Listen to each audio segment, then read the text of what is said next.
which would have been the case. Travis would have killed them if they tried to plant further wide. And then when they finally think that they've got time because they've averted the crisis of the first molly, there's the second one knocking right at their door. And it ended up playing out the way that it did. Bench got still plenty of money in the tank, though. Should be fine for even the next round if they end up losing this one, but they do need to start getting a move on again.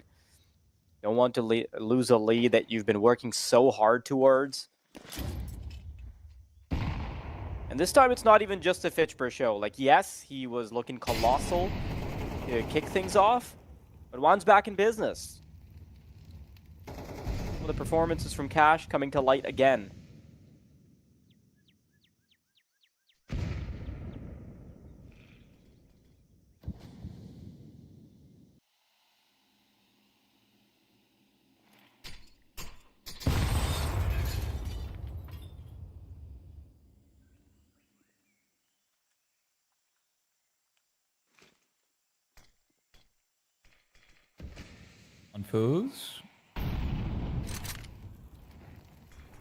Confus really wants to fight over here to try and help out his player in Cubby, but Dijon's already dead.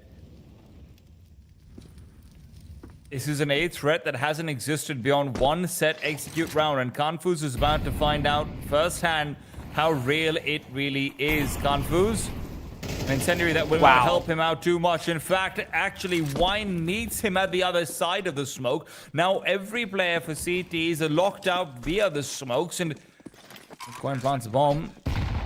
That smoke is, in fact, a little bit awry. Elian takes advantage of it, but he's already lost a teammate in the meanwhile. 4 versus 2 bench squads. I mean, are you really going to contest this? As Sparta, you have to back off and save.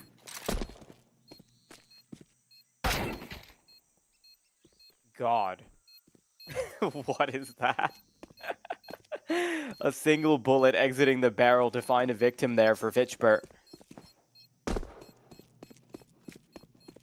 Alien's trying to keep that AWP on his back. Money's going to be very quick, easy to rug from under Sparta. And bench gods have already done what they came here to do on the T side. Anything else, I feel like it's a bit of a bonus, isn't it, Tea time? Absolutely.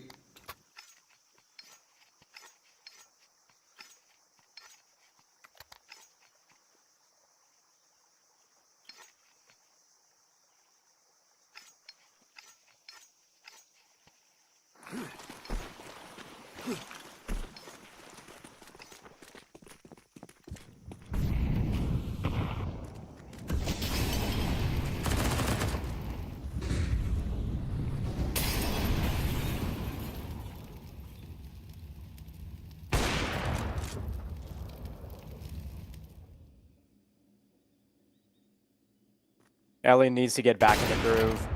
It's supposed to be a round that gets him back in, but Wine, the wide swing, just for some reason, Elian doesn't react to it at all, but fair play, he was quite fast. But that's cave control being conceded. They don't have any information on middle. They don't know what's going on in cave. B ramp is an unknown entity, and this is where Sparta is going to try and buckle down closer towards B while leaving A relatively exposed because they have that push going. Now, as that flank materializes, they're going to know that they can very easily fully commit to the B bomb site.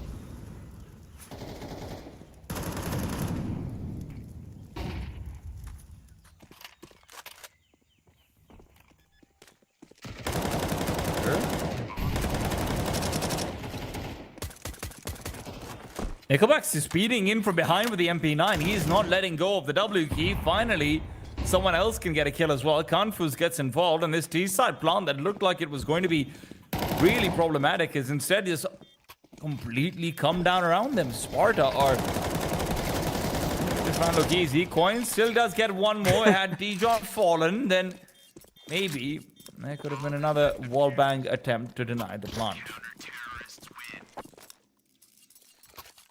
Yeah, if Nickelback doesn't barrel into the site the way that he did, things would have been very difficult. Sparta, not quite hanging on by a thread, but it's pretty close to it. Now, getting 5 rounds still means that you get that pistol round going, you're back in business, you're about even Steven. So, see how this one unfolds.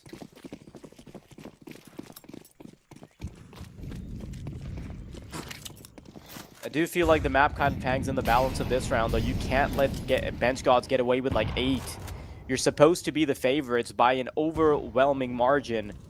Dijon, that's the first body that hits the ground. Alien awaits. Op scoped in on Fitchburg. Bullet between the eyebrows. That's down to 3.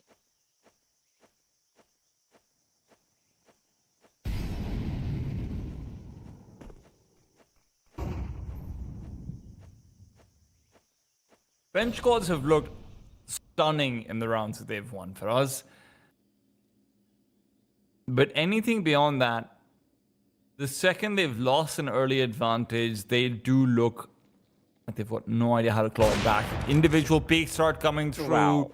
The utility isn't being used, and Sparta are so good at collecting those dominoes as they fall.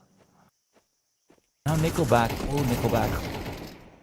About to be given another kill for free. Dion is there to help out, shoot away as well. He's not feeling the most sportsman spirit right now, put it that way. Alien hasn't had the greatest impact in terms of total kill count, but I'm really glad that the kills that he has gotten has been an opportune times. I think only one of those kills is wasted when he was getting a kill on the fadeaway in cave, but for the most part, as long as they can get back into the groove, as long as that 5th round is going to ring true, Sparta still have an olive branch back into this game. Not particularly peaceful from the side of Bench Gods, so maybe it's an overstatement to call it an olive branch, but it's a branch anyway.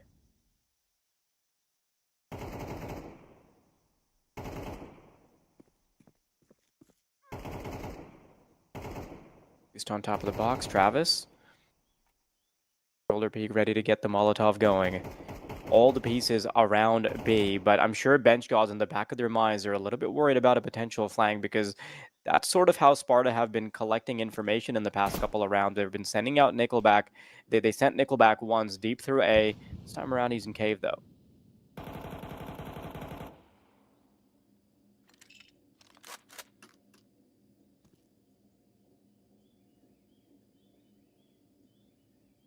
Coins is really wanting someone to break the smoke.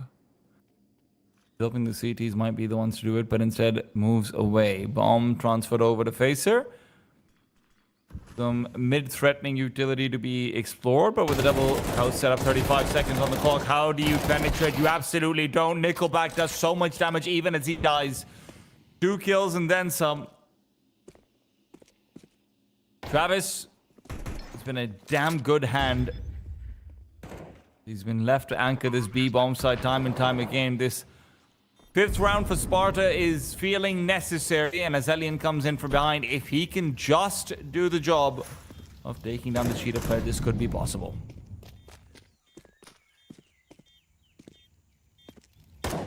Final round, very required. Travis taking pot shots. That warning will allow them to place a Molotov there, though, but with Alien racking up the kills, it will allow Sparta to get back into the game and set themselves up very nicely for the half that's about to come. A 7-5 finish is definitely more than Sparta expected based on how that game started.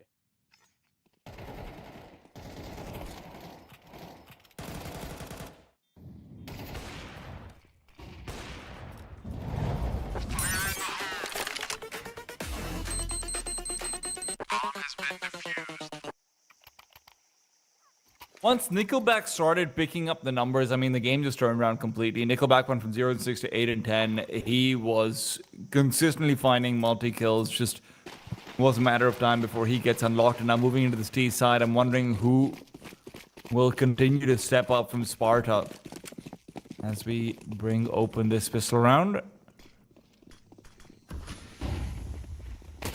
Flashbang, dogs out, Facer waits for the peak. Fitchburg, good for 1, and as Facer will allow them access into Donut, he can do nothing but watch them swarm. Bomb is planted, Coins through the smoke is good for 1. No, bomb's not planted. In fact, Coins denied it, and as Sparta still find 3 flurries,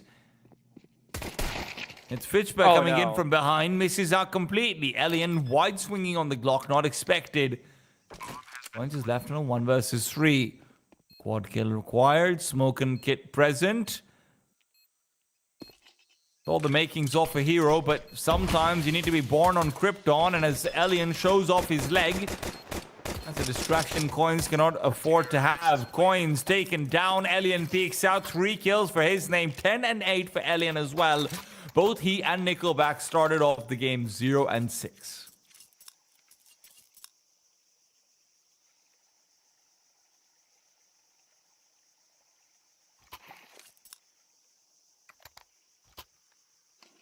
This is Bench Gods losing their grip on the game. Now, obviously, they're on the CT side. Maybe things are going to get better. And it's obviously still a game that they have racked up a ton of momentum in. But Sparta, they saw a little crack in the window. Now they've made this game more than possible. Going from a 6-0 start is to now 7-6. Only giving up 1 round beyond that fact. It's crazy work. This one should be a relatively simple round, though. No huge investments coming into it. A couple of Desert Eagles. Can be forgotten about. Hopefully. Every time I say something like that, I tend to jinx it. There's a kill from Wine. Oh no, I've said it. I've done it again.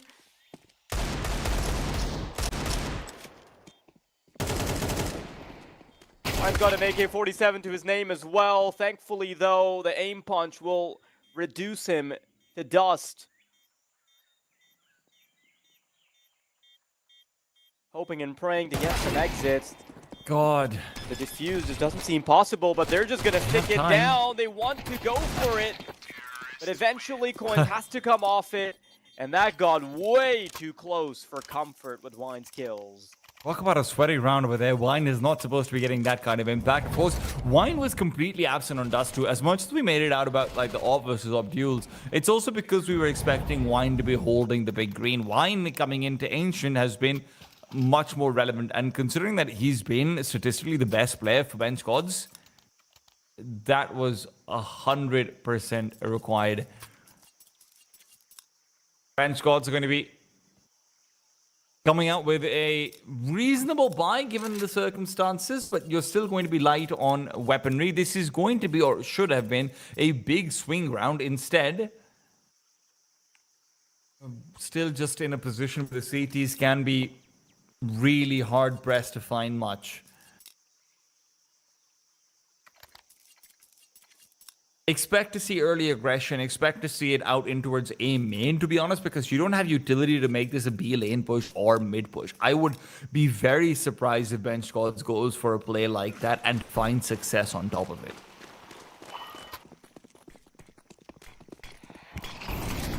Quite the commitment here. Dijon wanting to beat the Molly. Already come out of the smoke, so he might be a bit of a surprise. Not by a huge margin, though.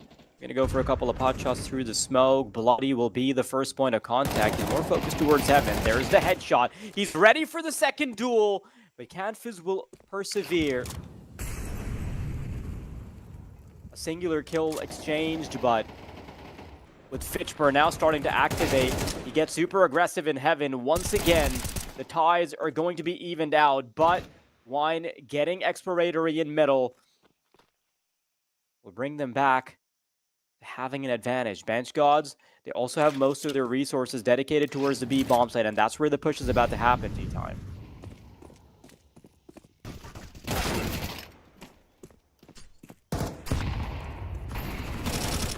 Coins keeps it going. Nickelback really just wants to find a bit more damage towards the end of things. And again, Wine showing up with another multi-kill. It is going to be a big question for Sparta if they can't find bomb plants in positions like this where you have continually got yourself, better weaponry, when you have a full belt of util going out against a CT side that is largely whittled down. Sparta used their last tactical timeout over here as well going into their eco round. Bench Gods are up 9-7, I can tell you that much already. Can they take it the distance?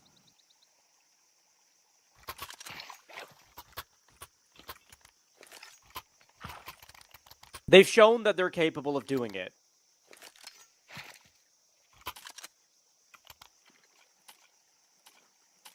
Last tactical timeouts.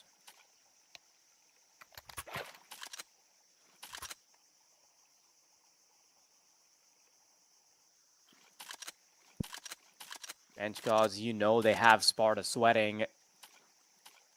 Now, I guess the saving grace here is that this isn't quite do or die just yet, but being in the 1-1 bracket means that you're down to 2 if you lose this game, and you'll be at the mercy of a singular game if you drop.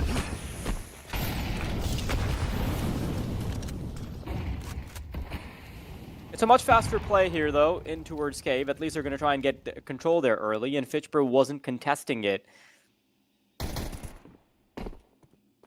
An attempt to poke and prod around Heaven is quite successful as Fitchburg. This is now the 3rd map in a row where he's maybe not consistently been entirely on fire, but it's looking pretty damn good. That's 2 kills from Dijon and Elliot, though, and Nickelback uses that distraction to finagle another kill their way. M4 picked up, but Facer's too fast. There's the AK applying pressure. Elian starts pushing them away, and Bloody knows that he can't push through that smoke. That's such a good call. That's such a good call. Double nading out towards the back of the bottom side pillar, so you're able to clear out that one angle immediately. The person's also going to be slowed down, and then you're relying on the long player to be taken down by Nickelback. You're using only 1-2 flashes to move in, and because there's not that many smokes, it's going to be a faster execute. Smoke timings, of course, is just longer because the smoke will always take longer to actually blow up. Not blow, rather bloom if it's thrown overhead compared to an HE. That's really nice. That completely changes what the CT overview of this half is going to be. You have so little money now coming out of that round. You can still pull together a buy, and they did win with a round very similar to this, just in the previous one, but man. And perfect call.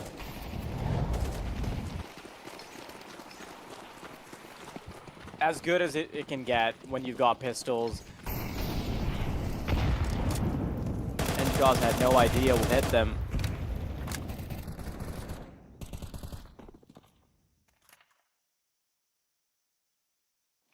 And you're right, I think had CTs won that round, you could start to see them getting quite confident. Hang on, this push is about to be quite fast and quite furious as Travis finds a double with the MAC-10. Bloody offering resistance, but not by a similar margin. Double kills now from Bloody, though. He is pulling it together. Fitchburg, another from the back lines. And now he's going to be that extra element that will be problematic. Elian will walk to his death as Fitchburg's already scaled up. And this was supposed to be a round that looks instrumental for Sparta. As Travis paved the way for them. And now Canfis called upon to save, but he simply cannot. Are we just going to have these back and forth rounds where the team that's not supposed to be winning economically just keeps on coming out with the W? Like, what's going on over here? Great push from Fitchburg and Bloody, don't get me wrong, but man, what is Sparta up to? They're probably having that conversation amongst themselves as well. They don't have another tactical timeout to call either.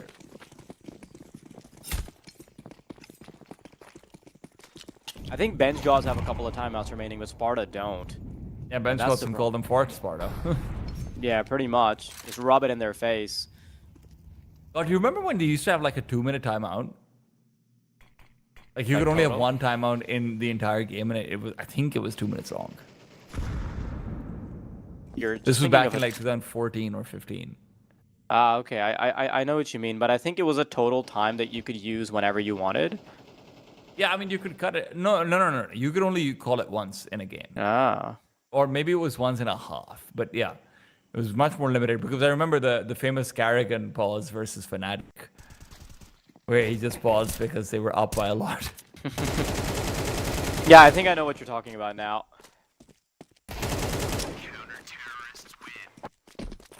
This one refuses to have any complications. Benj God's up to double digits now, and at least this is one of those rounds where the team that's supposed to win gets it done. And that's too much of the Glocks, though.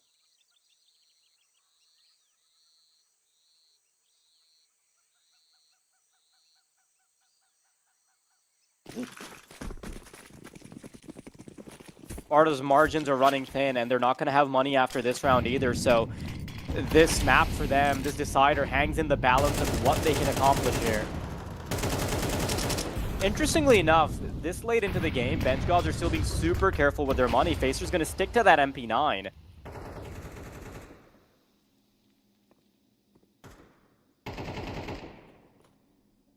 From Travis.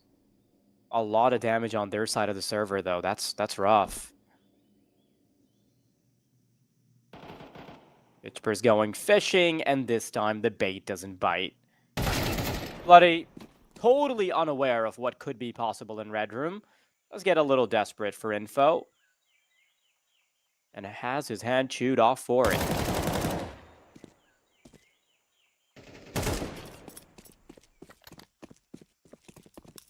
Okay, yeah, they have info on the last player. All they need to do, dial those numbers in on A, and that's all. Easy as that. So we're back to just every team winning one rounder. Yeah. They just can't chain rounds together, man. What, we've had at most 2 in this second half, I think? Listen, D-Time, I know you're a bit of a hobbyist in data science, but you don't need to force a thematic analysis out of every round count. No, the problem is it's just I expect a little bit more coming out from Sparta, to be fair to Bench Gods. I don't from them. Like, this is a very young team. They make a lot of small individual plays, and that's how they're winning their rounds. You're not going to find consistency on that in a map like Ancient, where both teams are pretty well versed with it. Dude, if Sparta can't pair together 2 rounds in a row while having all of this veterancy, while having, all of these ways to just, hey, you remember that thing we did 2 years ago? Okay, why don't we get that out? You're supposed to have inherent tactical depth to it. I have a lot more criticism for Sparta if they lose this game than the other way around. It's crazy that the level of micro play we've seen from Bench Gods far exceeds Sparta. Ooh, no damage dealt. There should be a reset. Nickelback is down to. He got dealt damage after the disconnect. Okay. Yeah. Just in case Travis is chucking out utility, like, hey, listen, let's just play this down. If they need a reset, we'll reset. Otherwise, we'll feel happy about, killing a couple of people 5v4. Imagine it backfires and they lose. I can't feel good even if they're on his reset. Okay, there you go. Easy as that. You know that one decoy that Robs throws on Nuke? Like, I've seen it a couple of times. That hits CTs all the way in spawn. Like, you throw it from T spawn and it hits you in the face in CT spawn. Like, it's like a 1 in 5 chance of hitting someone as they're coming out. I feel like that needs to be incorporated more so you can, like, in like 1 out of 150 rounds, you can avoid a round reset.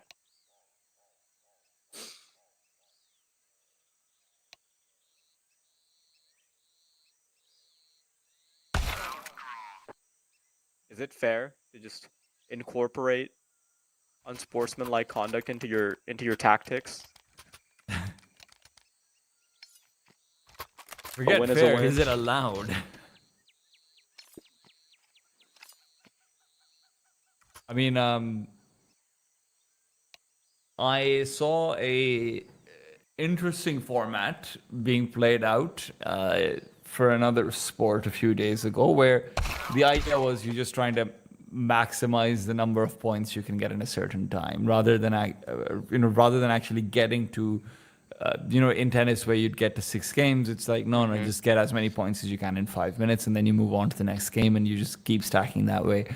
I did see someone just like keel over and pretend to be injured for a solid 40 seconds when they had a lead versus a team they're not supposed to be beating. So like, basically all of football. Yeah, basically, honestly.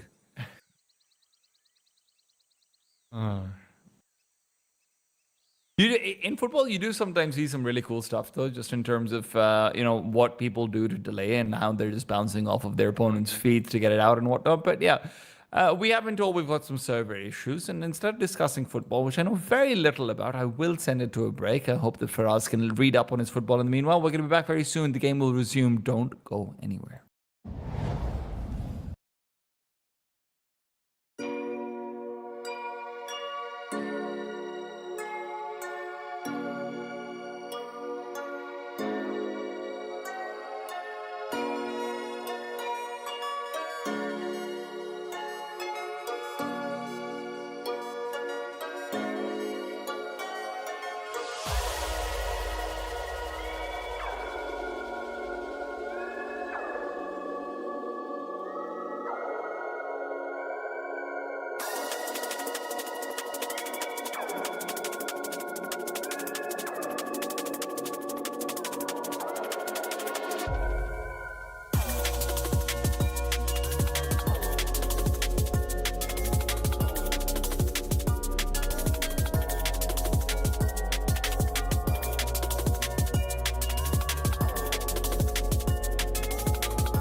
Welcome back. We've managed to sort things out. We will have wine back on the server properly. And 10 to 9, reminder to everyone, it is gun rounds galore.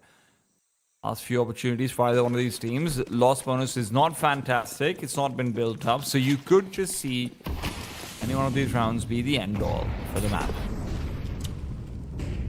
I just really hope that this disconnection hasn't created problems for Wine's momentum and confidence. But they started this round off pretty well. Nickelback has already bit the dust. Bedroom control will be granted, and nobody's watching for it. This map is split down into two for the CTs, as they're more committed to the either extremities. Eventually, Wine's going to come around, and whether or not he can get a little bit of that information back. A couple of shots are going to connect, but he doesn't need to press the issue any further.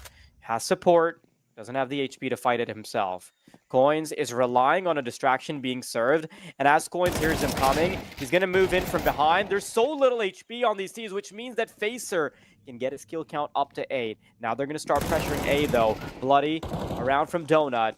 Some connections onto Travis, and that is going to be a very quick kill feed as Bench Gods get up to 11. I mean, credit to Wine actually going up for the pre-fire over there. It just clears out Red Room, knows that there's going to be someone there, gets a pre-fire just in case, gets some roll as well, and then Sparta feels so committed that they have to just move into the meat grinder. The way Wine peaks and then unpeaks as well, it feels like there's no one there. But bench gods were somehow fully aware of what's going on by having brought back 2 players in from B as well.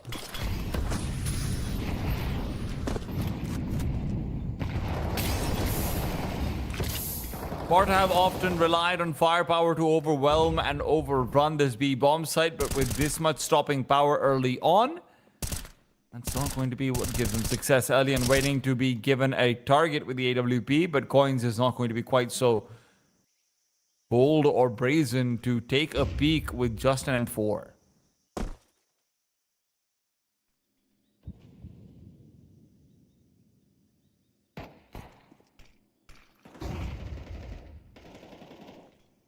A lot hinges on this round. Sparta don't feel too comfortable hopping in at the first sight. Canvas and Travis already tagged down to half points of health. Alien sees an elbow. That's all he needs.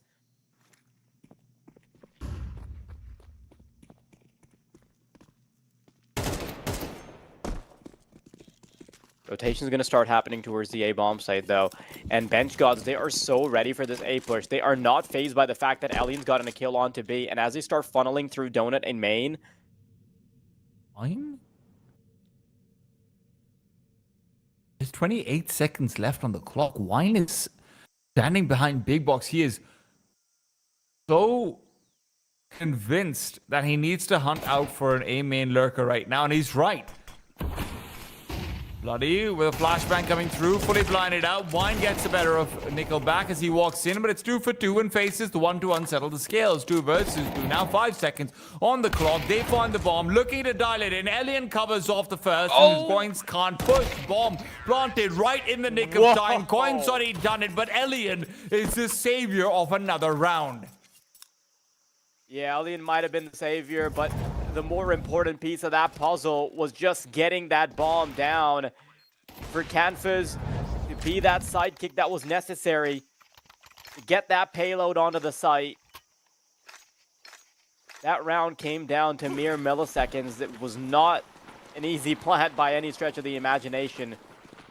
That second kill been delayed any further, we would have seen a different scoreline. Still not guaranteeing OT just yet, and the CTs might actually be in a little bit of trouble here, T-Time. They lose this round, you're suddenly looking at running out of money at the tail end of the game.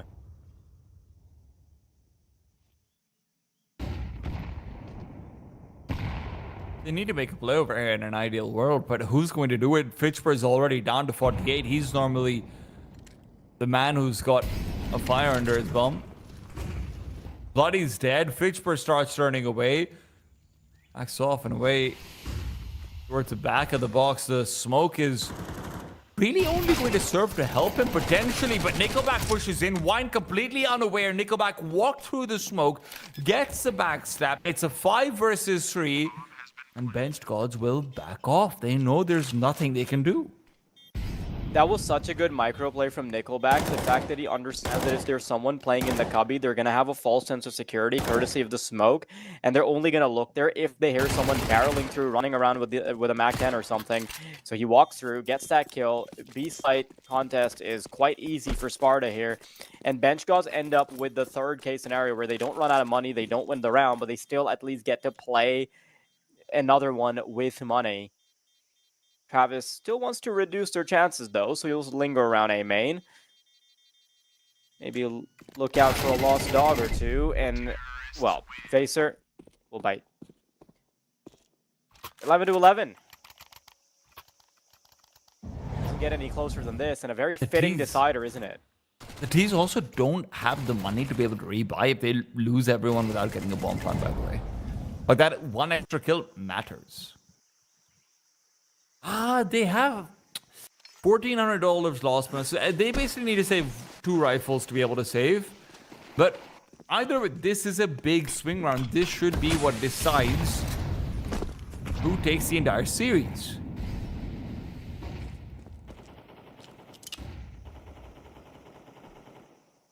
And Fitch was making a move. Fitchburg over and about. Nickelback caught out, overrun. Fitchburg will back off and away. Oh, he gets stuck on the smoke, but there's no one pursuing, so he's going to be fine. 3 players here on the B bomb set, but mids with the next use should be coming in. Wine getting ready to peek. Flashbang to help. Alien dodges out. Coins back in middle. Has to be careful as well. Molotov well placed. As Fitchburg will not be too deterred by it. DTs are set up for success over here for us. As long as they don't lose out that red room position, Sparta have very little they can actually do. Yeah, you're right. They're kind of relying on that mid-prong fight to end up working out. What they can go for is bare basic duels. Travis is being fed a kill, though it wasn't easy to swallow. But Alien will go 1 for 1. B-Site has opportunities available. Do they even commit to it, though? As their Red Room player starts relaying information, they start buckling back, going over towards that less populated site. In fact, it's completely wide open. This map is split down the middle, and the CT's on the right side of it. Dijon lingers around in Red Room. He could be make or break. If he gets the kill here, that completely ruins the round, but dying brings it to a 3-on-2. Facer checks the wrong angle, and Dijon will keep laying the sauce on thick. Serves bench gods. And just like that, goodbye to their retirement fund. That next round's not coming easy. And where I've been leveling criticism over at Nickelback, this is the kind of round where you also have to praise him for it just as much. Calling for rotation back out over towards an A bomb set after losing a man early on onto B, after feeling like you've got some information. They get the kill into Fitchburg, start pulling back rotations. Alien's also revealed himself there inside the B house. It's so well played at the end of it. Yes, you still need some great shots to be hit, but just to ask for that call, for that rotation. And now bench gods are left with 3 rifles, 2 MP9s, and a smattering of utility.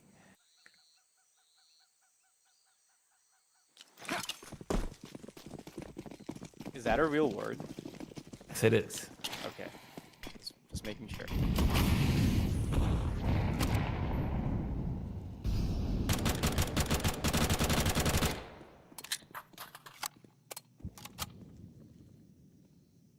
Minutes to midnight for bench gods until they can delay their unless they can delay their bedtime, and Fitchburg refuses to go to sleep. He's been very successful in dominating lane individually, but he just hasn't had all the supportive elements working in his favor. Dijon does extend another opportunity for the CTs to bite. Lane fully being taken care of. Sparta have to expend quite resources if they want to come back over towards B. Alien, in the meantime, going hunting on mid. I can't help but feel like Sparta are a bit too committed to the cause with regards to getting B back.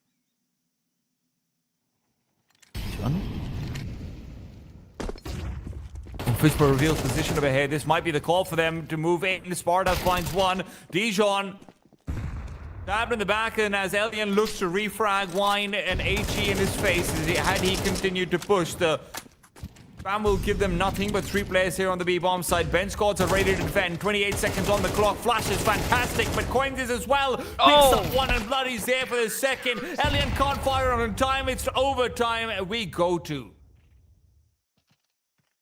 Unbelievable work. Bench gods, with their resources starting to dry out, they'll get that last lifeline. Now, I do still think that with extended play, I think when it goes the distance, I feel like Sparta, just because they have a little bit more on their side with regards to strategic depth, even if we're not talking about like tactical gimmicks, I think the longer this game goes, the more likely it is that Sparta close it. But in OT, when the margins are thin, just a couple of really good micro play rounds, which bench gods have had plenty of, and turn the tides.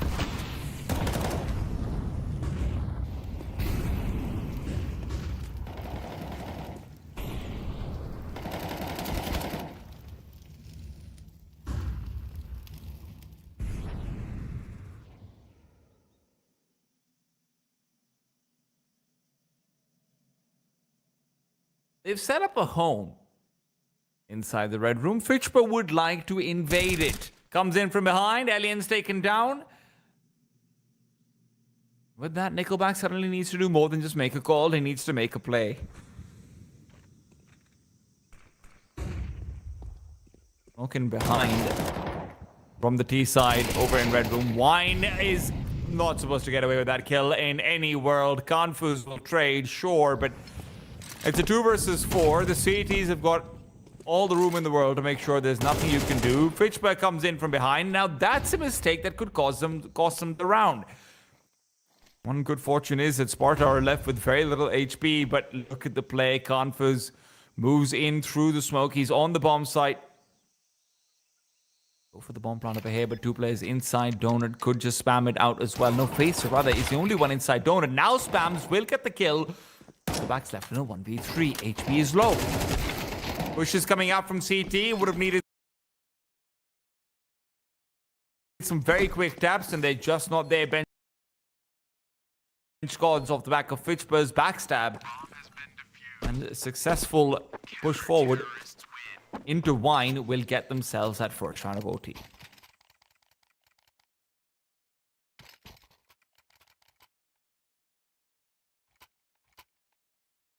In times like this, when we've been pushed to OT, I think sort of how I've characterized Travis on the broadcast and in my head headcanon just tells me that he's going to pull through.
Serena Williams and make her do zero sports. The full name as well, just really committing Yeah. to giving her. And then a Pakistani surname to end it. Yeah. Yes, Serena Williams, bro. Yep. Zero sports.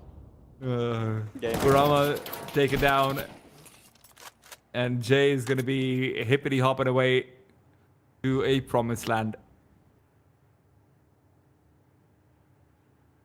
Yeah, no, next you have to be careful. Jerkos, good timing to spot them out and back off.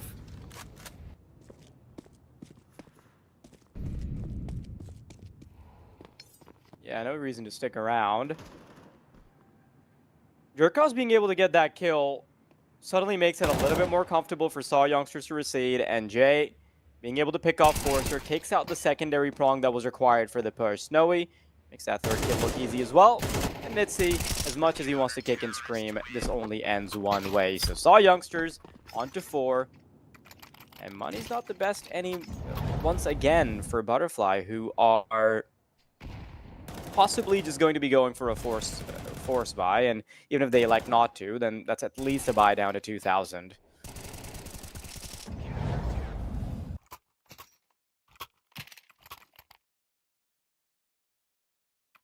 Does your name have an archetype? No, well, I mean, technically, it was a name of like a very famous general a very long time ago, but he's famous like for our parts. He's not like Alexander famous. Fair enough. You know that my Yeah. name is associated with poetry, but the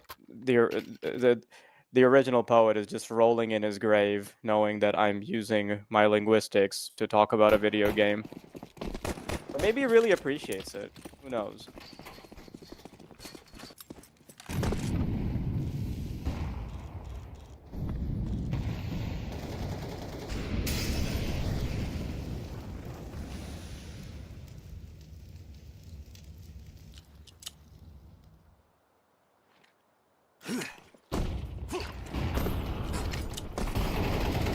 Very Full fast util coming out for play. the A side hit, and Kurama's the one to find the initial kills. This is exactly what you want for the Tech 9, and as Jay will get only the one, it's the progressing orb that's going to have some troubles. Jerkos needed a double piece, and Tuxa pulls out the deagle. Could still make this work. Bomb's not been planted yet, and that means Kurama's on the no. back foot. Position was revealed earlier on.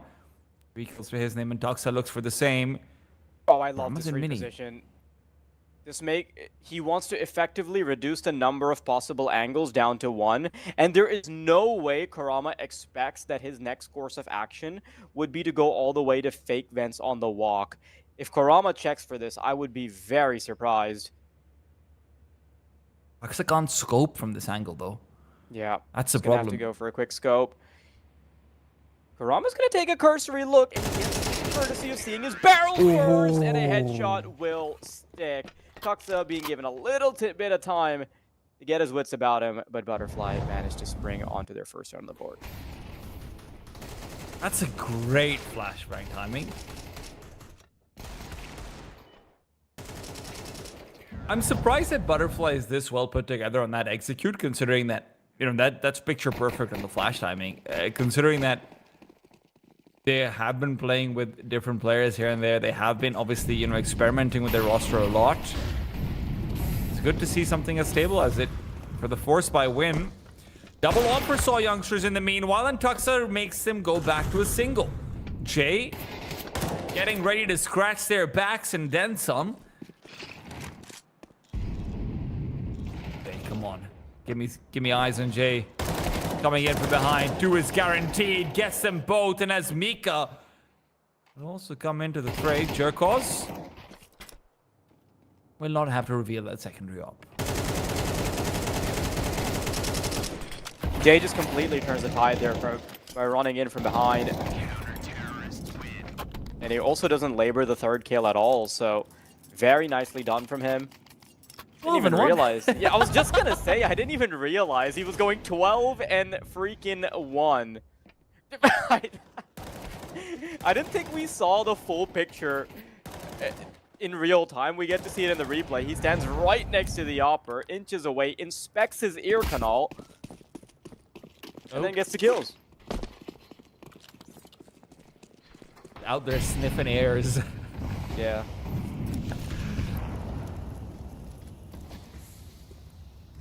Need me some of that.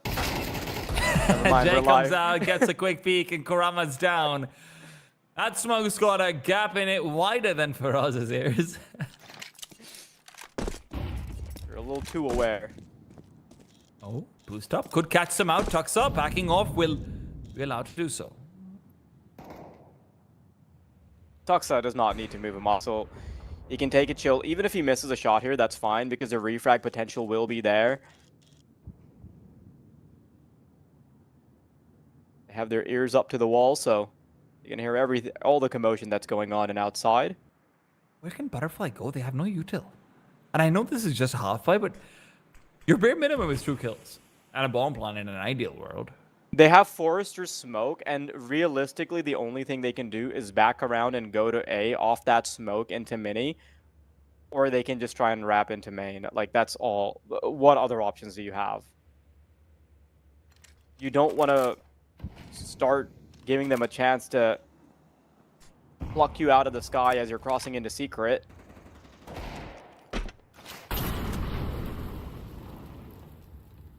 Oh, I love this from Jericho. There's a play to be made for the player outside, but yeah, this is fun. Actually, never mind. Let's just go. Anno needs to die here. Or needs to save, I guess. I don't know. He didn't have anything to save. He had a deagle. He'd be much worse off if he I had agree with saved you. it. No, I agree with you, but you can't die after time and not have your Kevlar either. It's true. But he also didn't have Kevlar, I think. He had Kevlar. He had Kevlar. You sure? Okay. Yeah, he had head Kev. Gosh. No, he did not. You liar. He has it. It's right there. Really? Ayano has head Kev. What are you talking about? Am I just blind?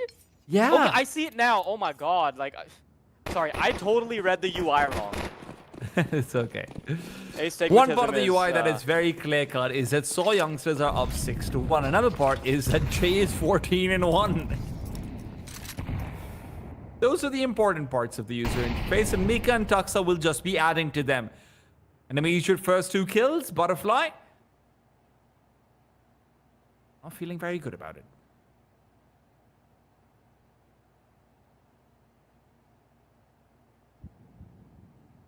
I dare you to commentate a game with text that isn't outlined with astigmatism as bad as mine.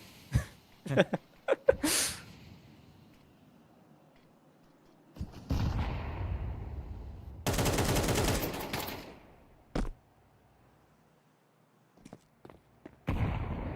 attempt to slim-fistedly take guard control.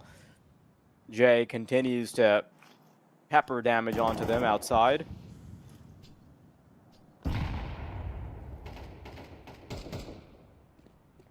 They've gotten 1 player nestled into secret. That kill onto Jay will finally stop his stampede for at least a little longer. Oh, never mind. Forrester has just stepped into a bear trap. 30 seconds on the clock. Op making its way over. Ducks up. Can't find the bomb planter, but maybe he could have gotten the second. Yes, he does. Kurama is gone. 4 versus 1. Let the riflers do their job. Mika wants to swing out. Good first dink and only needs that follow-up. Easy breezy. Saw youngsters are up 7-1. This is a slappage on all accounts. Yeah, I was just gonna say, this is like a total slappage, like not a peep out of Butterfly. Just to be clear, Butterfly has played Nuke 21 times in the last 3 months. Yeah, so this isn't a case of unfamiliarity. It's just a case of losing. It's just Saw youngsters being better. And also just the J factor. Yeah. Which is part of him being better. Them being better, Yeah, you know? that is true. That is true. Even with a bomb plan and full loss bonus, you're going to be... you have to buy. You don't have an option. As much as... The one round they've won so far has been off the back of the Tech 9 execute. Yeah, I was just going to say, like, there's... Obviously Jay is playing super well, but part of the reason he can do that, why he can feel so comfortable for going for flanks, playing outside, playing these long range duels, is because the rest of the team has been rock solid. Like they've let go of A once against Tech Nines, which was just a very good flash timing, as you called earlier. But other than that, like they've never had any real struggles on ramp. Granted, Butterfly hasn't been pressuring ramp too much, but the couple of times they have, Jerkos has been there to shut it down.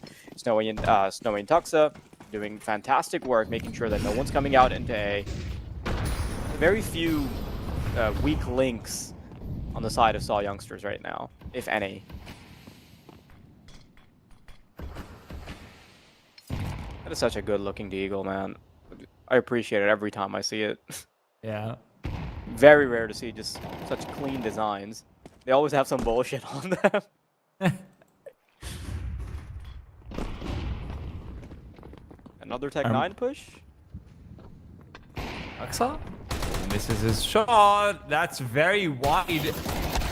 Out over and about, but Jay's here to cover him off. He feels like he's secured by the all-encompassing Jay. Is it another Tech 9 victory that's being planned out? At least the plan is in the making. Snowy gets one, knows where the rest, or rather at least two more are. Forrester next to fall. Kurama now feeling a little bit lonely. This island is getting smaller and smaller, and he's yet to learn to swim. It is Saw Youngsters to find yet another kill, yet another round, and yet another step forward in the series.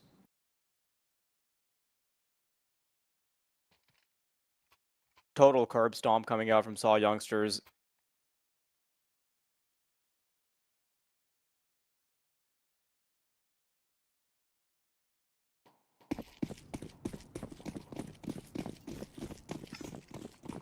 You know how the way butterflies are portrayed is the way they are collected in a collector's book? That's basically what we're seeing from Butterfly.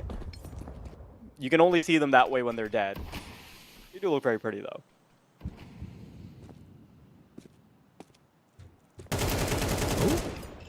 Dux has been taking a lot of liberties. I will say that. I like an AWPer who can take a risk. But I also like an AWPer who then gets a kill.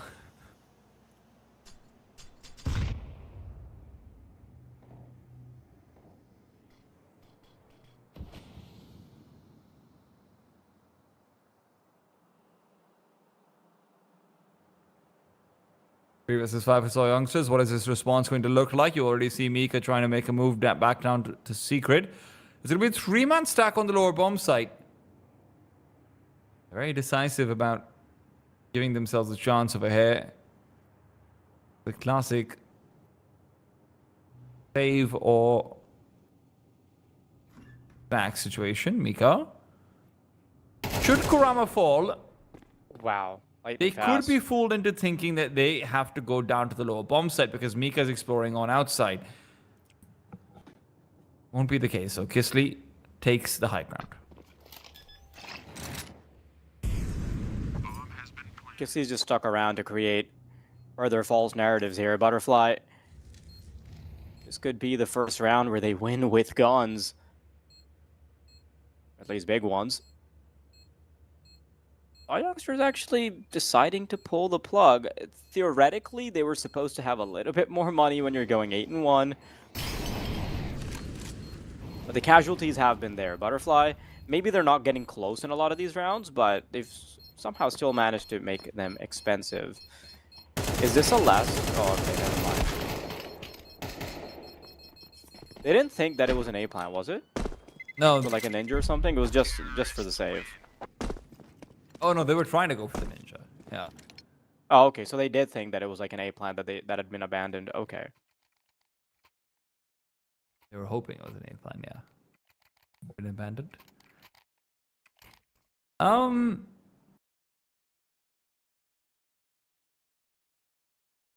The money for the CT side can't be reset, is the thing. Even if they lose all 5 over here, actually, as long as they save just the op, they'll have a full buy the next round.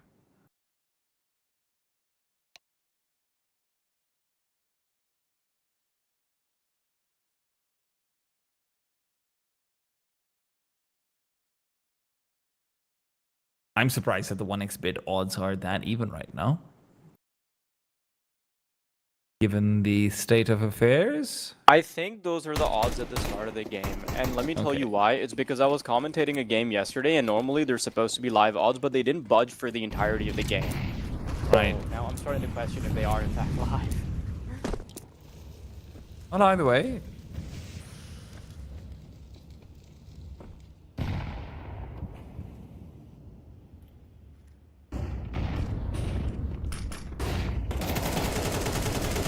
Rama, opening kill found.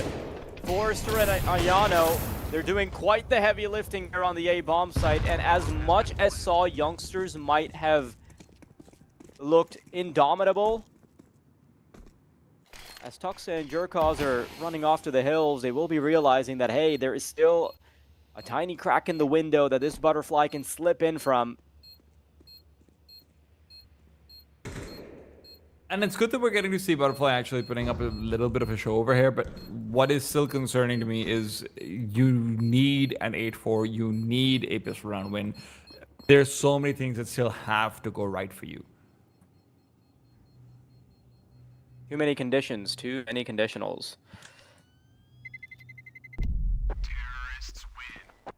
Now the good thing is that, hey, CT side, your own map pick, at least that's a sigh of relief. If you can get to that 4-round mark, you know that, hey, it's not ideal, but it is the bare minimum.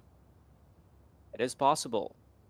But yeah, that pistol round is going to be looming over their heads.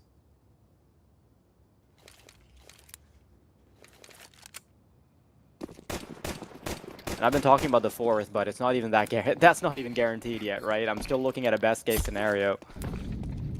Well, let's see what Saw youngsters also have to offer up over here, because so far Tux's AWP has been, you know, a couple of good shots, yes, but beyond that, not being able to find early contact has been a problem for them. So Butterfly, if you can continue to exploit that, we'll see.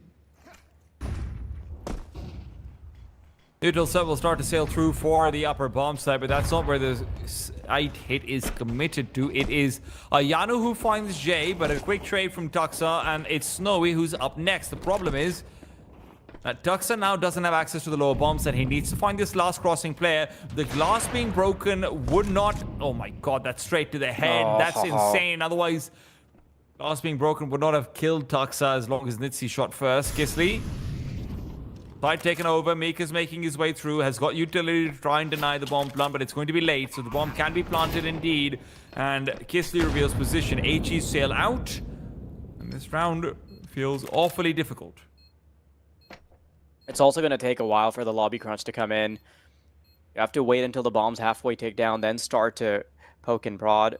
Oh, he doesn't come from ramp, in fact. They're just going to double up. There's a flashbang set up. Kisley is looking away. He's particularly anti-flash setup. Mika picked off by Nitsi alongside his teammate Jerkov. So Butterfly will be getting some work done. 4 rounds might just be enough after this first half.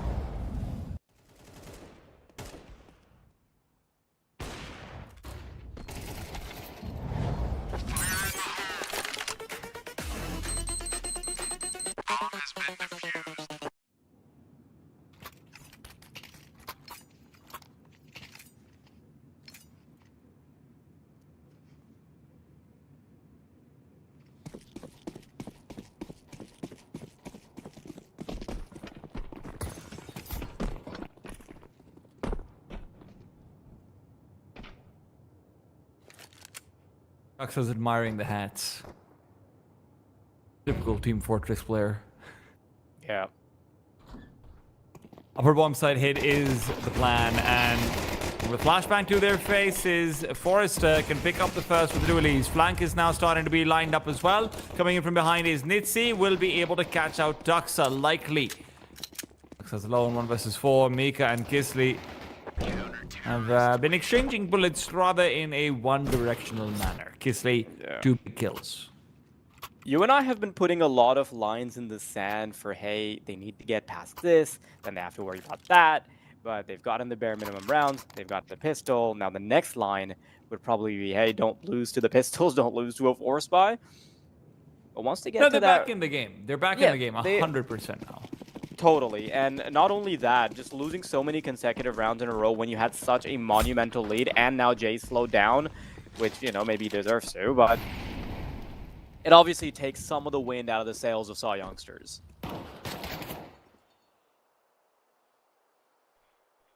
A 2-round deficit on your own map pick on the advantageous side, I think it's still like you're still probable to win it.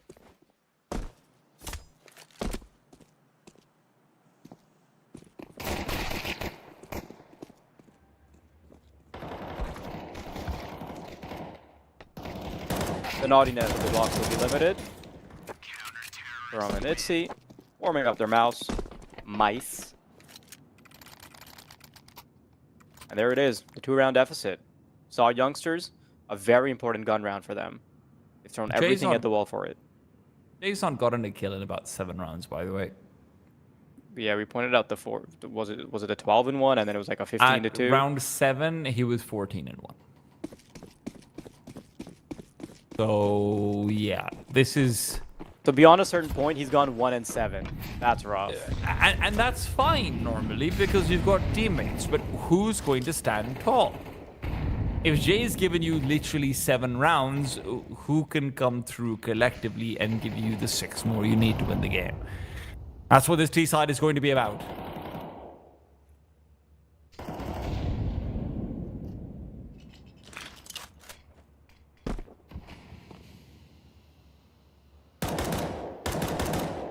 Set will be looking to feign an outside lurk. Not full-scale outside aggression, though. Molotov goes out. Ayana will be forced away. A deep flashbang that shouldn't really do anything if they're chasing after him, but they're instead going to wrap around to hell where Nitsy's been dealt with by the Molotov. He's been pushed back. Ayana's nearby. No longer is the case. Jay will be able to strike through as well. 5 versus 3. And the Youngsters are left with only Forrester to deal with in this lower bomb site. CTs have got a case to be made that they just boogie on out of this dance floor and save, but Nitsy doesn't feel like he's too confident here at prom. Retake readied up, your cause.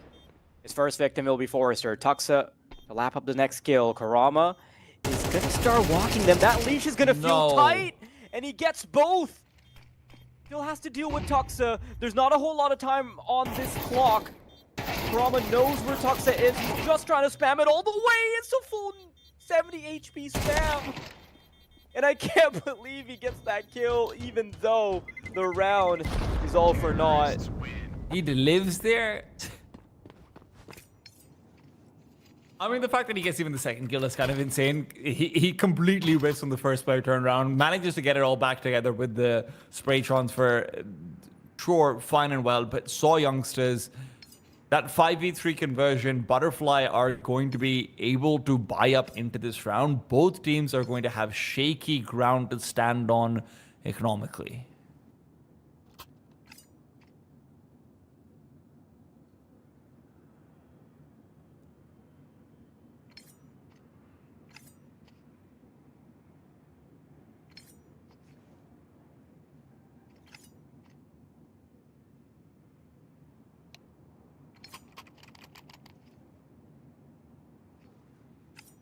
I'm not gonna lie, I didn't know how wall bangable that red box was on the bottom side.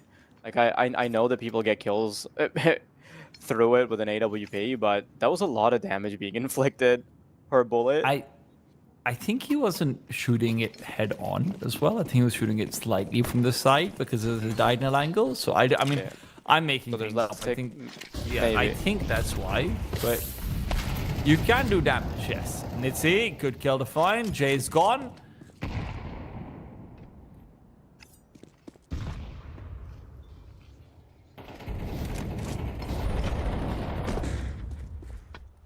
Karama's completely shut down Tuxa here as well. Saw Youngsters, it was a very hard-fought round in the previous one, but back to winning ways for Butterfly. A-side access has been gained, though, and you've got Mika in the bottom site as well, so a lot of missing information. And they're going to run straight into Snowy, who's been allowed to bring it down to a 2-on-2, but Kisley just about saves the day as he gets a double to close it off. That's such a bad round in the end in the 2 versus 3. Snowy gets the first kill. Mika backs off as if he's going to go away from that secondary duel, but Snowy sticks around, stays for that second fight. So Mika can't even come through the ladder or threaten it so that Snowy has like the trade factor or any sort of distraction or anything of the sort. And then Mika afterwards pursues after Snowy's already dead. There's been given some time to reset, and yeah. It's times like this where you do see the learning process. We've obviously seen the really explosive moments from Saw youngsters as well, but this is where you see where exactly they do lie on the ladder of success.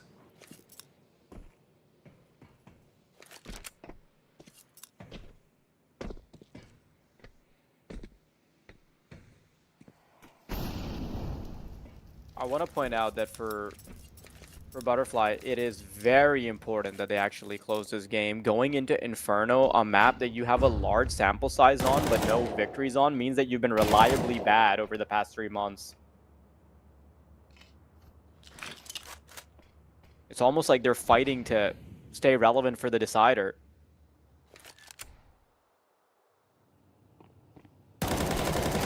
Saw it blown up a massive lead.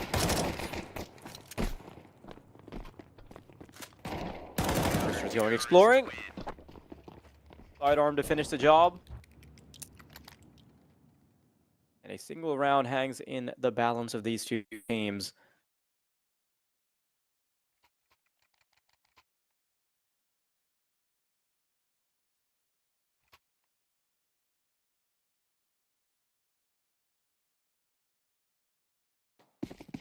Also, Jay is now like 2-10. Hey, listen, he did his job, okay? You can't. We stopped counting. You can't ask someone to work past retirement age and then be surprised that they're not doing so well. He made his money. Let's see. Other copium takes him down. Puts him out of his misery. The good boy that he is. Yeah, I don't see It's 5 versus 4, and Butterfly are just in such good positions. This wall of smokes and outside is not going to be used for anyone now that Jay is dead. There's only Snowy who can actually cross. And what are you trying to achieve with that crossing is the question. I think Saw youngsters can't answer it. Best case scenario, they get someone to the bottom bomb site just to serve as a bit of a distraction.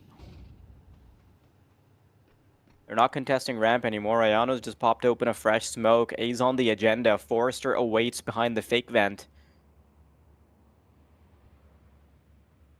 A lot of time is being spent deliberating on this fact.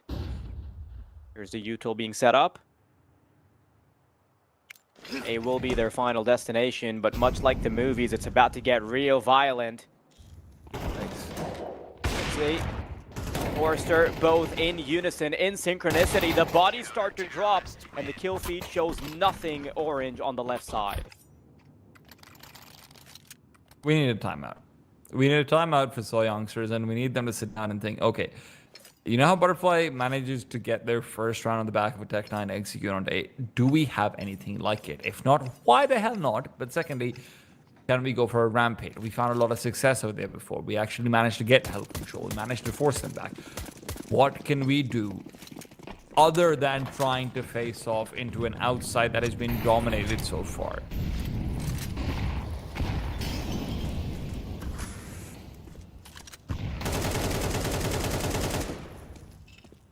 And this is being treated like a throwaway round for us, but it's not. It really shouldn't be at all. Nitsi is far enough that he has some insurance against the pistols, but now the walls start to close in around him, and he will be impaled eventually. 3-on-3. Karama gets away, and he allows Jay to have a little bit too much mobility. Karama has let him go, and so has his teammate. Kisley's tucked into the bottom site. And they still haven't committed to a final call. Tuxa is still going exploring for what could be in hell. Crosshair placement's not on point, and now the bomb has been hand-delivered on a silver platter. Oh, he pushes fast What? and fast. It's not going to be enough as he misses out on every opportunity. He's left alone. Did well to sneak into Secret. Does even better to find a kill onto Kurama. There's two where that came from, and trying to recover the AWP is a critical error.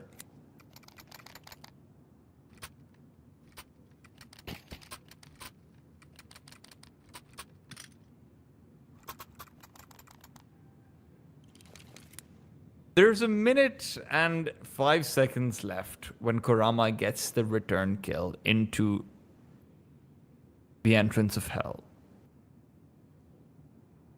So youngsters want to stand and wait for mistakes to be made in the 3v3. And honestly, that's probably the right call. But because they also don't have that kind of experience, they also don't necessarily sit themselves down on the right off angle, Kurama then just gets the better of them. And with that, the bomb is gone. The op isn't watching that angle over there either. You know, you're not doubling up on your resources. And I understand this is really hard to do. These are not situations you can practice for very easily. I don't even hate that Kurama, Jay went for it, but I mean, Jay I'll talk about that the in a last second. one alive. Snowy? Will serve enough of a distraction for Kurama to be able to pick them up. And once again, the kill feed shows no real differences. A casualty short. But Tuxa and Jay once again with 1 minute and 20 seconds on the clock. Not much to do here.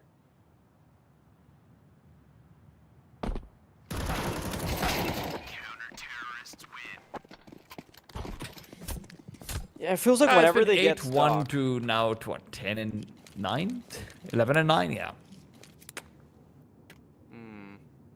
Yeah, it feels like that ramp position you were talking about, even when they get stuck, like I know it's a little late to be talking about it, but I wouldn't even hate it, like regardless of what play they do, I would just really appreciate that even if it's the inexperienced choice, it's just a more cohesive play. Like, if you're going to commit, if you're not going to wait for the times, then you can't have half the team play one thing and the other just, and one player just go and donate the bomb. But these mistakes, even if they haunt them now, they do still have their own map pick to play for. Butterfly showing us exactly why they picked Nuke. Unfazed by the caliber that saw youngsters displayed. And what's even more disappointing than the negative KD of Jay we've been talking about, or at least I've been battling, is that despite his slowdown, no one ever caught up to him.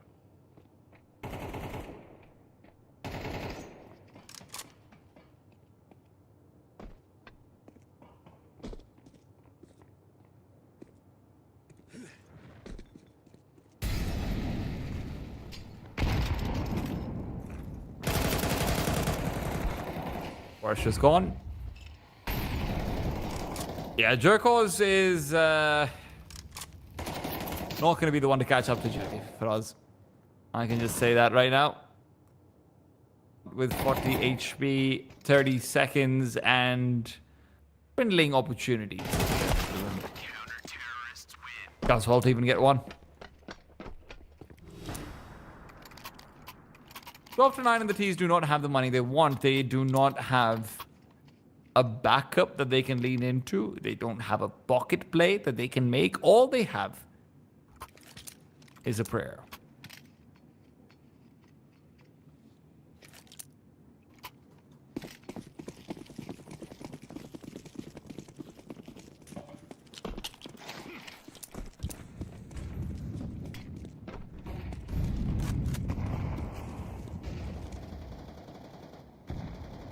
And it's that same very staggered out lurking threat that's created, but Nitsi missing the shot. Flashback will do nothing. Molotov sails through too late. Does lose his teammate's life. Molotov was in front of him, so he's smoking himself off. All in the meanwhile, Snowy's being attacked. Forrester's been good at dealing with him, and Nitsi buys as much time as humanly possible. The lower bomb site can be quickly occupied as well as quickly as they stop bumping into each other.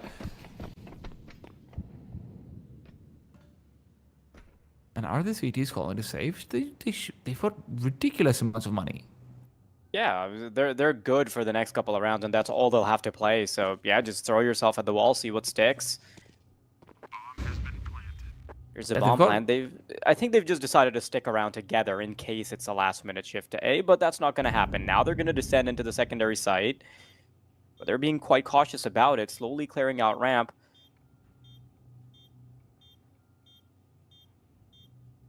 Oh, youngsters refusing to move. They've got the crossfires readied up. The bomb is very quickly ticking down, and this might be a little too late to jump the gun, but I don't even know if it's worth it to pull away anyway, even with little to no chance. What? Oh no, I think they're about to get on it. They're just about on it. They've stuck the bomb, but I don't think they have the time. Oh. It is just short by a couple of seconds. And guess what? Your money's still terrible, because even though you won the round, you lost every single player. And Butterfly, that's all they needed to do.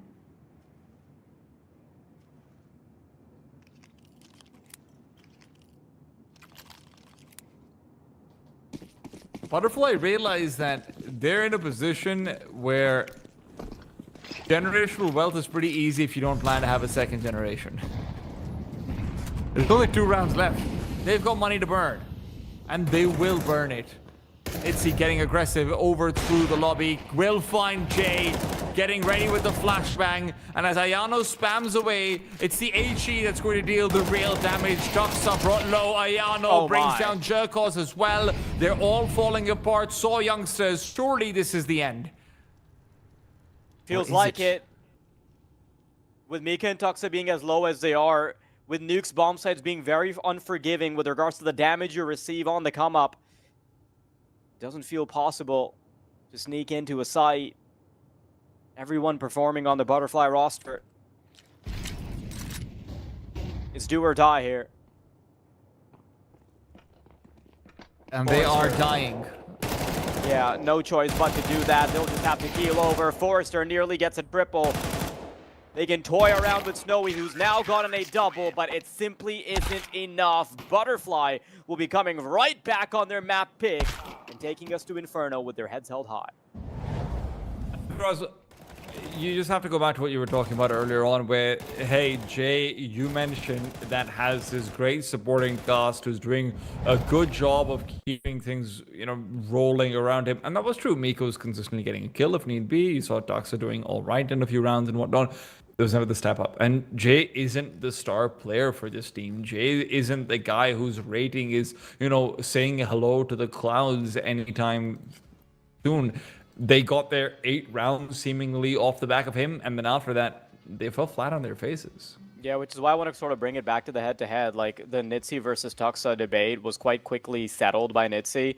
When he was on the come-up, I think he totally outclassed Tuxa on every metric. And the initial bit of Saw Youngster success was just coming off the back of Jay, which, unfortunately, even after his slowdown, no one was able to equate to his skills, despite him being pretty much silent for like 12 rounds in a row. That being said, though, now Butterfly have bought themselves a little bit of insurance going into Inferno, because that is a particularly tough nut for them to crack. We'll see if they can actually still avoid the decider after the break.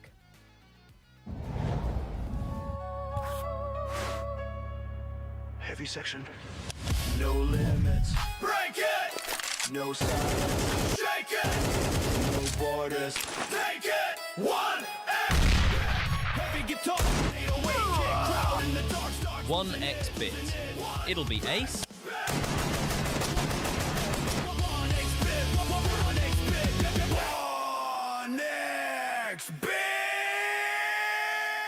You need to throw this double HE on Ancient for a free kill. You and your duo have to position here. This guy has to aim here while the other one aims here. Then you both jump throw the HE at the same time. And that's how you absolutely destroy any CTs staying at cave entrance. If you want to do this with your bro, invite him to your team at Metastack. This way you two will never forget your free elo plays and you can always find new ones in seconds. Only at metastack.gg. And another. He's got full control of the A side. Who needs the stack? 3 kills, make it 4. The last one left is Zywoo. Zywoo's got a second still, 76 health to play with. Looking to cut down Library. Zywoo 3 kills into this. 1v5 if he can! The best!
Explosive comeback from Butterfly on Nuke will now lead them into an Inferno where their win rate has been less than stellar. Welcome back to CCD Europe Series number 5. This is the Swiss take on Tea Time with Wild80.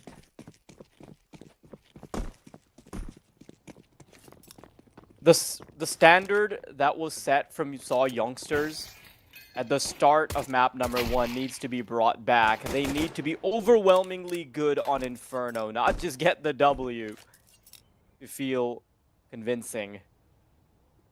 Of course, I know that Butterfly aren't any chumps, and I did expect them to be able to do fairly well on their own map pick. Saw Youngsters, you can't be counted out like this. Not against a team that has won Inferno twice in 10 times. It gets real dicey in middle with the flashbangs. Dualies are going to try to reel the tide back over, make it a 3v4. Oh, okay, he was going back to get the USB. I'm like, huh? What's he going for? Retakes on, though. Everyone's on the site or in pit. There's no flank, no nothing. It's all about the duels as they come in Tea Time. And Nitsy's had so many big shining moments on the CT side of Nuke right now. He's hoping to have one of a hit in the pistol round of Inferno, and he is over there pumping away. Snowy's left with low HP, and Nitsy with 4 will seal the deal. Plenty of time for the defuse as well. I am so surprised that they elect to come out of pit and take the executive decision to fight forward. Giving up multiple duels, so they have a crossfire in sight, they have a crossfire in pit. There's almost no incentive for them to go forward, so I just don't get it. Maybe I'm missing something, but I don't understand Tea Time. Listen, one thing I've learned from Nuke for us is that sometimes it's not just you that's missing something. Sometimes it's Saw Youngsters that are missing a lot of shots as well. That is true, but this time around, those were shots that they shouldn't have even tried to fire in the first place, is what I'm concerned about. And you're right to be concerned, because this is supposed to be Saw Youngsters who are going to clean out Inferno and put it home. Butterfly have a terrible win rate on it on a lot of maps played. Saw Youngsters have been doing very well on this map recently. But I'm scared, if I'm being honest. Let's see whether I should be quivering in my boots, or maybe I'm just being a little bit overreactionary. The only caveat I will say is that Butterfly's sample size on Inferno is mostly from 2 months ago, and that was also against a much higher caliber of team. So maybe things have changed in that time frame. Very likely they have. My only gripe is that most of their games have been like single-digit losses, so that's an ouch. Recently, though, G2 Ares is a team that they took all the way to the distance, went all the way to OT. And I do rate G2 Ares a little bit higher than Saw Youngsters.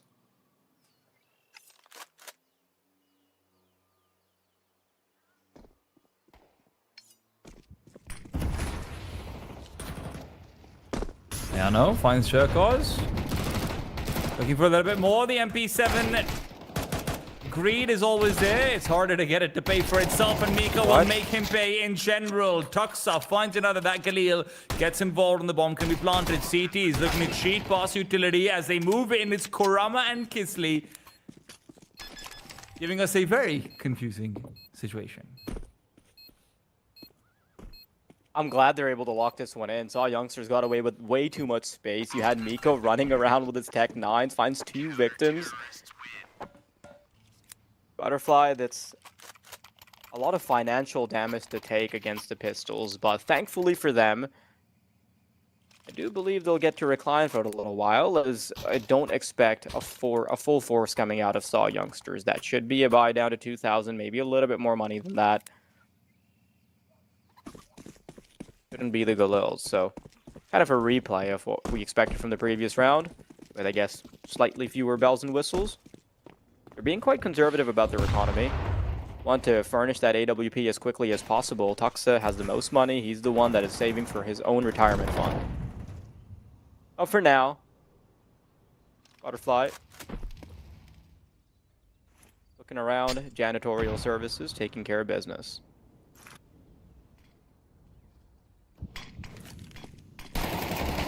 So, gone. No surprise coming out this time around unless there's a backstab from Jay.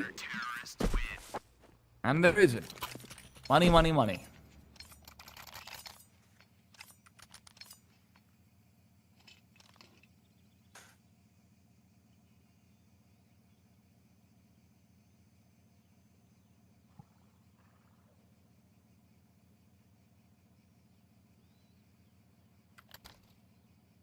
Op coming up at Tuxa, and the conversation of Tuxa versus Nitsu is something you brought up towards the end of Nuke for us. But we also can't forget Kurama was a monster on the left, and starting off pretty well over here too.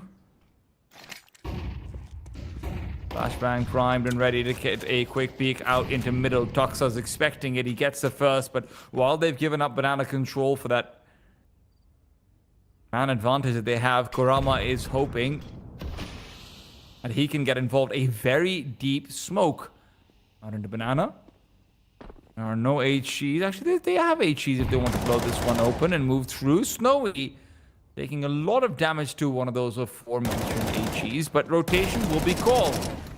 Portman's presence is the scary prospect for this.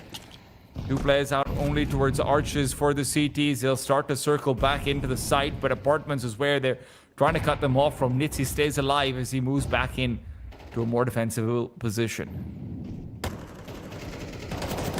There's going to be a lot of pressure on Nitsi. Kisley is around the corner to help out, though. The full swing from Nitsi keeps finding bodies on the other side. Kisley will be checked by Jay. It's a lightning fast shot, and that is the duel that matters. If Jay doesn't hit that, then suddenly it's a 2v1 the other way. Two apiece for both parties. An attempt from Kurama to try and wriggle through the grass, but this snake will be stomped. Saw Youngsters quick to put their first round on the board.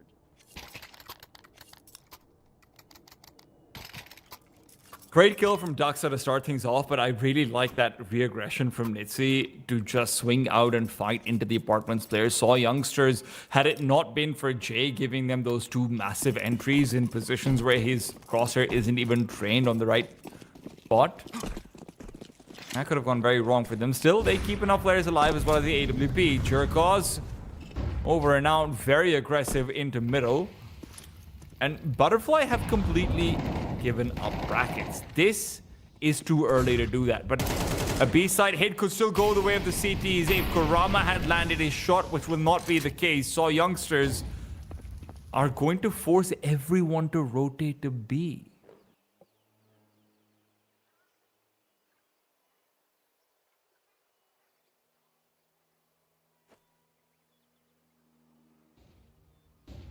This is an execute against a ghost down.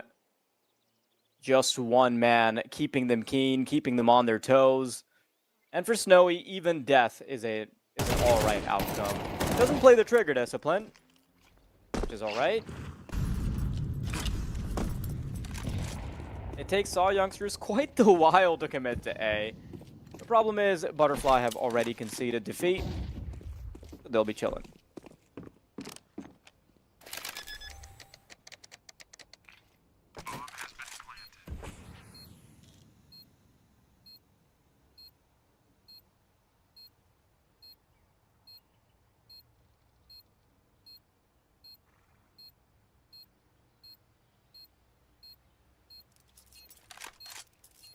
One of the things for us that I have seen for teams that are just really, really bad on Inferno, statistically, is they will have a really bad understanding of what to do with brackets.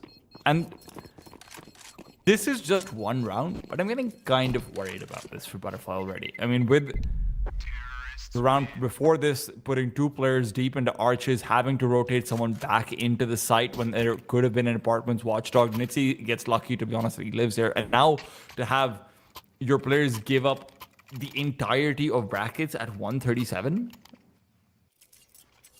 Yeah, I'm slightly concerned. You know, just something to flag out for later on.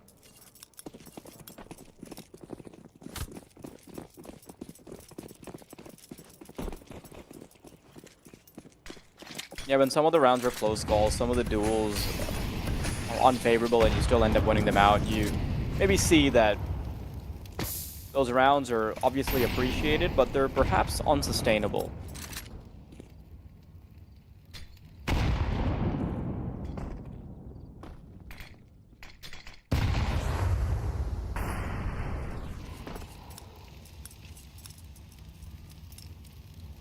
They've also not been able to find that apartment lurk too many times. And I'm curious if that ends up being a call. Jay is blinded, not by an opponent. Fortunately for him, Kisley distracts him long enough to get information, but I think we might have just seen Jay and Jay alone. Rotations are still going to be called over. It's 2 left on A.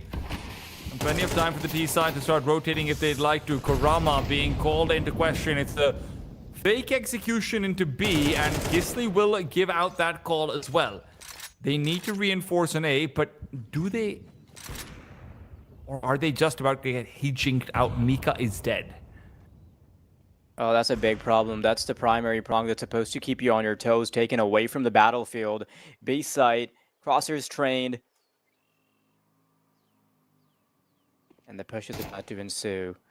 They've been a bit light-footed. As they walk in, Kurama, his position is known. He's relying on the crossfire. No utility available to flush him out. Uh-oh, Snowy's found the man that is supposed to keep Kisley alive. And as they're fumbling about in the chaos, Nitsi has reduced him to just 3. 3-on-3 is more than possible. And this time, Butterfly, I don't think they shy away from it.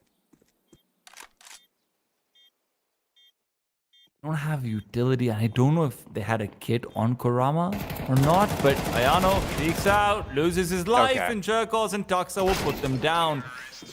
It's a well-played round. It's really a good job that Kurama repositions back into new box because he knows that the Molotovs have already been used. He knows he's going to be fine over there. But then, again, it's these small things. Kisley's Farmers is playing close to coffins rather than behind the ledge around it, which is what you kind of want to cover off the cross into new box. If you're playing close to coffins, new box will not be able to support you without having to fully wide commit. No, it's also things like revealing yourself over into new box while your Falmouth player at Coffin is taking this fairly committed position as well. It's really small stuff, but this is what gets you.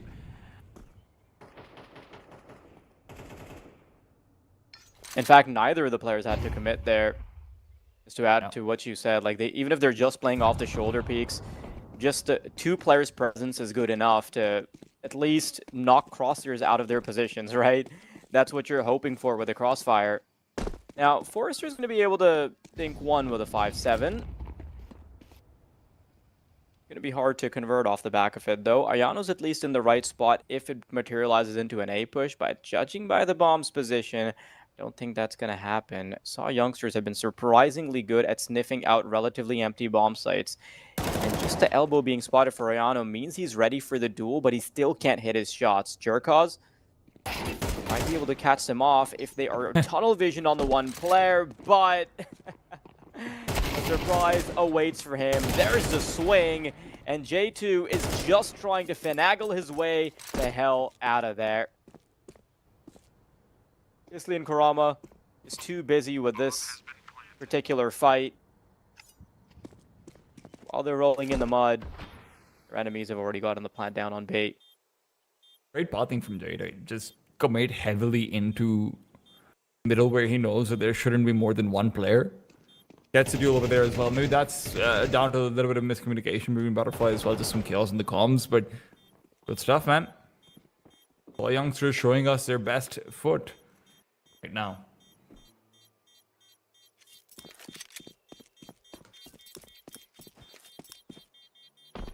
Their best foot is so funny if you just visualize it. Have a catalog of fate, like, this one's our most premium offering. Hey, yes, it comes with the sock included.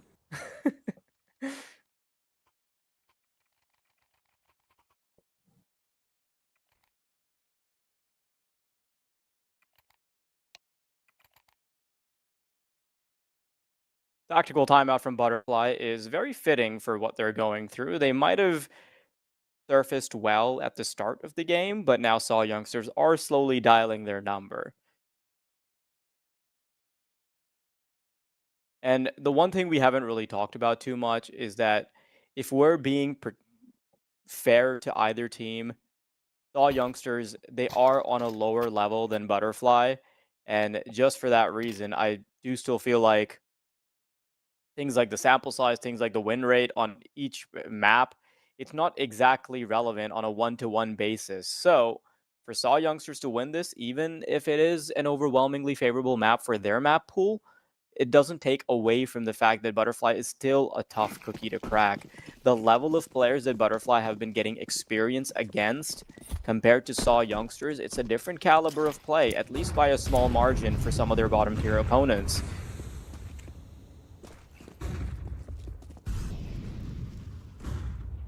Saw youngsters have shown that they can stand tall to these giants. Flashbang to usher Jerkos in. Forrester, their attention is being pulled away from him. Tries to keep holding Mouse 1. But the action continues to ensue here on A. Jay will not stop holding W as he circumnavigates around the arches and manages to find a kill. 3 on 3. The CT simply not in position. Stuck behind smokes as well. The closest sprung is towards second middle. Calm before the storm. CTs want to explore. They want these fights. They're hungry for a round. This time, they're not letting it go. Kisly puts down Snowy. It's a fair trade. In fact, more favorable for Butterfly because they still have an unhealthy player in the form of Karama to fight against.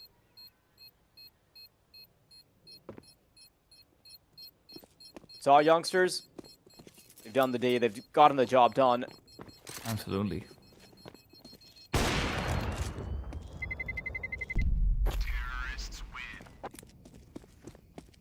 He doesn't need to finish his meal. Mika's just going to keel over and die anyway. Isn't that the best? Yeah. You've done so much hard work, and you feel like it's not paid off, and suddenly you find that actually I have screwed the CT economy.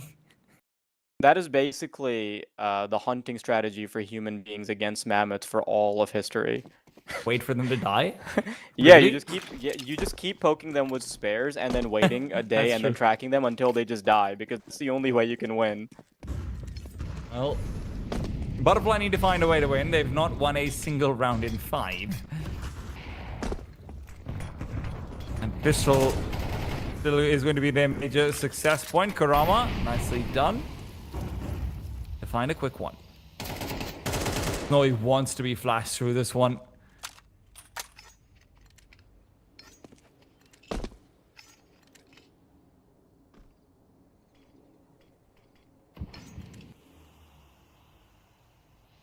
What do you think is like a minimum round count for Butterfly if they've started to struggle? I don't even know, to be honest. The problem is if they're struggling so much on the CT side, I don't know what the T side looks for them. Right now, I'm not even looking at a minimum round count. I just need to see something that speaks of comfort. I need to see the equivalent of like, hey, you know, a little bit of a two-step on the dance floor. Don't repeat this, let's see. Well, you know what? I did try to warn him. But as every horror movie where I have screen-dead characters on the screen has told me, it doesn't really work that way. Maybe it does, maybe it does. A spam over here would be big, but Kurama's trying to push through the smoke. Can he find the planter? He finds Mika, he finds Snowy. This is round on. Forrester coming in from the side. Finds Jerkos, cannot immediately eliminate him, but information is enough as they wait for the banana flank to materialize as well. Duxa will never turn around in time, not when they've got so many threats coming over from CT, but Duxa becomes a threat in CT. Goes through on the flank, looking to come in from behind, but now that Op can no longer be blocked off by that banana player. Forrester gone. They're so damn blind. Tuxa dead regardless. Ayano, right at the nick of time, will get onto the bomb for the defuse. Butterfly, oh Kurama, a damn sight. More than just a pat on the back. Yeah, it works both ways, doesn't it? You can't scream at the screen to help the killer either. And Kurama will become a force to be reckoned with.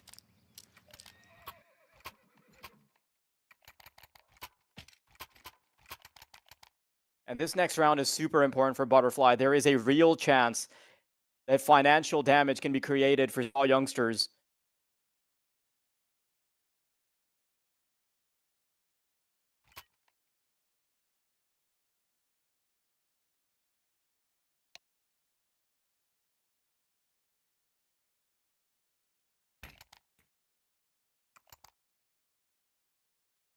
Bit of a breather for both teams. They're right back in the action. Butterfly can't afford to lose control of their money at this opportune time.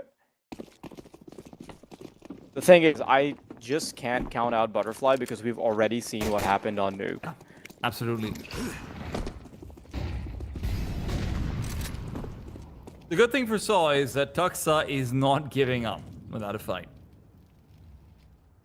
Well, he's also just not giving up in general, to be fair. HU timing Much is off better by just affair 3 now. seconds. You have to watch out for Ayano. He's inside the smoke. He's bumping bodies. Can he come in from behind? Gets one kill, but it traded immediately. And as Nitsi gets overzealous, jumping forward towards the Cold Zera box after finding the first kill, it's just not going to go well for him. That is a Molotov lineup. That's what I was thinking. Yeah, I think the idea was to hold W and send it over to Pit, but I don't think it works that way anyway. They're about to push in. Jay, oh no, he tries to track it around the wall, and it's a big opportunity, but the shot just doesn't connect. Kisly given way too much time to live, and he will exploit it as much as he can. Why does Jay pick up the secondary op for the post plant? It's called a good time, not a long time. The only real answer you can give me. No analysis here, my friend.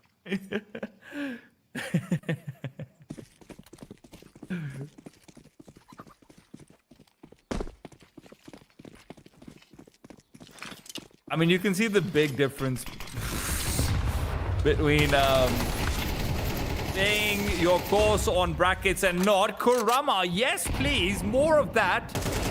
I know it's an anti-eco, but hey man, pick up the numbers, find yourself number 6. Exactly what the doctor ordered. Hello? Yeah, this is your doctor speaking. I need you to kill 4 people. Yeah, that will solve your schizophrenia.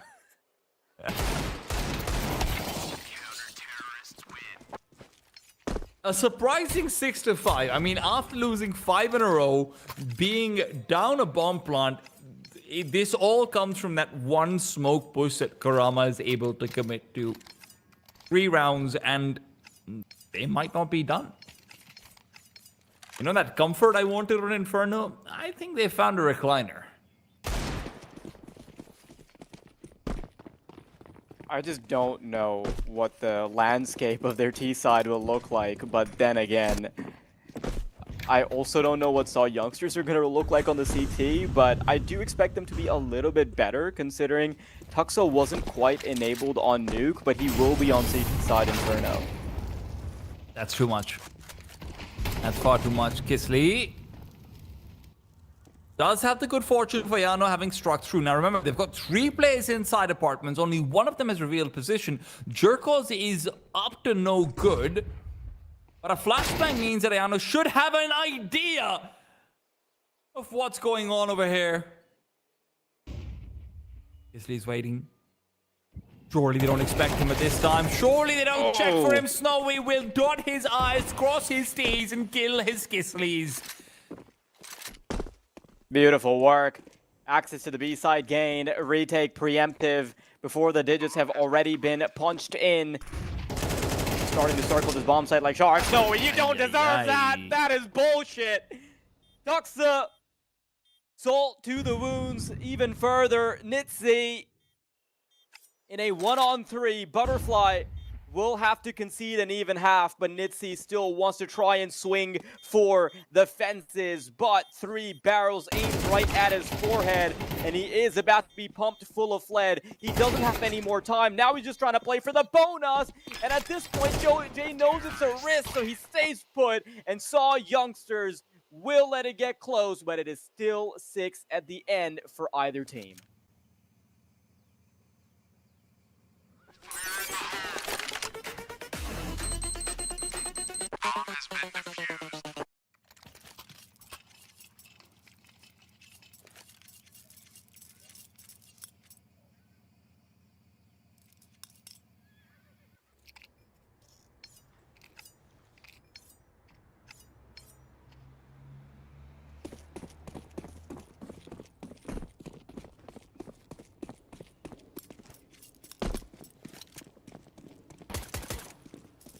Quick peek down middle from Tuxa as the second half is where he hopes to make even more of a mark. Good grenade, Kurama.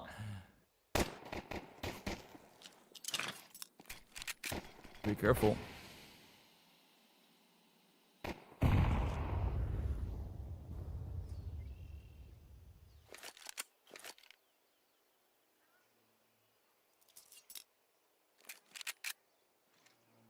Jericho's waiting for that flashbang. These dualies are going to create so many problems, but they just can't seem to find their mark.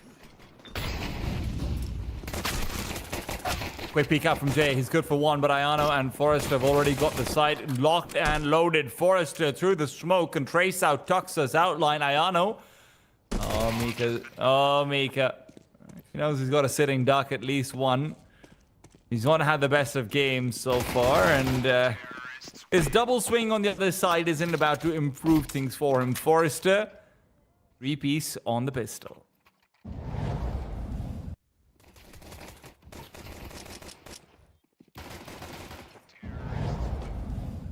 Butterfly needed this start to the T side just so that they can have a little bit of wiggle room when it comes to being able to warm into this half. You know it's going to be Saw youngsters pulling zero punches when it comes to their defense. Seems closer to that scoreline. Our youngsters have elected to force buy into this, potentially paving the way for Butterfly to get up to 9 without a particularly difficult contest, but Inferno's almost notorious for force buy and pistol victories, so I'll have to hold that thought.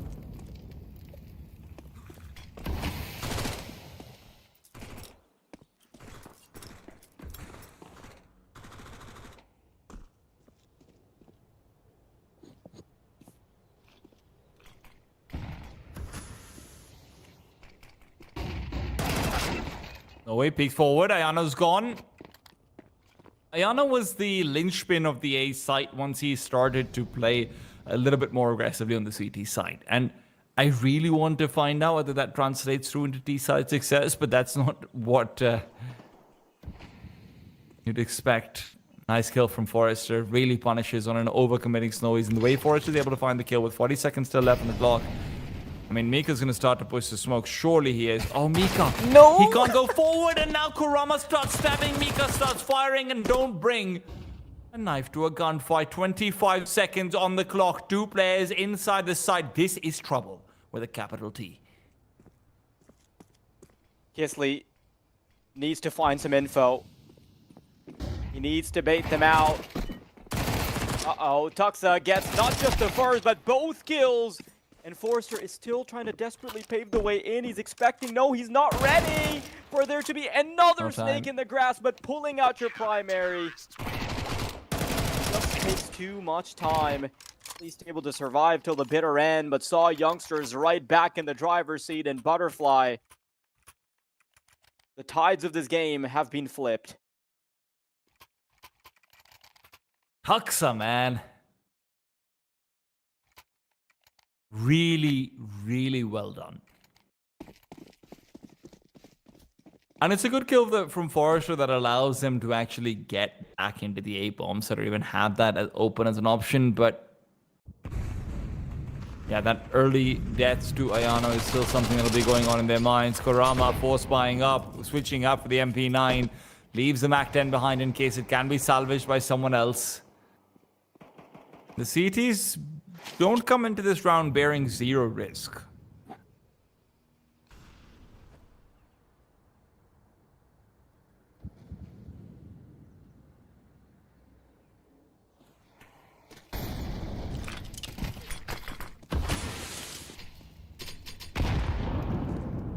Forrester is going to be a nuisance. We've got 3 players over here who are now afraid of committing away, and Forrester uses that smoke, full faith in it, to clear it all the way up. Gives plenty of footsteps of him running away, but as the CTs are going to be locked out into CT spawn, it's all reliant on the timing for the T side. Tuxa has a flash for himself, and before the smoke can bloom, he's being faced down there, spamming away, and Jerkos has a chance to bite in because of it. Coming in from behind, it's Forrester. Again, Mr. Sneak Machine, and Jerkos will barely deal with his queen on the side. Kurama thought he had his own silent stepping situation going on, but saw youngsters sneak out that 8th. Butterfly just so much worse off, courtesy of losing that conversion. For the rest of the half, they're kind of just reeling from the financial losses. Eventually, they are going to recover, but when they finally do, they'll open up their eyes and realize that they've already let Saw youngsters sneak past double digits.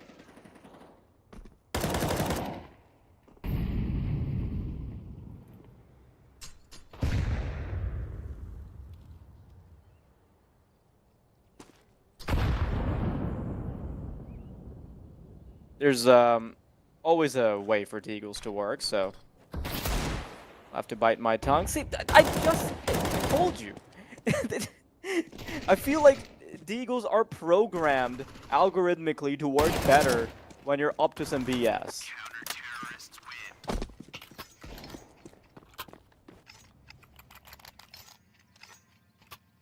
That's the beauty of Counter-Strike, man.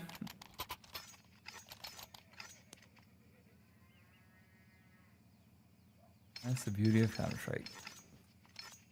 Butterfly doesn't feel like Counter-Strike's all that beautiful right now. They're thinking, Valve, why'd you put this map back in the pool?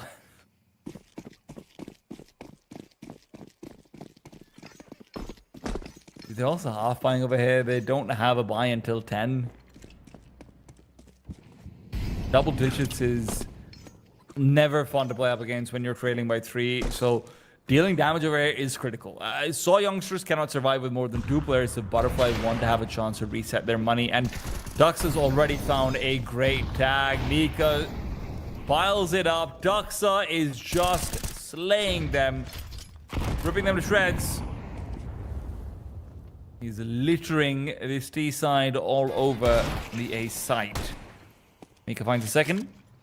Good recovery from him coming into the CT side as well. Feels a lot more comfortable. And as this is 2 versus 5, Mika picks up 1 more and make it 4. So youngsters keep all 5 alive. And now that 3rd map seems ever so much more likely. Yeah, inevitable even with how good the money is for Saw youngsters, with how Butterfly has have completely lost any wind in their sails. You think butterflies can fly in the wind? Like if there's a little wind?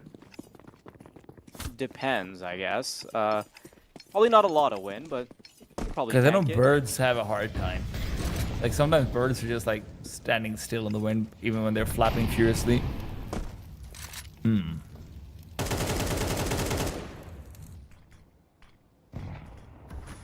Something to ponder and Google later on.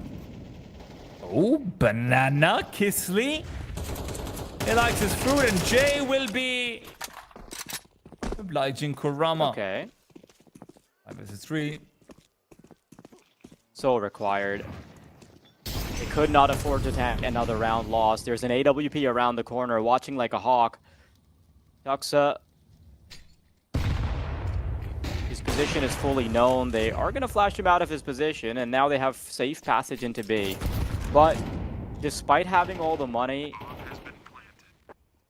the juice of this retake just isn't worth the squeeze. The hunt is on the A side.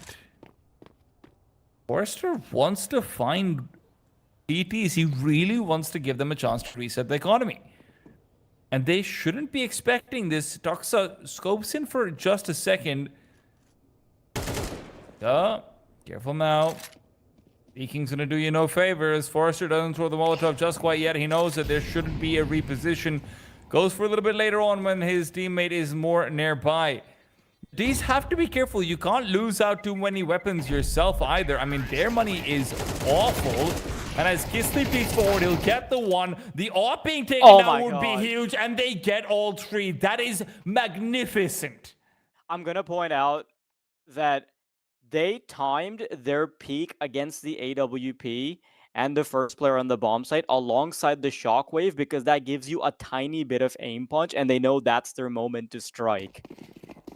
They know that they are running into an angle anyway. They already have the disadvantage. Might as well exploit the shockwave from the bomb.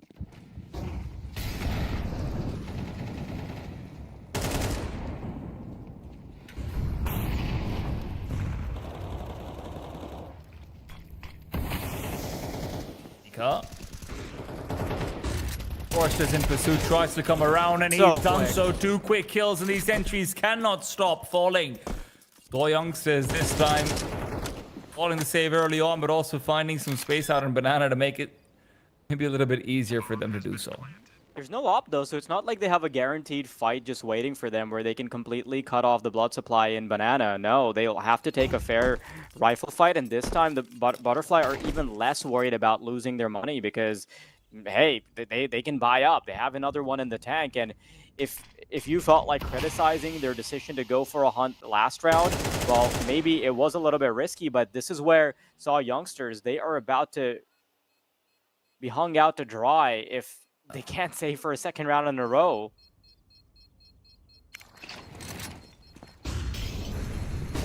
Oh, they're gonna Neutral being used.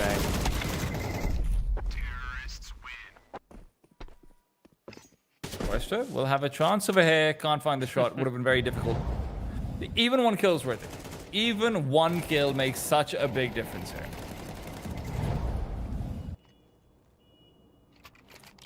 Yeah, they can't buy because of that. Do Saw force buy up, risk their entire game, or do they allow Butterfly to equalize at 10-10? That is the conversation that this tactical timeout is facilitating.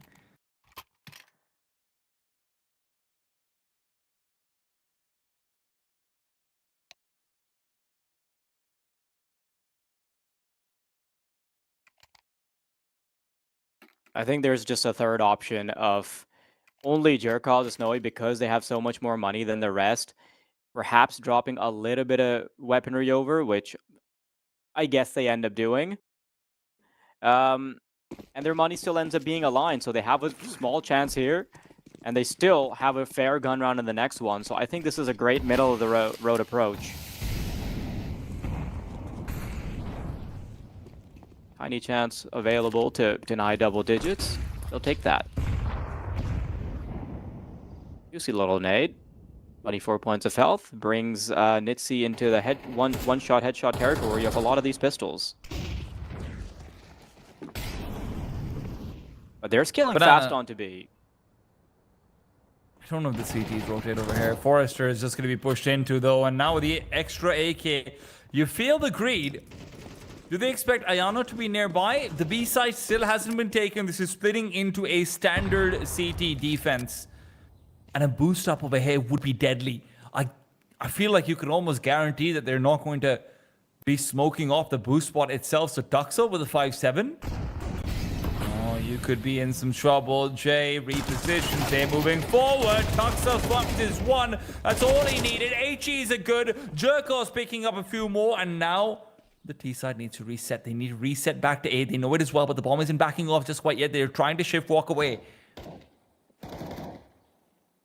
No, they're faking it. The bomb is still here, though. Oh, I really like this because that allows the pincer from behind, but problem is Nitsi needs to survive for long enough for the pincer to even be serviceable, for it to be viable. Saw Youngsters, their split-second decision to go hunt and find early info ends up working out beautifully. There's no way Kisley can make it around fast enough to help. That's the second or third time we've seen Mika being able... second time that we've seen Mika being able to just find a 1-versus-1 duel with Forrester's AK with the 5-7 and take him down. That's a linchpin of this round. Not having an A lurk available to you is what costs you that.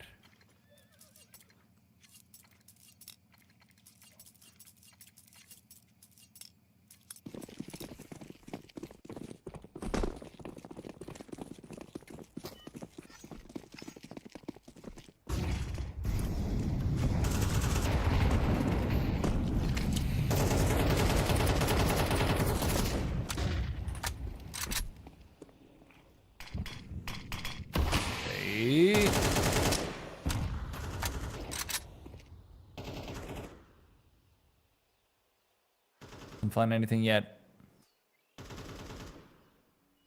There's not going to be a faster play this time over. Jay's been tagged. I don't know if they realize it. Molotov sail through. Flashbang will be avoided. Second one, not quite so much. Kurama gets the better of Jay, and now they back off and away. It's into A. Butterfly might have missed their chance for double digits, but that's all right. They'll have another one coming their way. Tuxo decided to pull the trigger. That'd be a freebie through the wall, but that's because our vision is much beyond 2020 with X-ray. Good. Oh no. That's fantastic. Just out of sight, just out of reach, and the op will be funneled into him. Now, they are deciding to go over towards A, and there's still 2 defenders there, so there is a decent chance that they can still crack this case. Rotation's also coming soon. The library player will be available in about 10 seconds' time, and as the push starts to materialize, this molly slows them down even further. Saw Youngsters can give it an honest crack.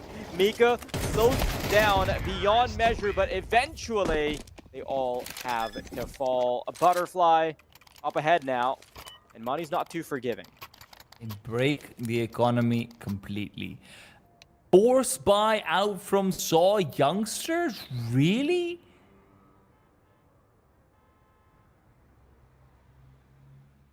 Tactical timeout immediately called. They are not going to make a decision like that frivolously.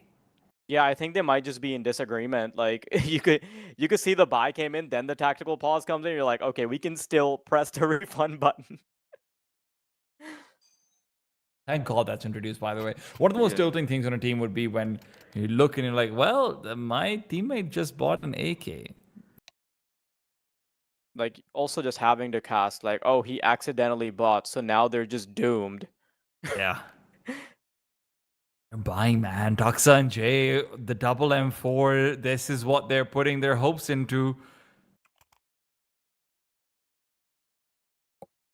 You lose the match if you lose here. Big investment. And I It's worked for don't them know. before. I know, but I just don't know if this particular round is worth the squeeze. It's not like Butterfly are up to map point or anything. You can afford to give them 11, but Saw Youngsters feeling a bit greedy about the round count. And also greedy for kills. Jay, the Pioneer on Nuke, will be swinging into form with a first kill on this round. Forrester will leave Ayano behind on the A-bomb site as he tries to just find information of some sort. Now he knows that there's at least a couple of players out towards long. Can't find the stray bullet to the head that he needs. He is good. All good damage. But there's 3 players on B, and that's where the destination is being charted towards. Flashbang out. Jay is gone, but Ayano will deliver the refrag himself. 3 versus 4. Durko smoked off. Will find the kill through the smoke, and a boost up will certainly help as well. They're not turning around to check for it. Snowy finds the end all be all. That is now the 3rd force buy that Saw Youngsters have won in this second half. At this point, is it even worth it to upgrade to rifles? Yes. Stylistically, the way they play, like, yes, I get it. All economists agree, yes, but the idea is they play like a different team when they're up against their ropes, when they have fewer resources to work with. It feels like when they're just trying to play the basic CS that they fully understand and they're comfortable with, it gets read. Butterfly can manipulate them around the map, but when the 5-7s get involved, then Forrester starts to quiver.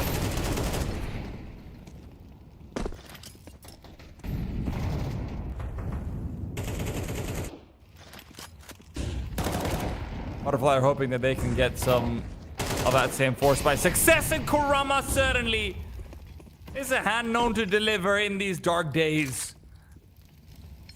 DTs are not out of trouble. Jerkos is alone. They're going to chance to smoke. Kisley, first one to come through, and a flashback to help. But Jerkos, how many targets can you even fight? Not even one is the answer. CTs have to save. There is not one training tool in the world that prepares you for that. 3 targets shooting back at you? Hell no.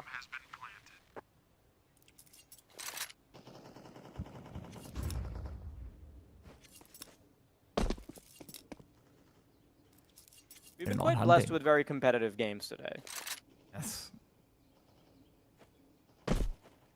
Sometimes even good ones. True. They're not But then hunting it- at all. I'm so surprised about this. Every kill is worth its weight in gold, but maybe they've arrived at the same conclusion you did for us. Maybe we don't want to break the CT yeah, don't economy. enable them with 5 Let them have rifles. This is the Marie Antoinette situation. Their 5.7s just have a different supplier.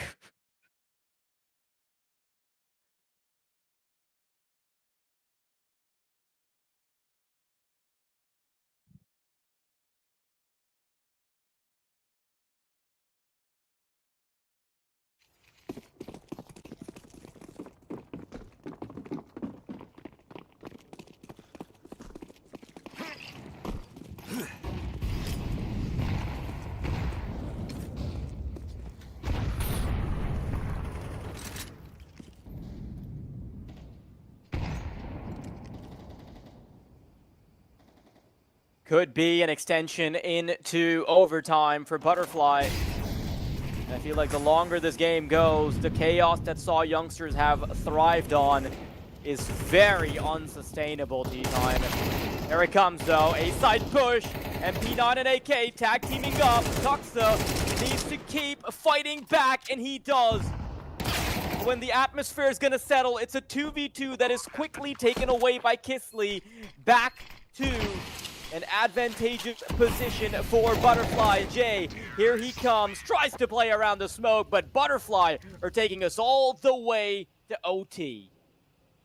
Forrester shows us the fireworks with his 2 kills coming into the site, right? Saw Youngsters get themselves their openers. Forrester is there with the trade, but I can't believe that Gisley doesn't reveal his position even once. Even once. We don't see like a bead of sweat dropping down, nothing of the sort. What an insurance plan that he was. As far as numbers are concerned, Butterfly are being propelled by Forrester and Kurama on this T side, and they hope to find more success. Taking this to overtime is good. Finishing it would be great.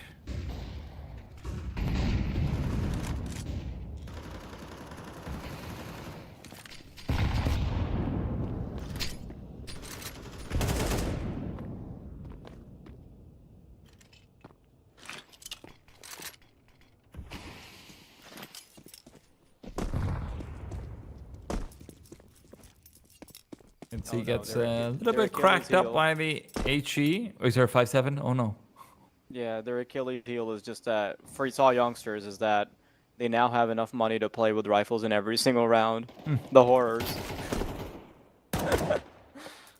Very good damage being dealt on Butterfly early on. And Butterfly's own utility doesn't feel like it's offering anything at all. Tuxa, the only player who really has much done to him. Kurama trying to stay alive out towards that banana area. Will re-peek into a very ready J. Loses his life for it. 3 players here on the safe site. Butterfly are still trying to sell out this B fake with 1 more player. It's only 2 left alive. Butterfly will be locked and stopped at 12.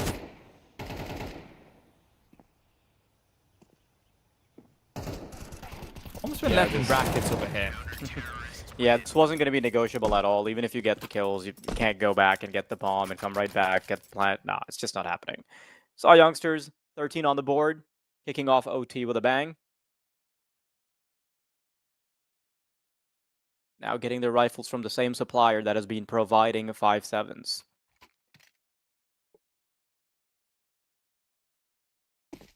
And as much as we've been memeing about the force spies and things like that, like this does speak volumes for how poorly Butterfly has been pacing themselves when they know what the economy looks like on the other side. when you know that there's a very stack-heavy team, one that'll bring about rotations quickly, they haven't quite been crossing their T's. Nano does get a nice little opener, though. The nade damage will quickly flood the kill feed with orange. They're just running about. They're hunting. They're prodding. They're playing it cool. And that elemental block is gone. Having to close out the game.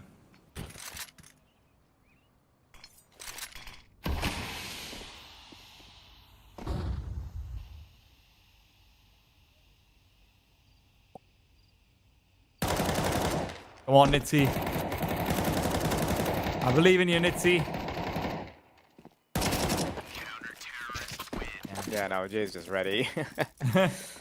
He knows that there's some smoke shenanigans waiting for him, and that'll be it. That will be that. Now, Saw Youngsters, they could potentially still have a flawless OT, while Butterfly are playing for scraps.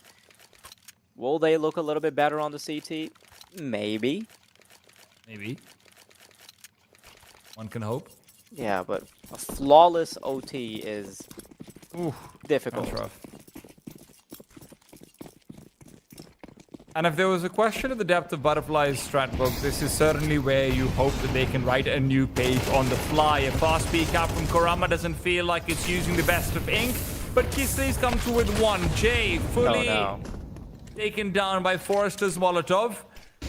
He did have the wrong piece of utility in his hand initially. You still have to deal with Jerkos out at the back of the B-bomb site, but had you committed fast enough, that would be all you have to deal with. Look out. Jerkos doesn't have an HE. So denying a bomb plant over here would have to be with an incendiary or just bullets. He's been given enough time for Mika to come over. Jerkos will be traded 1-for-1. Mika reveals position, so they will be aware of the possibility of him pushing through the smoke. Molotov will make sure that at least it's only one smoke he could push through, and they now have to deal with Snowy. Butterfly are in incredibly good positions to finish this one out, as Snowy will be faced off with a 2 versus 1. And Mika has to play versus the new box player with every advantage. Kisly, with 3 in this round, will give them their only T-side round in overtime.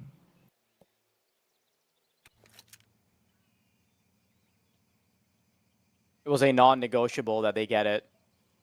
You don't want to be on the CT side and just be engulfed in the pressure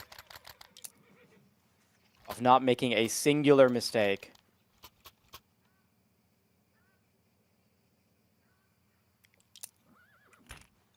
We talked about the head-to-head. This time it's a little bit more even. Nitzy and Tuxa, they are going toe-and-toe, but mostly it has been the Kurama and Ayan, well, just the Kurama show on the left side of your screens. This has not been bad, though. Well, I don't know how that ends up being a 1-for-1. Now he's quite heavily tagged up from that engagement. And Butterfly don't feel comfortable just giving up all the information in the world. Instead, Ayano wants to go exploring. Now, he does have a window where if he decides to push apartments a little while earlier, then he can end up behind enemy lines.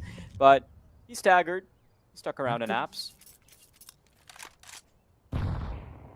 This deep apartments position, more than anything else, means that they can stack to 1B.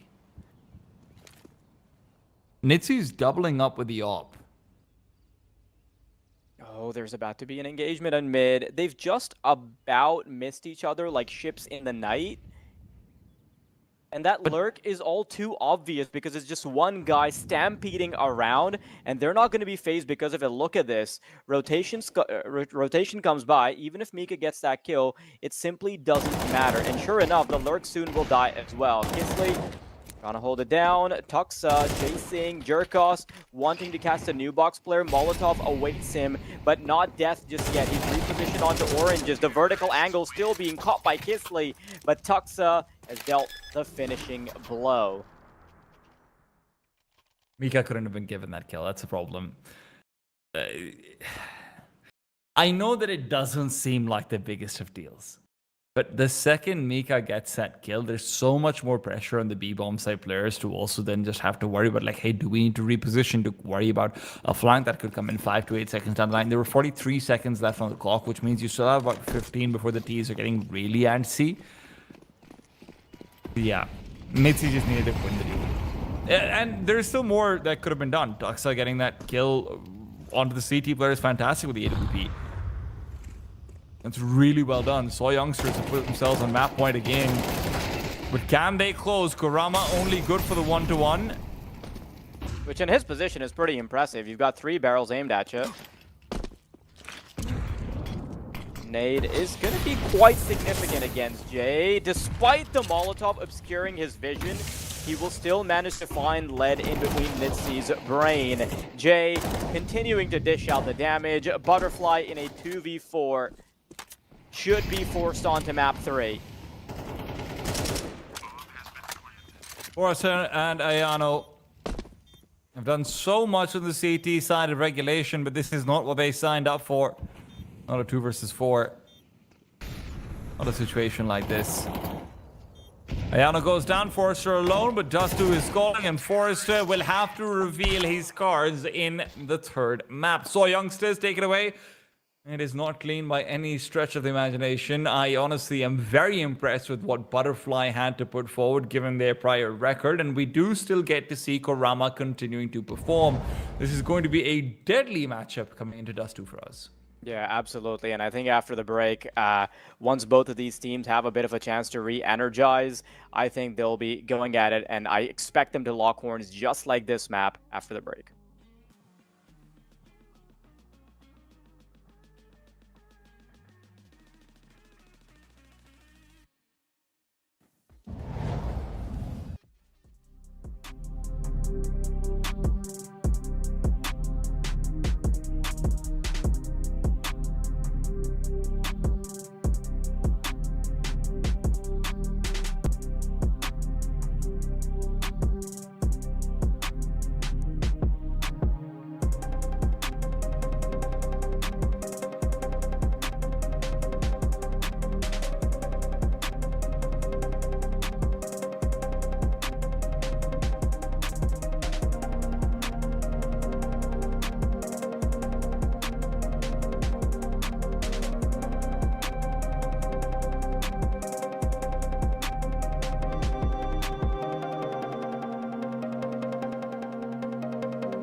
A tough 1-1 will lead us into Dust 2. Inferno was supposed to be a walk in the park for Saw youngsters. Well, technically so was Nuke when they started off 8-0 up. Dust 2, however, as always, is anyone's game. Welcome back to CCD Europe Series number 5. The Swiss stage continues with myself, Daytime, and Wild Deity on the microphone. Butterfly gave us quite the showing, but so did Saw youngsters, and this game almost feels destined to be a close affair. Onto a side, Kurama and Nitsi have both found a victim E. Jay doesn't even get to move a muscle. Straight up, gets slaughtered in Ninja. Tuxa and Mika can pretty much do nothing either. Locked away in middle. Butterfly happy to just hold down the line. They know they've done their jobs. Cutting their eyes even further. They're going to take extreme caution to not even get a single casualty their way. First the flashbang, then the bait and switch. Love it. I love the attention to detail here. And it's small things like this, which is why Butterfly have had so much success on the pistol rounds. They've won 4 out of the 5 pistol rounds that have been played so far in this series. And they're hoping to continue find such success.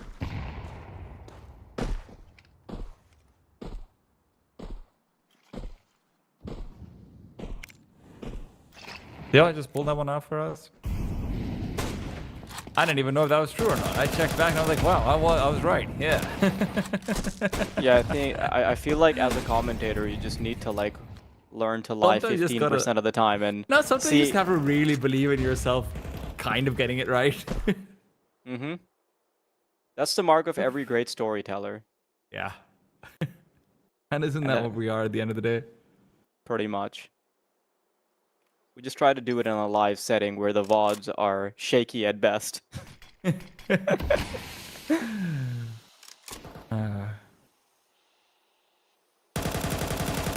94 spies have been a problem for Butterfly. They lost to plenty of them, and Saw youngsters are hoping that that same fortune can follow. Yeah. Quick side swipe will give him the one. He was one of the main reasons, one of the main perpetrators of the Force Spy activities.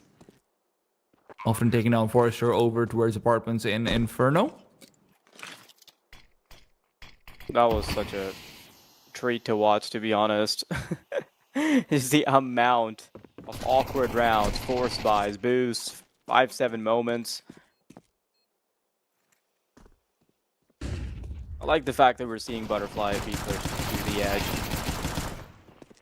There's a bit of a hunt effort going on here, though. I don't like that they feed them so much. I mean, towards the end of the round, Tuxa is even going to get a decent exchange. I believe he gets to pick up a rifle.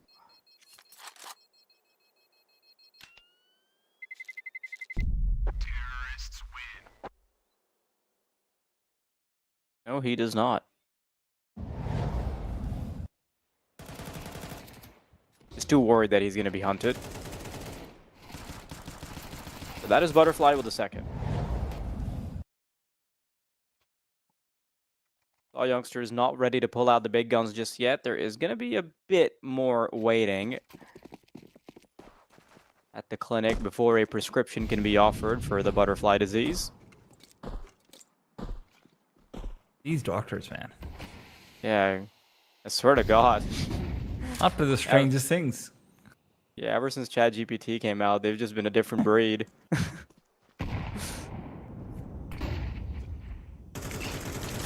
Ika pushing forward. Ayano's ready for it, and deal some damage out of the Jackals as well.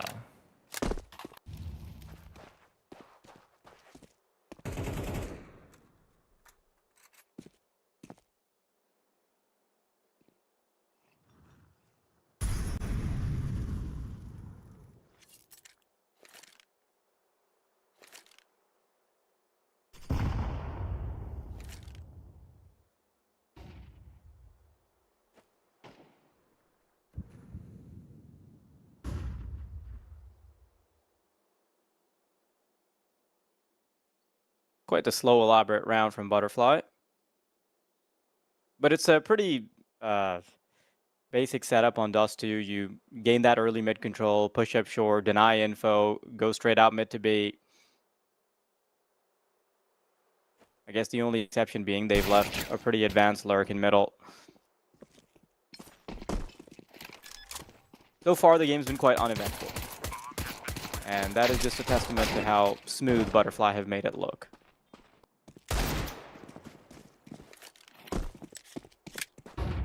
Do you think these really old knives, like the M9 Boreal Forest that we just saw, they're ever going to become like antique and cool in like a very, first generation item way, or are they just always going to suck because they're so ugly?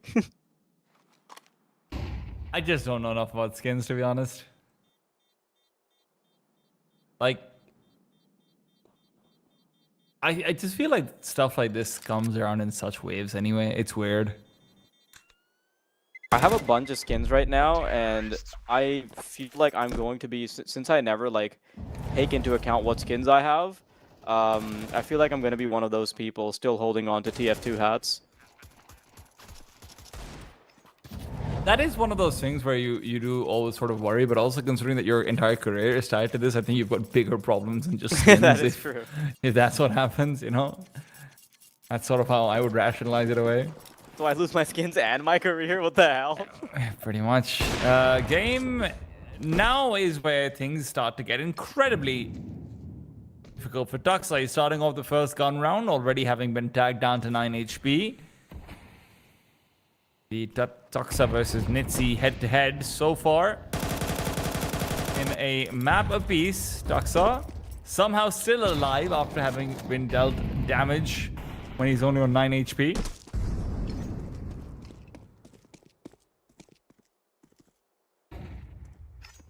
That'll be more than enough HP to pull off at least one more shot of the AWP. That's what he's relying on. Butterfly are using a lot of utility to feign out presence in through short and really make it look like they have a lurking player trying to find that equalizer. In fact, it's over in the middle where Kisley's making a play.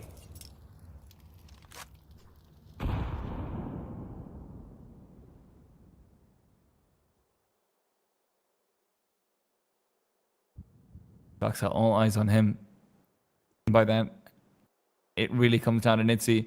No flash will be used over here. Tuxa lands the shot. It's not going to be enough, and Jay is the one with the refrag. HE to the face of Kisley, and as Kisley finds one, he looks for more. Doesn't get brought down away from aggression point, but Jay's got a second kill, and then some still available. Nitsi loads. Kisley gone, gone, gone.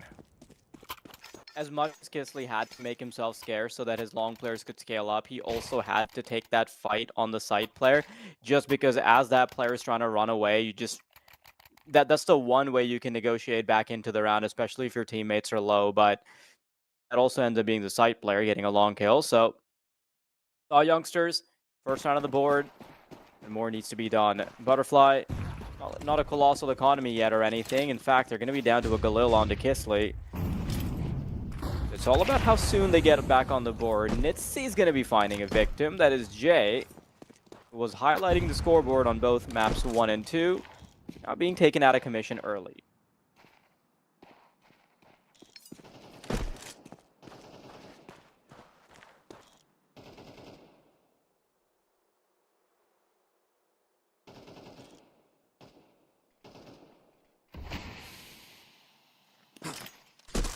What's the plan over here for getting back the refrag? Snowy was damn good on Inferno. Such a pivotal part of their offense.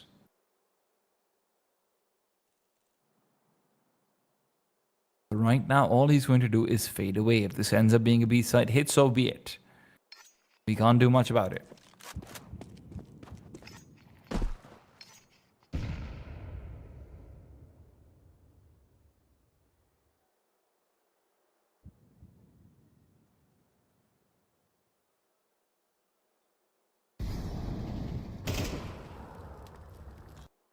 Circles is not feeling the best. He's been left to dry, and for good reason. He doesn't get anything done over there. It is Saw to declare a call to save. And Butterfly were quite cavalier about going for hunts on Inferno, even when they didn't have money, so maybe they do that again, who knows. The saving paths are quite clear on the well, on Dust 2 at least, so now they're going to start exploring into T-spawn before the bomb's even halfway ticked down. They're being quite slow about it, so I highly doubt they'll make it all the way to long. They'll be happy with just having a corner of the map to themselves where they don't die.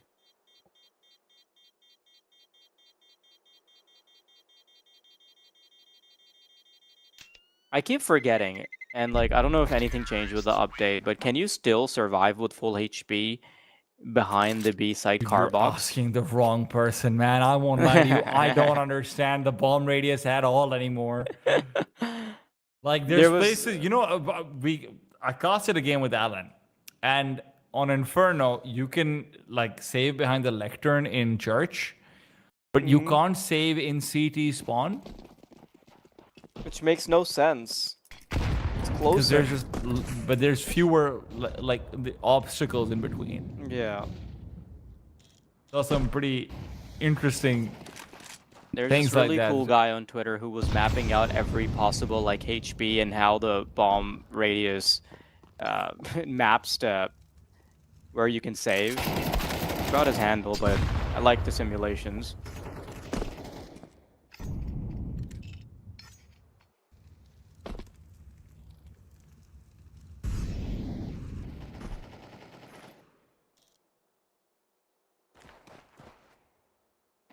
Jay is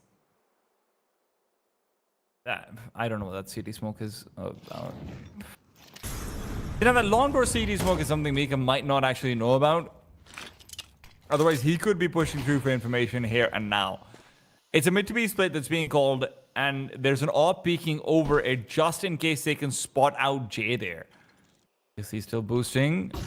Jay's over to make a move. The flashbang is helpful. The spray even more so.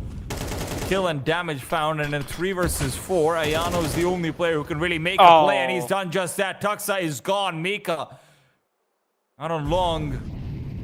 And that lower tunnel's presence that they've still maintained is going to be very impactful. It's a plant for short. And Gisli get away after putting it down. He's going to take the AWP scope back over, watching out for the long presence that he knows should be there. Mika playing close will be going by unknown. He's slipped the net, but can Forrester do the same? Come in from behind. He's sneaking through. Gisli distracts, but Forrester's gone. Ayano, the savior of this round, will come through with a few more. 3 kills already, and Gisli's there to be the cherry on top. Butterfly, this entire round, this entire sequence to Ayano alone. Yeah, moves into the A side, clears it out, then continues to fight on the retake. Mika was that one extra element. He was the only player with boots on the ground, and he was supposed to try and pull back a little bit on A once his teammate died. But again, he was just meant to pave the way so the rest of the players could move in. The fact that they intercept Forrester at all is a surprise, but still end up winning the round courtesy of the madman that is Ayano. Quite good about keeping himself alive, by the way. 5-1. A bit of early damage onto the man that was responsible for the previous round. Saw youngsters have pistols. We shut up and listen.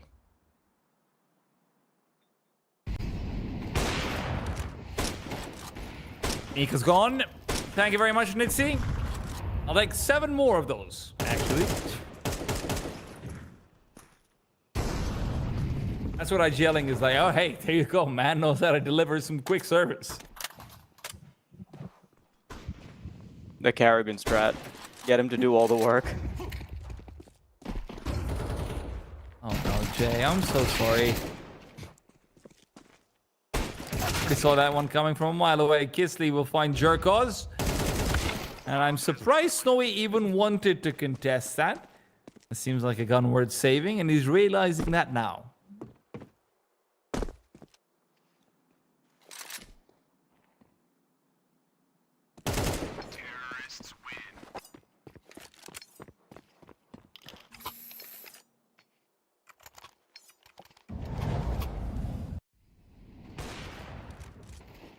This is very akin to how the game started, but in Saw Youngster's favor. Like, I know it's a while ago now, but Nuke looks so dominant until it wasn't. And there's a world where this could have been a 2-0, but now Saw Youngsters have to play this. When they start off Nuke in the fashion that they did, there was a real realm where it ends just as one-sidedly. They go on to Inferno. They play they take the distance, and we'd be done. We don't live in that realm.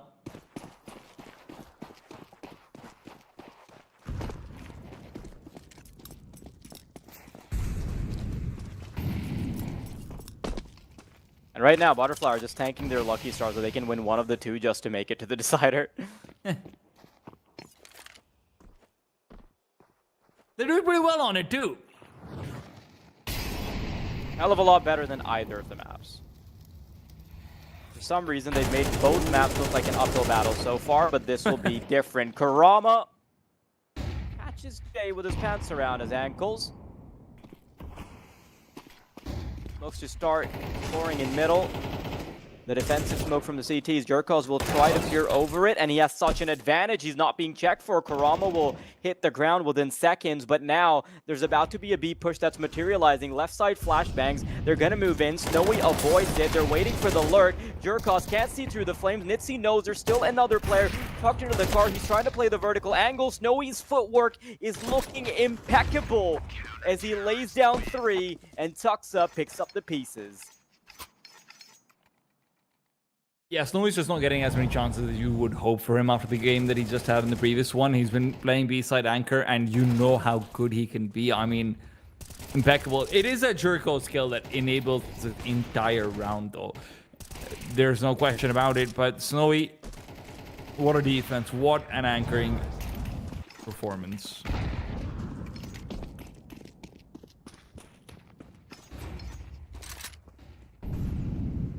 Two players out on towards short very early on. The CT side want to accelerate. They will find it. Seen that's the bomb down as well. So you have to go all the way back to T-spawn for it.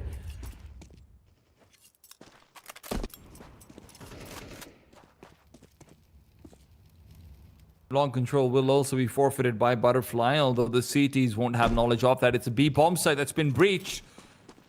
Maldady. Can they get a push through on time? Kurama has given himself every single chance to find a backstab. And the question is, what does Snowy do? Because he's in upper tunnels. And I like will how they he's playing expect this. it? Jerkos reveals position. Kurama will be able to get this first kill for free. He knows it as well. He wants more. He wants more. But nothing to be delivered. Jerkos is dead. Mid-B smoke is here to threaten. Will Snowy be able to find the bomb? He can't. He takes down Forrester, but the bomb will be able to translate its way over into the B-bomb side. Duckster turns the corner. Where are you looking? Kurama to the side. Heard the footsteps coming through, but the bomb is now going to be planted. Ayano with a Molotov. The smoke is over at the B doors. There's two players coming in from tunnels.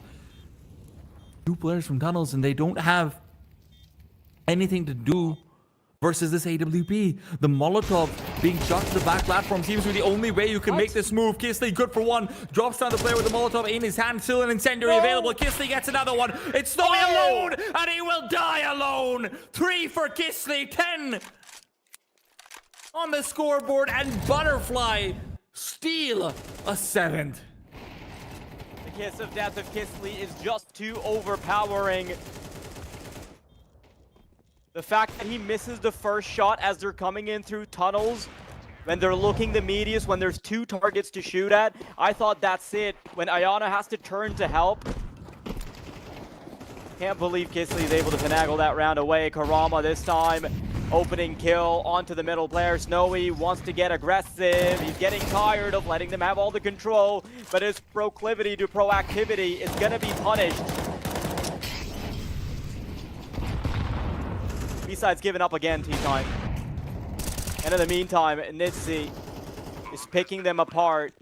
I don't like that they're exploring this much, though. Don't let it become a 3-on-3. But Ayano does not care. He refuses.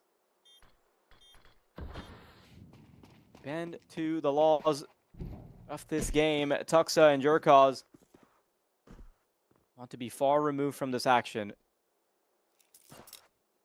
Something tells me that Butterfly, if they have an advantage like Saw Youngsters did, they're not letting go of it. I hope that someone told that to Butterfly as well. It's perhaps the more important communication to be had. Dude, Mika has had such a bad game, though. It's the thing. I mean, out on long doors, he's gotten nothing. They just haven't contested him. And when they have, he's died.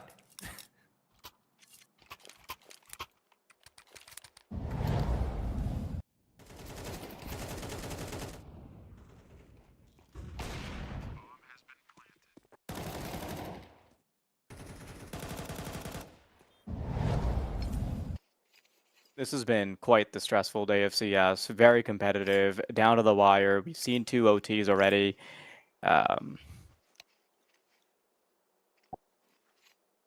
Went to a wedding reception yesterday, and I was telling my friend about how this is basically my life. Like, I'll look at I'll watch like 2 very stressful games, and my friends will call me and be like, "Yo, do you want to stress yourself out even further with some competitive CS?" And then I'll end the night by looking at the results of more stressful games in Tier 1 and then wake up and check the news about them. What's that low cortisol stuff that people are talking about? Nah, not for you. Cortisol maxing is the future. Oh, Tuxa. Absolutely stellar. Expected them to come out long to try and exploit. And whoa, Tuxa, thank you. Expected them to come out long to exploit Mika's position, and then he finds 2 kills off of it. Butterfly? I don't think they got that memo for us. I don't think. So Youngsters are out of this yet.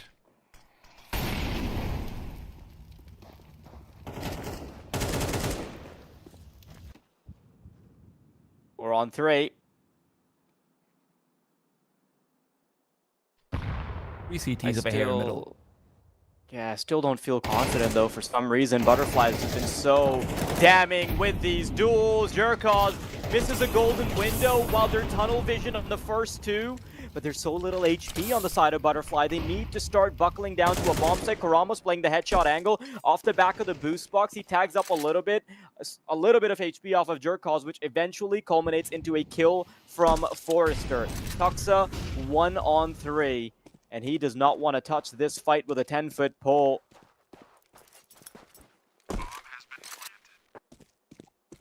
AWP so much more important alive.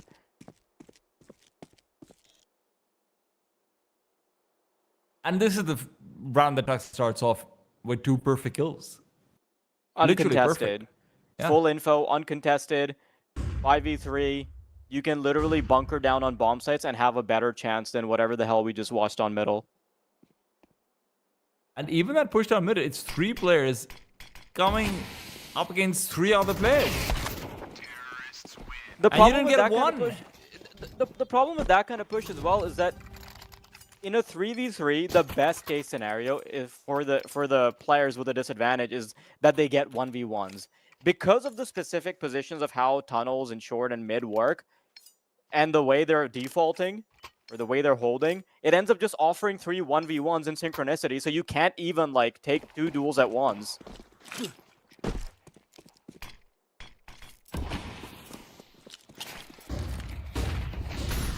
See? 100% blind. Forrest has found one, and it is finally Saw's time to perform. Is it? But that performance is going to be cut short. B's clear. Nitsy's got has an position. Yeah. As long as he has a knob. Woo! Okay, that is quite the distant shot from Jay. And I didn't want to count out Ayano, but he will count himself out. Saw youngsters barely stay afloat, but the second half will not be easy.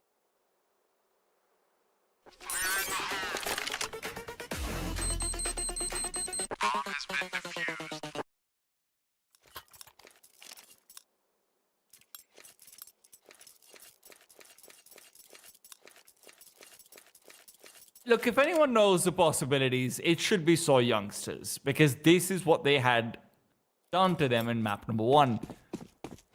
If there's a rousing speech to be given, if the troops are to be rallied,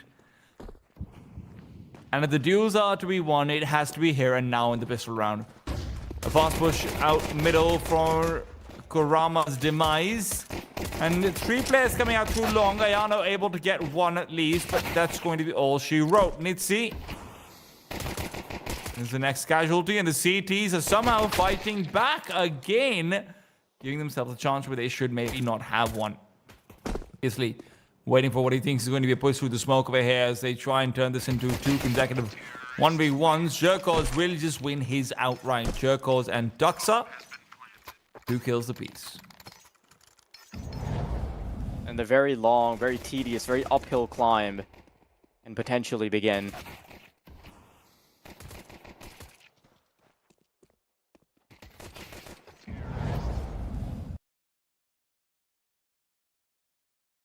Butterfly know that they have a pretty significant advantage, so they're just going to try and rest on their laurels and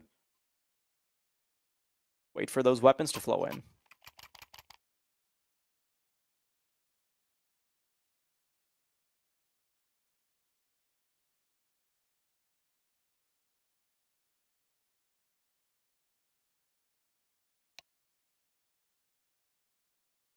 What is the back? You know what? I always see it, and I always wondered the back.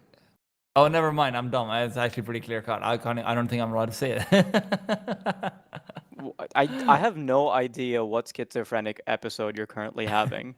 It says it on the garage, on Duds 2, like in the in T spawn next to the place where you find the football.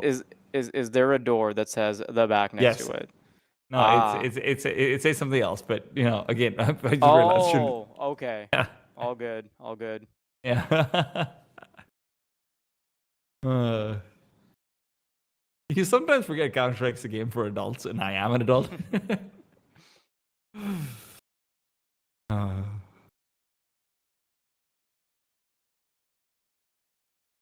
Once again, Saw youngsters have gotten 2 more rounds. Poor Mika is still feeling a little bit like 1 is the loneliest number that you ever knew. 3 1s are much worse. Since you mentioned that, you know, CS is a game for adults, I feel like Facet's like policy for how they handle like toxicity. Like I know they updated it recently where they're like, oh, like some profanities allowed and you can be a bit toxic, but you can't be abusive. Okay, but hear me out. What if we just straight up had a 21 plus abuse queue? Okay, that's enough for me. I think I'm gonna send it to a break before I get any more ideas. We'll be back.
So youngsters will be able to breathe a sigh of relief as they finally get a round that should be on the easy side. It's USBs and hopefully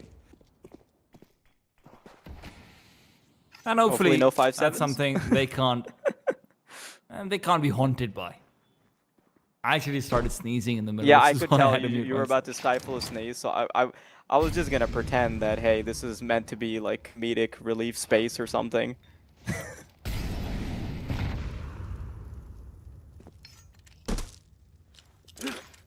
But anyway, our youngsters, a little bit of time to grease the groove. Butterfly's got a stack on A.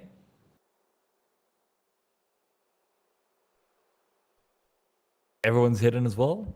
Unfortunately, a stack on Dust 2 just almost never works. Like, unless it's a B stack and you just, like, super luck out because the other team just, like, shuts off their monitors. Because everyone just goes for a short default, then into a B split, and then they also pull back if they face too much resistance. Like, everyone just defaults in the same way, short to mid to B tunnels.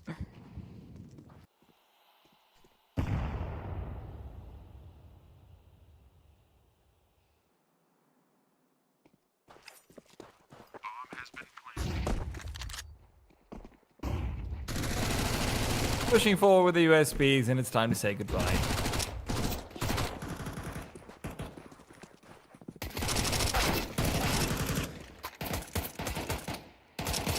Ooh, maybe some damage. Well, listen, man. All things considered, 2 kills is 2 kills.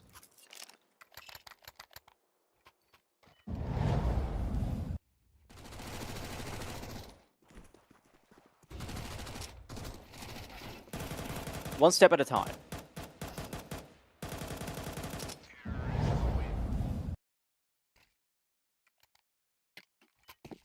All right, first gun round coming up from Soy Youngsters versus Butterfly in the second half. We have Nitsi on the AWP, who was a pretty damn good hand with it.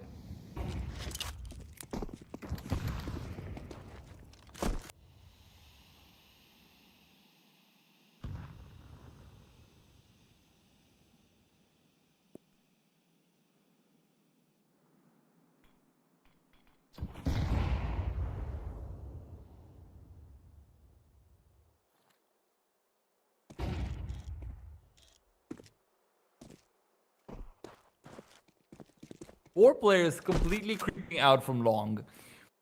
As the CTs still have an AWPer ready and waiting, but the AWP's got a util in his hand. What? A Yano? What? I hope we got I that one on replay. I need to see it. I swear to God, dude, I have no idea how that sequence ended up happening because it didn't even show up like collaterals on the kill feed. So, Butterfly being given a bit of a freebie by Ayano, actually. Not really, no one else having to really push for their meals. Yeah, I really hope we get a chance to see it again from the perspective of Ayano. That was some nutty stuff. But alas, I don't think we will. Gasp.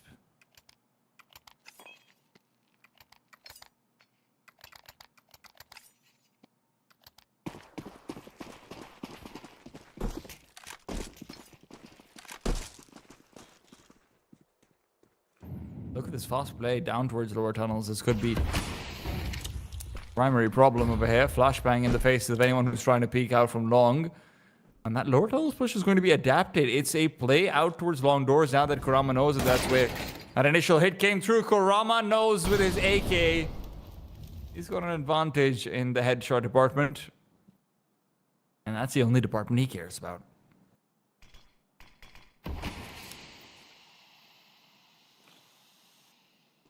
Oh man, as the Molotov starts going through the smoke, it'll be too obvious for Forrester where he needs to shoot, but even when he doesn't connect the first couple of shots, it really ends up not mattering. 11 is now guaranteed for a Butterfly, unless it's a colossal screw-up, and it won't be. Kurama's also just managed to stay alive despite having taken that headshot early on. He gets a few more shots off, and thanks to the AWP, has a second kill from it. Butterfly up to 11, and the SAW economy is rocked and ruined.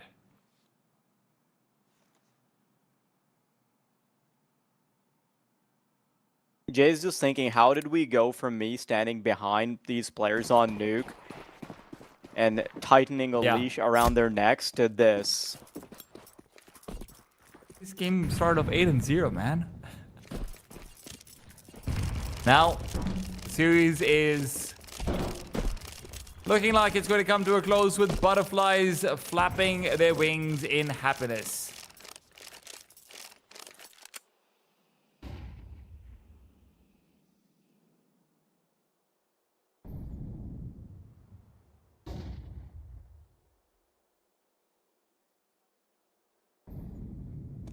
Little known fact about butterflies, they are just as content with making do with corpses to find nectar from. They'll take your blood, they're fine with it. That's the kind of butterflies we've got on the server right now. They are hungry. Carnivorous, Something even. Indeed. Yeah, well, that's a USB, well, a Glock that he's not too worried about. You know, it's been a long day of commentary when you confuse a Glock for a USB. That's about as much done. 4 AKs and a Galil. That could be all they have to sway Butterfly from their course to victory. So, youngsters, need something heroic. Boss play out from Kurama as he has that AWP, puts it to good use. Secondary op is going to find an immediate kill, and as Forrester waits for the push through, flashes are all dodged out, kills are found as well. Counter flashes are good, and Forrester's dealt damage to Mika. Mika happy to get his third kill before he says goodbye to the game, and that goodbye is coming. Kurama guarantees it. Butterfly take it in 3, and what a series from Kurama. Gotta say, man, there were different players who stood tall, but Kurama all across. Just ridiculously good performance. Yeah, at the start of the game, we thought maybe we'd be giving those flowers to Jay, but eventually when he slowed down, and you know, credit to him, he did play well. Unfortunately, just completely outshone by Kurama on the other side, but there were plenty of pieces that were frankly working out quite well for Butterfly. And if the first couple of games back and forth didn't convince you on who the better team was, I think the decider was very fitting because Butterfly took it by a mile 2 times. We got a good showing out of Forrester on a few of those maps, making some good moves. Ayano on Inferno, once he got slightly more comfortable, was also a solid piece. Then a little bit more, you know, up and down on Dust too, but even there has his highlight moments. You've got a good operator Nitsi at this level. Honestly, this Butterfly and Kisley, I mean, how can I even forget Kisley? How many moments did he have? This Butterfly team is going to be a pretty good shout to make playoffs right now. Whoever they go up against is going to be in for some trouble. But for now, we're going to be sending it off to a break. Coming up next, it's going to be Enox Division versus G2 Ares. The CCT Swiss stage continues. Who's going to make the playoffs? Well, stay tuned to keep finding out.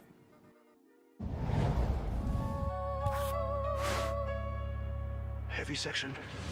No limits. Break it! No silence. Shake it! No borders. Take it! 1 Heavy guitar. 808 kick crowd in the dark starts. 1x bit. It'll be ace.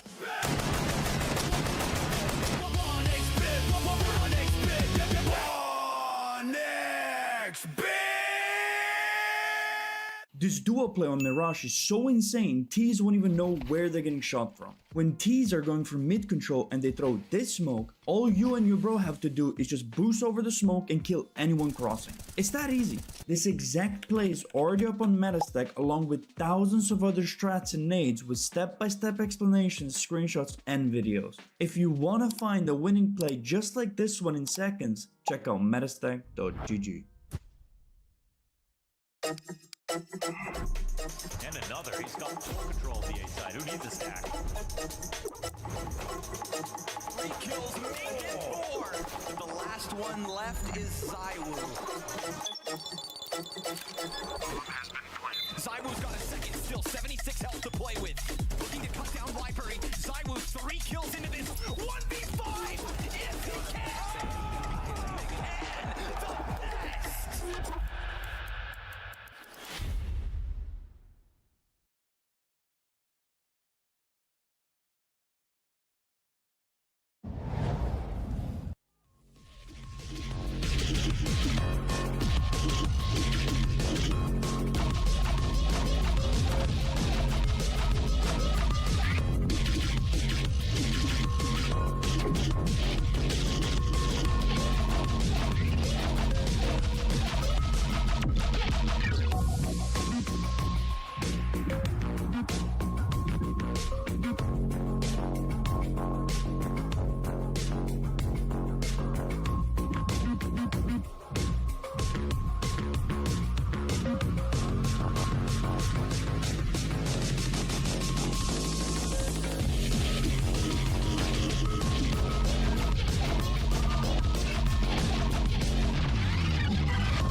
Heavy section.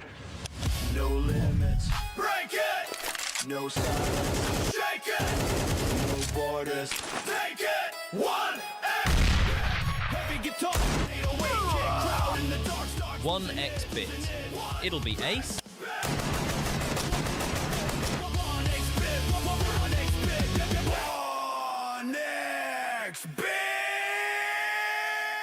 You need to throw this double HE on Ancient for a free kill. You and your duo have to position here. This guy has to aim here while the other one aims here. Then you both jump throw the HE at the same time. And that's how you absolutely destroy any CTs staying at cave entrance. If you want to do this with your bro, invite him to your team at Metastack. This way you two will never forget your free ELO plays and you can always find new ones in seconds. Only at metastack.gg. And another. He's got full control of the A side. Who needs a stack? 3 kills, make it 4. The last one left is Zywoo. Zywoo's got a second, still 76 health to play with. Looking to cut down Vipery. Zywoo 3 kills into this 1v5. If he can, the best.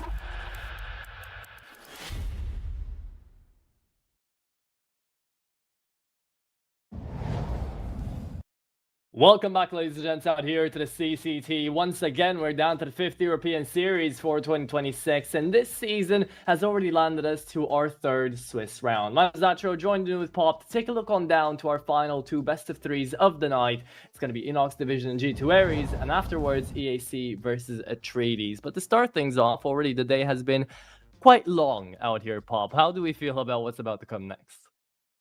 Well, I guess we're gonna figure it out if we're gonna be kind of in the same place, right? If it's gonna be still very close best of threes, or if one of the 2 teams in each match is gonna be looking better. And I mean, on paper, I think we can already make a case, but it might be based on previously known information, which might not be as actual as you might think. So what I'm trying to say is, focusing on the game at hand, Inox Division taking on G2 Ares.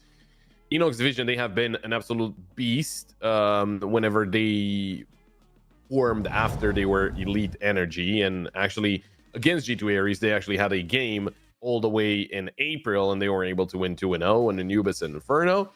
But it does seem like they have slowed down a little bit after the player break, you know. And I'm saying it slowed down just because they used to win 2-0 and now they win 2-1. Like, it's not, you know, the end of the world, but it is still a difference, and it still makes them look a little more defeatable. But nonetheless, still a bunch of good players: Naughty Fenomen, Kissel, Koss, and Finn. They just played the best of 3 against Phantom. They were able to win 2-1. But I guess maybe it does matter what maps will be picked in this best of 3, because obviously they had a very tough time on Inferno, but they had a pretty quick time on an Ancient and Nuke, so that's where they could feel comfortable. On the other side, G2 Ares, I mean, you were saying that you have seen quite a lot of G2 Ares in recent times. I have been indeed. I think once more I'm not necessarily plagued, but it's just a little curse over my head. You are going to watch these 5 teams back to back, and you are going to make sure that you know what's going on with them. So G2 Ares, looking around another best of 3 out here. They've gone flawless in the CCT. The only best of 3 they've actually lost in the past 2 weeks has been up against Phantom. Now, that's a team that you just mentioned that managed to lose against Inox Division. So, you know, coming into this one, G2 would kind of be underdogs, you know, even though this is a really good academy project, and certainly the best academy project so far that we've got in the scene. They've been Cybershow Prospects, they've been Inner Circle Academy, they've been Phase Up to win actually a $50,000 tournament. And overall, G2, they feel a little stable on one side, and yet still they're like that one change away from being your next Navi Junior, you know? They're that one moment away from actually showing what they could do individually and going all the way to maybe figure it out. But Junime has been a consistent AWP player, not necessarily all too explosive. Tak, Hitori, Shine, we know them, we love them, we'll see how they continue. But you were mentioning the side of map vetoes, right? And coming around, I will focus on to the Phantom matchup for both of these teams, because we got to see Ancient, Inferno, and Nuke coming out there for Enox Division. On Inferno, Enox Division lose 13-3 against Phantom. Now, G2 do go on over to Mirage and Ancient, and they lose both, but they lose both in a very close series. Now, Enox Division did not necessarily have close series up against Phantom. So this is certainly going to be a very heads or tails game. It's going to be one where the individuals are going to be taking a lot of importance away on the server, and it's going to be really important to see how we're going to be moving forward, who is going to be that highest fragger, who is going to be that entry fragger, and who is going to be the person that kind of just managed to put the spotlight on for both of these squads. So I'm looking forward to it. Quick predictions out here. I think it might be, you know, Tak, or honestly maybe Shine coming around out here for the G2 Ares, trying to be a little bit different and show up a little bit more. Going up against Phenomenon is never easy on the AWP as well, so Junime's got a lot of work to do. But overall, I am excited to see what's about to happen into this best of 3. No, yeah, that's for sure. And I think, you know, we are going to be needing the maps to figure it out more or less, right? About how those two teams are going to be battling each other out. Dust 2, Anubis, and Inferno is the way that we're going to go towards. And Dust 2, I mean, Enox Division, second most played map. No surprise there that they choose to play it. Their most played is actually Nuke, which is unfortunate for them because that is the permaban of G2 Ares. Then we get to Anubis. Enox Division, they don't necessarily have the greatest of performances, right? 29% win rate. Most recently played against Inner Circle Academy, and they did lose on that 13-10, if I'm not mistaken. I think I had the pleasure of seeing that game, and there were some situations that made them look good, but not all that often. While G2 Ares, they played it 4 times. They won 3 out of the 4 times. Most recently, they did lose to World Chalky before the player break, but haven't really played a lot of Anubis after that. And then Inferno, which just feels like a perfect decider. 58% win rate for Enox Division out of 19 maps, 56% win rate for G2 Ares after 16 maps. But then again, Enox Division, they really struggled against Phantom. They lost 13-3, and that is obviously not something that is that you want to see, right? They just got destroyed by Phantom. That was the only map that Phantom actually won. So if you do get to a third map, are they going to be feeling bad about what happened against Phantom and maybe make some mistakes, or are they just going to be feeling confident because just saying, oh, that was a fluke, it doesn't really matter? We'll see how it works out. So yeah, it should be an interesting best of 3 to say the least. Should be indeed. I was just looking back on the previous chance that I actually had to cast G2, and coming around, G2 have been just overtime merchants, honestly. They've always been, now I remember that game, they've always been just going down at the halftime like 7-5, 7-5, and they kept things close, but it started to get away from them, and suddenly they were just coming right back into that second half, sending us into OT and just kind of continuing on the game to take it in the end against Butterflies, the game that I'm looking at. But they've done this quite a couple of times, not necessarily only against a single team. You know, against Inner Circle Academy, it almost goes to overtime on Mirage. On Cash, they go double OT, 22-18. And this gets to be replayed time and time again out here for G2. So I don't know if it's necessarily the style of game that they call, where they're going to be very, very just reactive to kind of what's happening on the other side of the server. And it takes a little bit until they get that, you know, card rolling up. But overall, I wouldn't blame anyone for expecting an overtime affair when G2 is involved at all. So we're going to see how things are going to be moving on down to this one. There is the rank difference that we should be talking about as well out here, Pop, right? Enox Division are coming in as the 63rd place over at the VRS rankings, whereas G2 Ares are sitting at a comfortable 102, just outside of the top 100. But if they were to win this game, they would gain 25 points and climb up the ladder 11 positions to pin themselves over at the 91st spot. So this is a pretty decently important game for G2 Aries, not only because they make it out to the playoffs, but also because they would be able to breach into that top 100. So it is going to be quite an important effort that both teams have to put on down now. Yeah, I mean, it's certainly, and not only that, but it's super interesting that we get to see them in this position. I mean, Enoch's division, they've been here before, right? We're in the 2-0 bracket. G2 Aries, not that unexpected, just because they start to look very, very good recently. But it's the fact that they are playing, you know, for the playoffs, right? The winner of this game will just be going to the playoffs, and the loser will be going down to 2-1. It's not the end of the world, but still very, very close to getting into the playoffs. I don't think there's going to be as much pressure on them as, you know, teams that are in the 1 and 2 bracket. Obviously, they're facing elimination. Two teams that already have been eliminated, so we should be seeing a lot of great things from both of those teams. But I do get word that we are ready, and we should be jumping into the game any second now.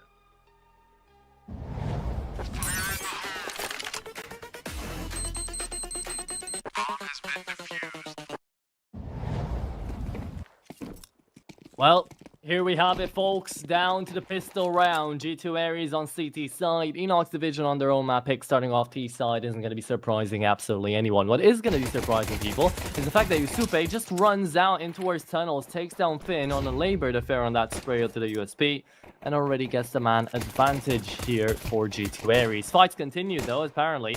Down on middle, Junime is going to be locking right back on in towards lower tunnels. No, Taneki doesn't really push past his stations, and it's already G2 working this buddy system out very, very nicely. It's aggressive, but it certainly did pay off here at the beginning of the round.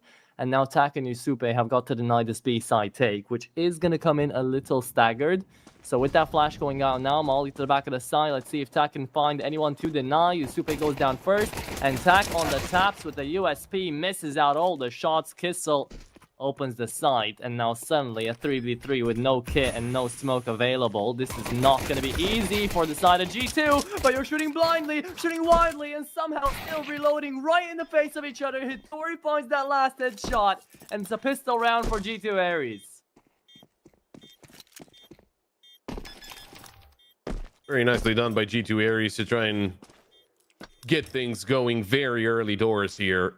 Not allow Enoch's division to feel comfortable from the get-go, because you do not want that. Obviously, it is a map that they have picked into, and they are very comfortable on. So as long as you can make their life harder, then you're going to do that any day of the week. But yeah, very nice shots as well from the CTs, from the youngsters. And because of that, I mean, getting an op this early on is certainly interesting. It is a force buy from Enoch's division, so that might be the case why. You do see the odds as well favoring Enoch's division quite heavily, which is very, very interesting. But we'll see if that's going to mean a lot at the end of the day. Well, Enoch's division, they're going to take their time. They're not going to swing too wildly into the heat of the action. Just, you know, take it around, you know, kill by kill, because obviously you are the team that did force up into this one, but that doesn't mean that it is, you know, this is going to give you a round. You're just going to have to take your time and play it out. Forced to hold this one together. Down to the AWP already for Junime, but it's Hitori on 1-for-1 trade down on short. Out to elbow. Junime lands the shot. Flashbang goes out, and he's got to reload. Re-peek back in towards the elbow side, but it's already that Shine MP7 that takes down 2 and wins the round out. Straightforward. Venomant trying to peek on ahead out here to the scope. Let's see if any extra damage is going to be taken by G2. And apparently not the case. That's going to be a clean second round. Force Spy gets denied, and suddenly you're not really going to be happy with the chances that Enoch's division are going to have going into round number 3.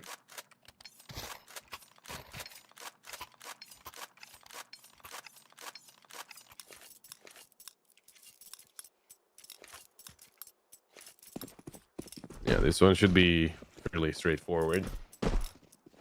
It's just some pistols, and you do have some armor onto cost, but that's about it. And as long as they don't lose a lot of players here, that's gonna be okay. You don't want to force the issue just yet.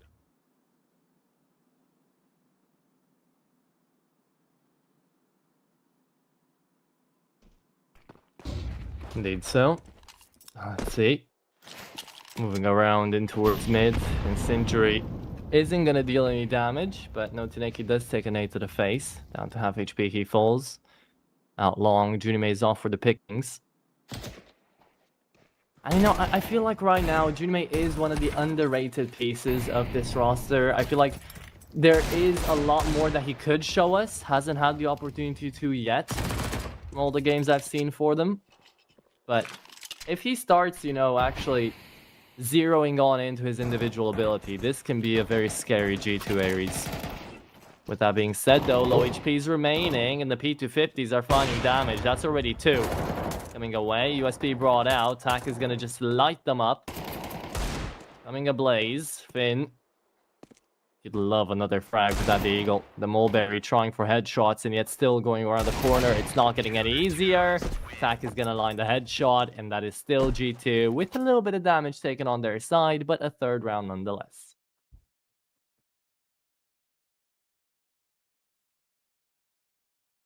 Well, with the fact that the damage is being dealt, I am curious to see what the weapons will be bringing into the fray here. That's certainly going to make it interesting, to say the least.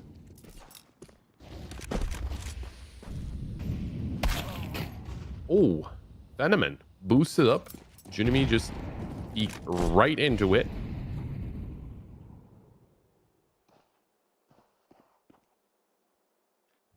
Yep.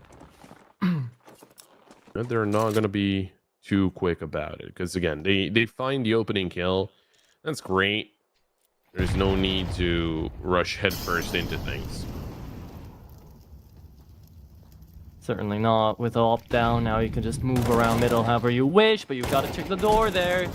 Goes on into another kill. Tak on the trade back. It's still 3v3. Low HP for Tak.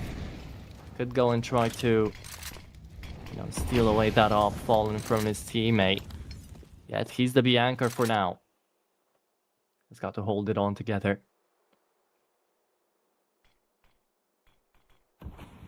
Might be looking like an 8th hit at the end of the day. Look on down towards stairs. There's no Taneki to hopefully deny at least one. The fight breaks out, and that is going to be no Taneki on 1 headshot. Make it all the way to 2. Tak with low HP here. Shouldn't really try to go for anything. That should be it, honestly. Tak now position known. Forced on back in the first round on the board.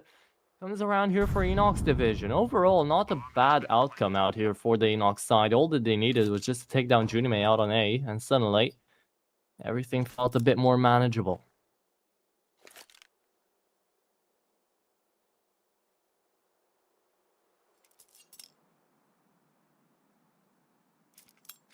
I mean, there we go. Not necessarily the best of rounds here that could have happened for G2 Ares, and obviously we know how this round works, and you get away with it. That's great, but the fact that there were the rounds were not necessarily very.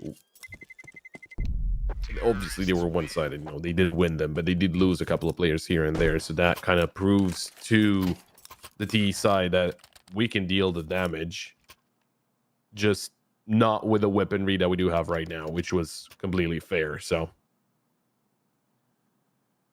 yeah. Waiting to see what an answer could look like from G2 Ares as well now, because now it's their time to shine. And, the fact that, well, no pun intended, it's just the fact that now they do have the weapons once again. That's no problem. They had the money to back themselves out of it.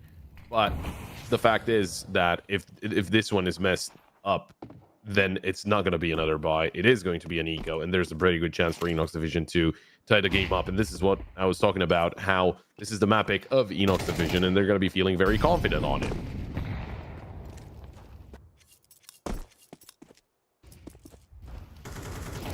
They'll be feeling quite confident. Yeah, confidence gets built up throughout these games as well. Yep. We're gonna have to see some good things from these two sides. Get Molotov, and yet still, Yusupe finds two. Venomous gets to trade him back, but that is huge value for Yusupe's position out there. I'm surprised he even got away with the one, let alone the second. Now, Kissel stuck between two smokes. A rock and a hard place waiting for him to come out of the site, though. As I did just mention, trying to get in there. That is going to be Enox managing to take control, and all the way from a 5v4, well, a 5v3 actually, comes down to a 1v2 retake out here for Shine, which he's just going to try to save in. Steals away the AK and the AWP and decides that he's better off just getting that scope into the next round. What an entry path out there for Enox on the B side.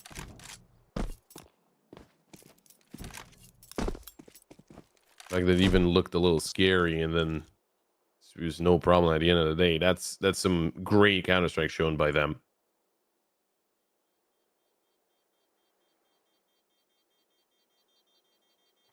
So yeah, it's basically only this AWP that's going to be carried over into the next round, and we're going to have that eco that I was talking about, and the chance for Enox Division to equalize things and then put pressure onto G2 Ares. Then again, I was talking about the thing with pressure, right? Because obviously you're going to want to win every single game that you're part of.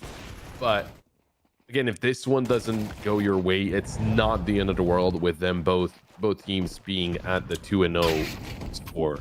So they're one step away from getting themselves into the playoffs, and a very good headshot to start things off from Fenomen. But then again, it's only that AWP that's now in the hands of Yupe. I'm very surprised that the odds are this much in favor of Enox Division. 2 rounds up on T side, sure, and now a bye that isn't really going to be all too scary for the T side. I get it, you know, it's 3-3 out here, 100%, even as you're trying to take away a little bit of mid pressure. Yusupe holds on to the second AWP out here, well, to the only AWP here for G2. And Enox should be able to get to a third nonetheless. But still, this is going to be a close game. This is going to be at the very least a close start to the first half, where you're just going to be looking out to see who manages to find that 7th out of the first half. If who manages to actually take just a tad bit, a small bit of an advantage. Yusupe, he's getting battered and bruised by all this utility thrown down for those double doors.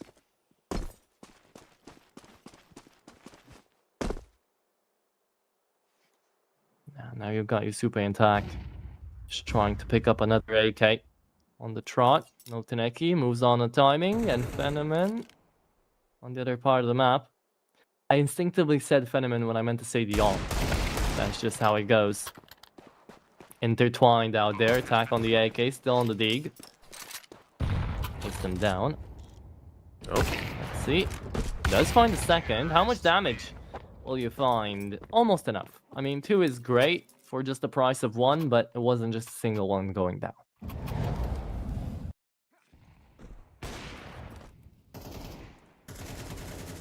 Oh yeah, there we go. There's the equalizer I was talking about, and the pressure that could be mounting on the side of G2 Ares. Then again, it's still very early in the game, so I'm not saying that, oh, they got the pressure on them, they're done. No, there's still, oh, I would expect very far away from done, but it's just, you know, you want to get a good start, especially on the opponent's map pick. Not a given, though. You're gonna have to fight for it, and obviously Enox Division, they're not going to make life easy for you, as Tak finds the opening kill into Kissel. Koss looking for another, but Shine just swings in, gets that headshot.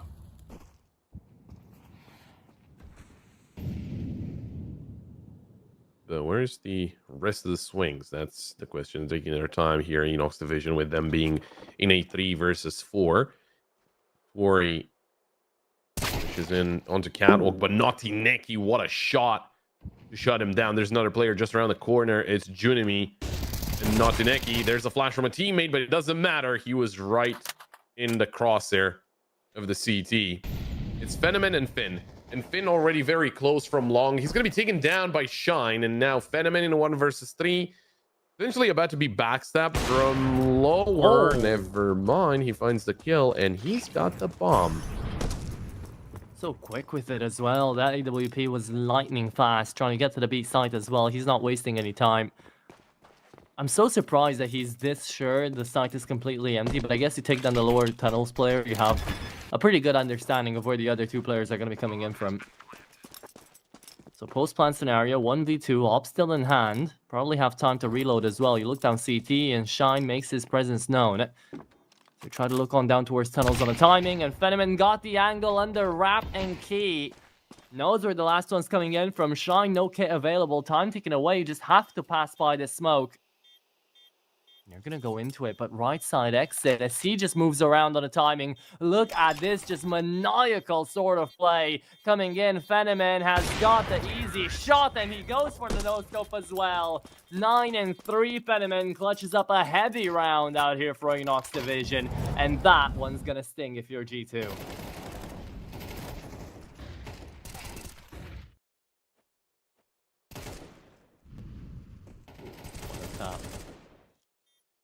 Away there. Yeah, I mean, just very smart at Fenneman. The fact that he goes for no scope, very risky, but gets the job done nonetheless. So now they're getting the lead. It's just pistols right now for the CT side. There's the flashes, but no tack gets a kill. The threes are effective from Kissel. A quick double. There's Spin. Misses his chance though, so gonna take some damage. Maybe Shun can get himself a weapon. That Molly is there to deny exactly that. In the meantime, Yupa is towards CT.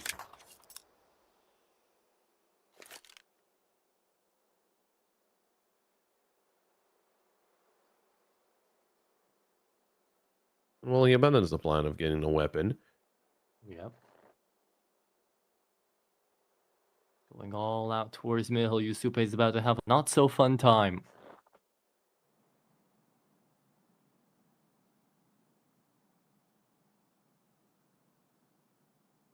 Up short now.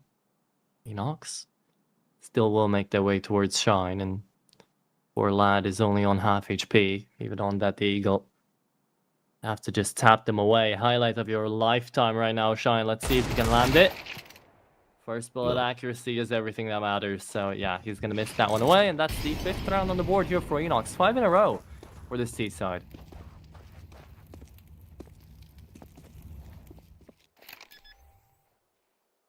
Yeah, that's the problem. Because Enox Division, if they get into their flow state, gonna be a very big problem for G2 Ares. Just talking about Enox Division and the experience that they had in the past 3 months. Also, their 4 latest matches are wins. G2 Ares, they do have a 2-match winning streak as well. And you were mentioning that, you know, a little bit of a comparison where G2 Ares did lose to Phantom 2-0, while Enox Division were able to win against Phantom 2-1. They did lose out on Inferno, and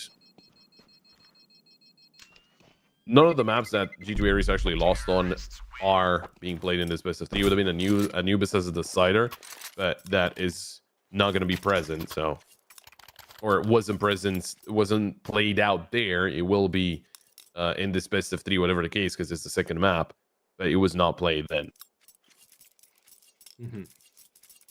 Well, you were talking at some point about confidence, right? And I'm sure that Inox Division are starting to brim up with a little bit of it. Missed away the jump, and that is going to make you kind of miss out on that opening information gathering quest, because now you only know that once passed. You know they're playing 2B though on every single startup. Yusupe and Tak have been hand in hand on that second site. This is quite interesting. So we've got the boost out here for Junime for lower. Can he take down Cos? Because with this angle, the flashbang that Cos is just going to throw in now, oh, it is actually going to work. I thought for a second it was going to be a little bit too high. But no. Not the perfect response to Enox's protocols, so we continue. The same good old exits and defaults out towards the short position. Kissel hoping for a misdirect, but it appears he's just going to be smoked off, so he's going to go through it. Ballsy coming out of Kissel. As Titori had his 1v1 down the smoke as well, and CT did drop it. They are just pushing through smokes out here, hoping to find the timing, but the timing comes in too late. Junime's already managed to catch up another one in long, and now he looks back around, down towards elbow. The op is posted on the angle, just waiting for the CT player to pop out. Koss might not even expect it. And you've just left him to die out here. Koss gets to finally move around, spots out the one, but apparently there's two left out here. Both watching down on middle, and you know where Notineki is, so that is going to be, well, should be, a fourth round in the bag out here for G2 Ares, but it appears Notineki trying to go for his own little clutch play, and this time around, too many angles to clear for a single man. G2, after 5 in a row lost, are going to be able to break that streak.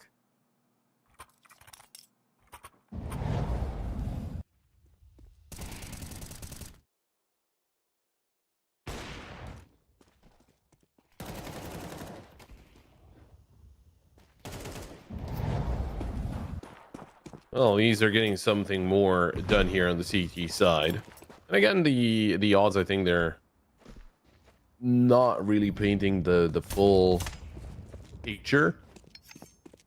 You know, I think G2 Ares do stand a little bit of a better chance, but we'll see how that plays out, as it is round number 10. We're getting very close to the end of the first half.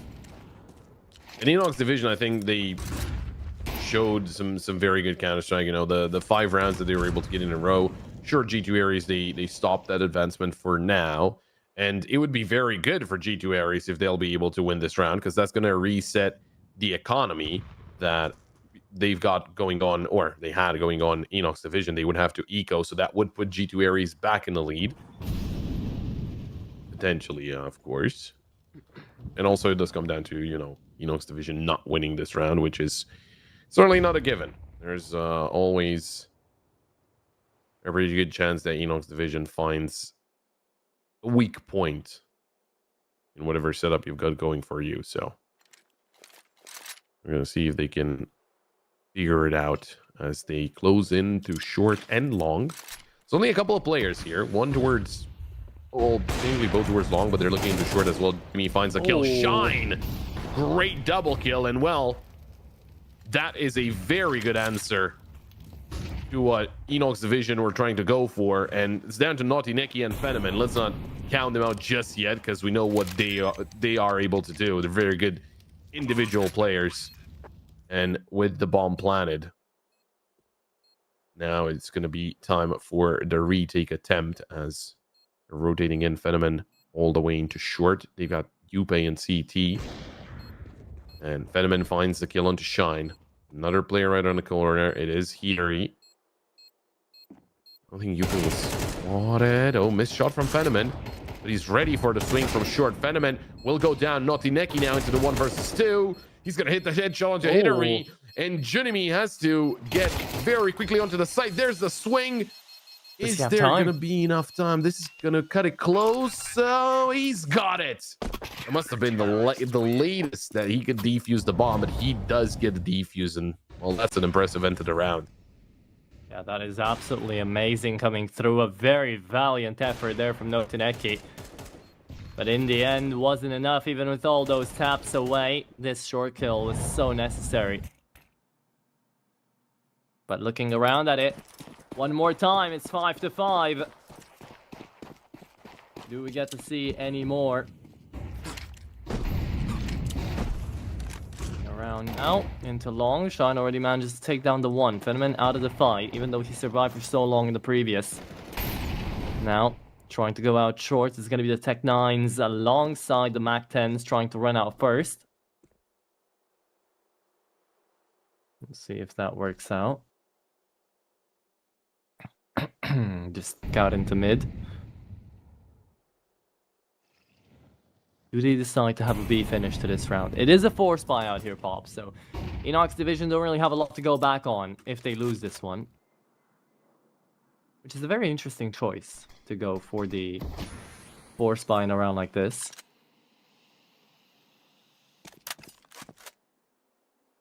And you could line them up, Yusupe. Comes down to a timing. There goes the first one. A dink on the second. And still not enough. Cost on the entry is going to have the path to success, and yet still that path is clouded by that smoke. Denied in the end by Hitori, left down to the 2v3. You just have to get inside of the B-bomb side here on this retake. A kit available onto Junime as well, but you really don't want to retake with the AWP. Decoy coming away. You've got the flashes necessary. It's going to be a good nade, Kissel. Oh, it doesn't take that much damage away from it, and now they're entering on up, and both are going to fall immediately. Where's the bomb? You've got to defuse it, leave it up maybe to Junime. This is going to be scary timing. But they should have it. There you go. 6-5. G2 are still in control, and they've got the real chance now to be building things up to a 7-5 half. I was talking about how Enox Division do have quite a lot of experience on this map, and I didn't mention that also. The side of G2 Ares, they have played this map 13 times. It is their third most played map. 54% win rate, not bad at all. They're better on the CT side though, percentage wise. That's the interesting part of it. Kind of the same thing for Enox Division. Huge difference. 55% win rate on CT side for G2 Ares. 64 for Enox Division. So whenever the sides will swap, that might be pretty bad news for the side of G2 Ares. So that's why they're gonna need to get as much out of this as they can.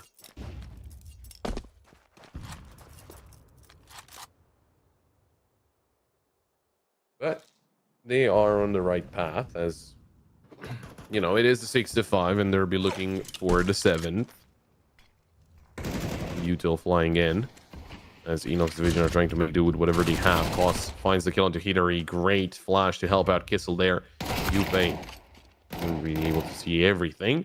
There's Koss with a kill onto attack. They've taken control over the B site, and well, retaking the B site, as we all know, it is very complicated. So, good luck.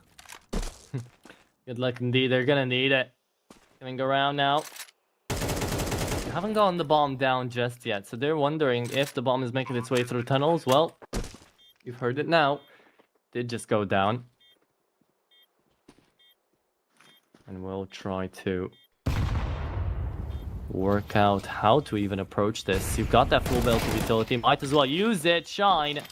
Going in and checking on the corner a little bit too quickly. A little bit by himself. Jume on the spam finds 2 with the spray down.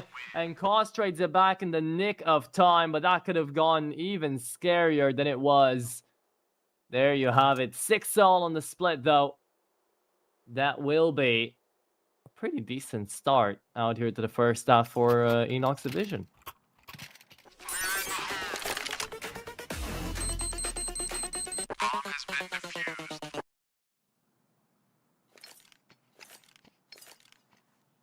Well, as we are all tied up, see if the percentages are going to make themselves clear.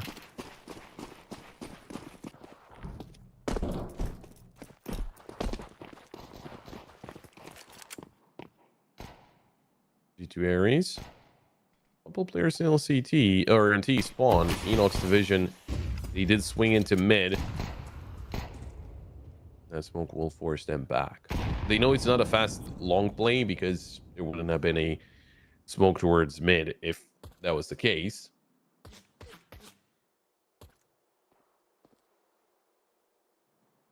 G2 Ares, they still have a smoke and a molly, so they could technically split mid to B if they wanted to, but they do have Yupe towards long and 4 players towards short.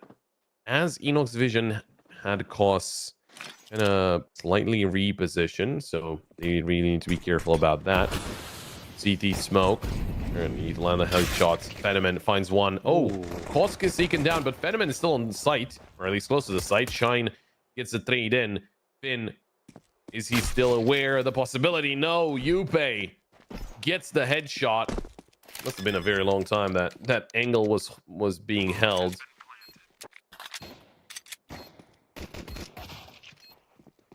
Kissel gets kill into Hitari. And Shine. Oh, Takes down Kissel. Salty he's in a 1v2. This is not impossible. As he takes down Shine, needs to land the headshot, and he will land the headshot. Naughty Neki, 1 versus 2. And that will be Enoch's division to get themselves back in the lead. Okay. Their own map pick and their own CT half now starting off very well, courtesy of one Notineki. Not the first clutch this guy has had already, so good to see the attempts still coming through and the successions actually showing up big time out here for the side of Inox division. 4G2 Aries out here. A lot of these man advantage situations do start to feel a little bit forced by them. Struggling to actually hold things together out there. Fenneman, second round off is crazy enough as it is, but the fact it lands the shot down mid already is going to be a little bitter pill to swallow for one particular team. Seven to 6. Scout on the hands of Yusupe. Retrieved out from suicide.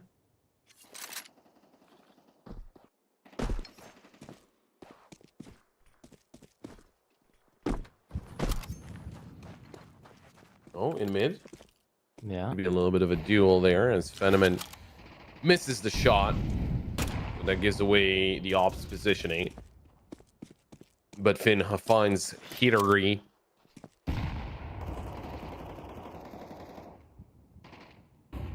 A lot of bullets flying around.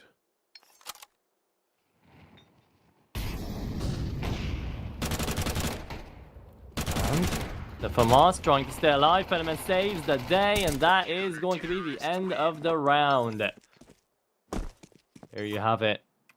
Enox on another one, and economy is now denied for G2 Aries, so they are going to keep on struggling to find some success after all of this. We'll be getting an upgraded pistol here and there, but nothing too wild.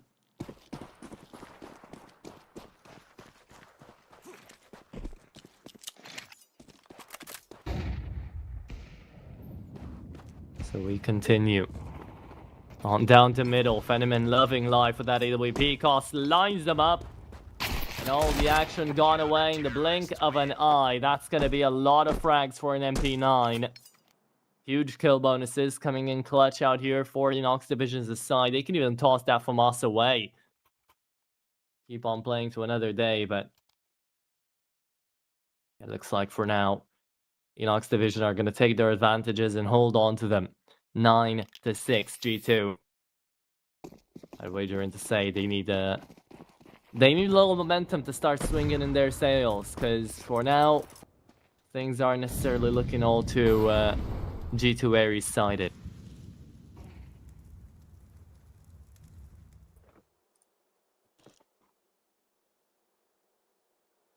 Will the boost up get them results as Tack?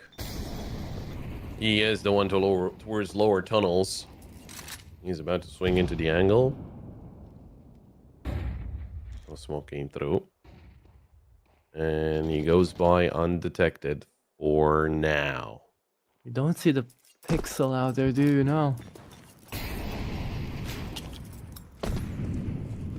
This goes back.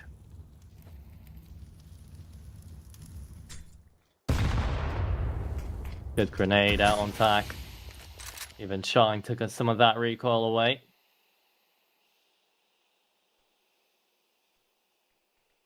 Forced to fight this one up.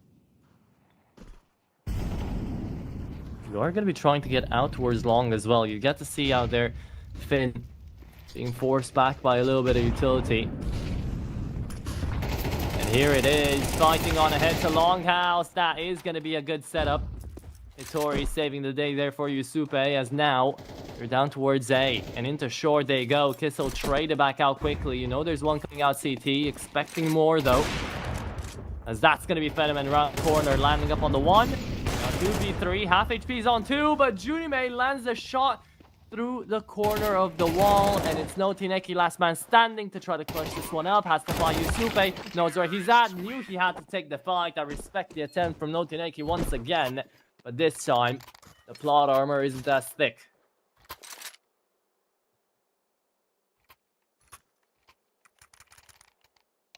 G2 Ares starting to swing back.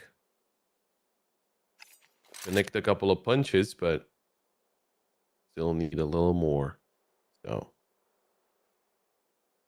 they're going to take the tactical pause, try and decide what that little more is going to be looking like and what they need to do for you to be looking good.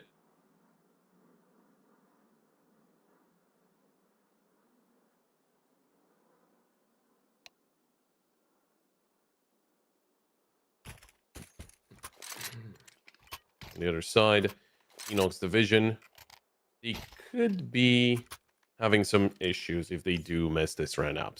So not get ahead of ourselves. Yeah. Let's see. Coming around in towards long. This is going to be Enox trying to take a little bit more of the fight towards G2. Which isn't necessarily a bad call to make. Trying to get around here.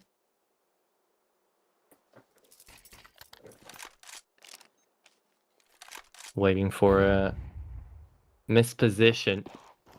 Or a bit of an oversight here from G2. Wonder if that is going to come around or not. For now, we're not getting to see it.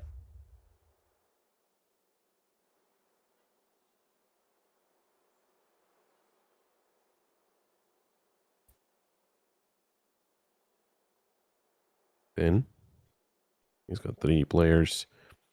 They're about to eke into him. Yupe gets that kill.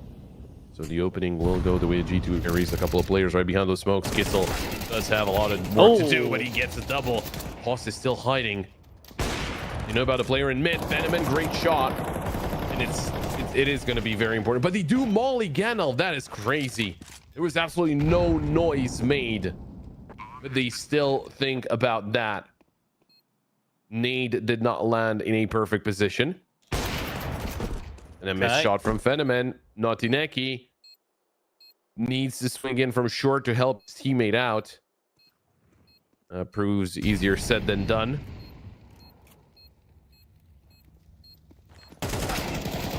Let's see, Naughty 1-for-1 trade. It's only Fenomen with 29 HP up against Shine, and the off is going to swing around the corner, though. Shine holds the off angle, wins out the round. Clutch connects for G2. And they've taken themselves on to try to come back into this game. Enox, I really doubt they do anything in this round, although Cost did go in for a buy. Finn right behind him. Are they forcing with 2k on Fenomen, Noteneki, and Kissel? I guess they are. I don't know. I don't like this. I think it's a bit risky. Finn's already down. Yeah, I mean, well, let's see if it nets anything from here on out, right? Because obviously, they do lose cost as well. So yep. Right as you were about to try to make your point. Well, yeah. Yeah, it doesn't work out. Doesn't. Simple as that. Coming around, they tried something, didn't pay off, so now you gotta live with the consequences. 9-9 should be the score line, unless, I don't know, we get to see a P250 ace. For now, though, we are just waiting about. They're gonna take the long way back to spawn, trying to get themselves out towards A. And at the end of the round, they will take it, but they're just gonna stay cautious.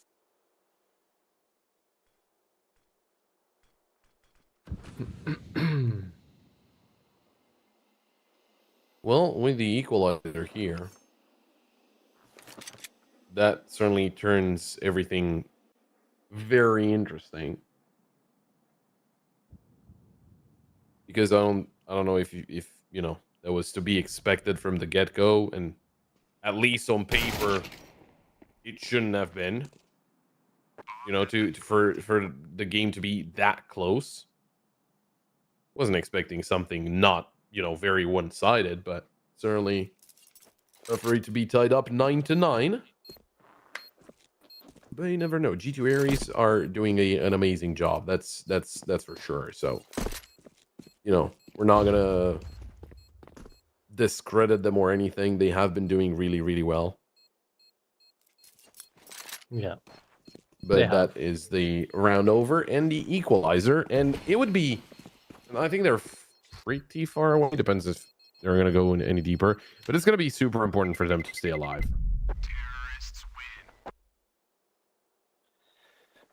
Will be indeed. I mean, you're looking right now at a G2 that's just managed to bring it back not once but twice already into this game.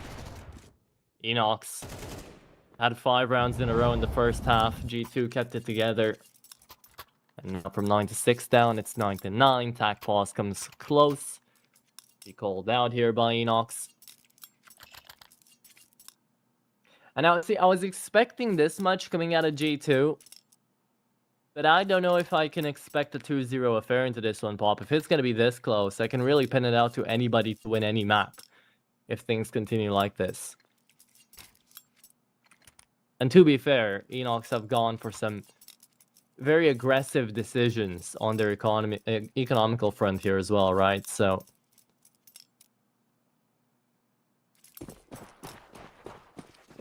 they're just kind of risking it for the biscuit.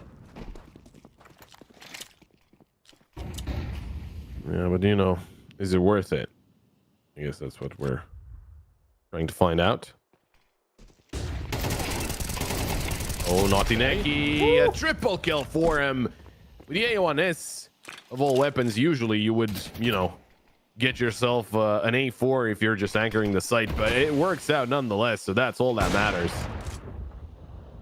4 versus 2, very, very nicely done there by Naughty Neki. Okay. That's one way to win a round by yourself. There you go. We'll take that one away.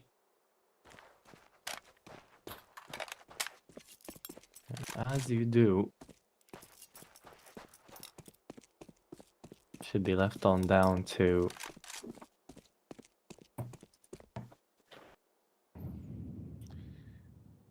a 19th round to go up in favor of Enox, but Yeah. G2 do have long control. I mean, we've seen crazier 2v4s happen. I mean, the bomb is down at the entrance of the B site. It's just, that's going to be just very Impossible unlikely, now. I guess. I thought for a second I got to see you super on the bomb.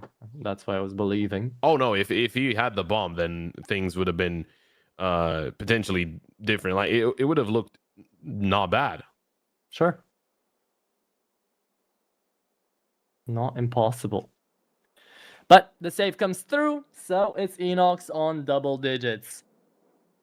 You know, this used to be like a fad, a bit of a trend back in like 2022. I vividly remember this back in CSGO, where we used to not necessarily go more than 2 best-of-3s without mentioning teams just trading rounds. Like 3 rounds for you, 3 rounds for me, 3 rounds for Oprah, and everybody's happy. Like, that's how it used to go. Okay. I don't know if it's the same thing anymore. I definitely haven't seen it in a while. You know, I haven't seen teams just kind of trade out rounds and momentum. I feel like I used to be like a broken record when I used to talk about momentum a couple of years back. Now, maybe just recency bias, but it hasn't happened as often.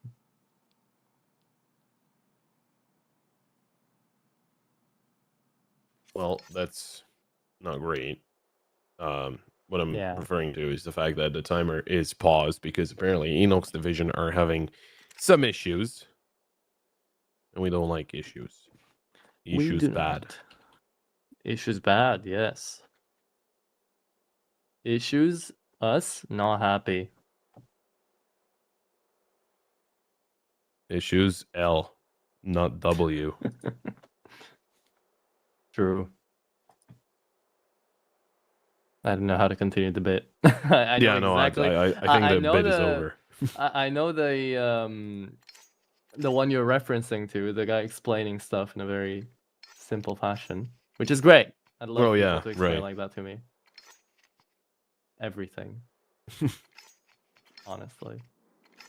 Yeah, it's easier to understand for us people that might not be as intellectually gifted. Simpletons. You and me out here, Paul. Up against the world. Well, it's also Enoch's division against G2 Ares, and they are going to be getting back into the heat of things because we do have the timer running. So, right. Let's see how they set everything up for a 20th round on the board. That's an 8.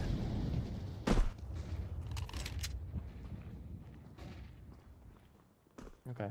Yeah, I think that nade was to, like, I don't know, surprise the guy peeking out into it towards suicide, but I guess it doesn't matter now. Yusupe on the opener. Talk about a second. Trade on back from Cost. Does he get to go away safely? No, he doesn't. Shot in the back out there by Junimei. And suddenly, in the blink of an eye, once again, another round goes past. Man, these are quick now. The mid-control rounds have been very aggressive from G2. But Enoch's division in this one, we're just hoping to press the issue, double down, and crunch. They just got caught out in middle, so well done. 10 to 10.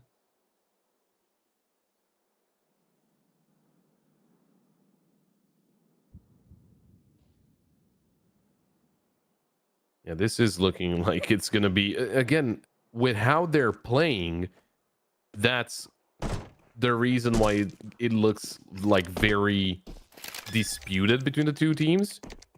You know, and it's not, certainly not an equal or not a one-sided affair. But then again, you wouldn't really have expected it getting into the game at first. You would have expected things to look a lot better for Enoch's division overall. But, you know, that's the way the cookie crumbles sometimes. So we're going to have to make do with what the two teams are showing off here. And I think it is very important to remember, you know, that it is G2 Ares, even though they are sure the team that didn't really look like the one that can play it at full volume against Enoch's division.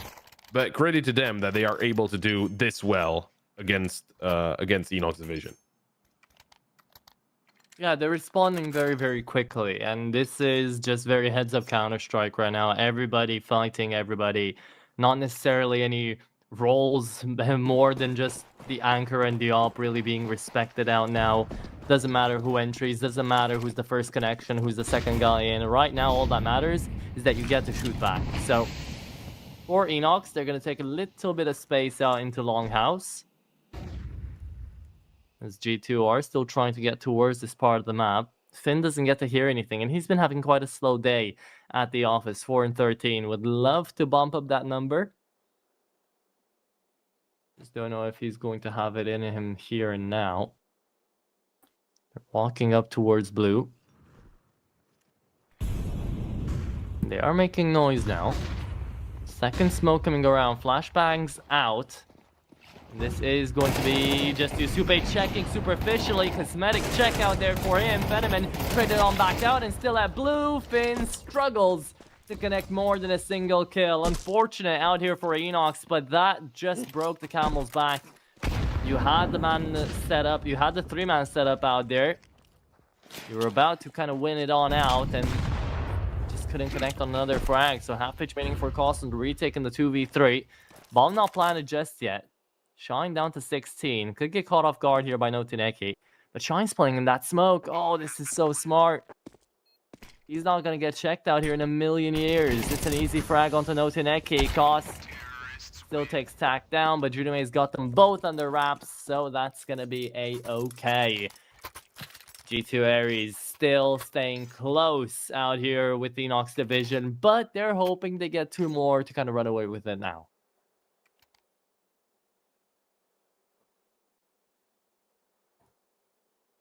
Hey, if they're able to get away with this first map, I mean, second one, again, on paper, not necessarily looking all that great for the CT.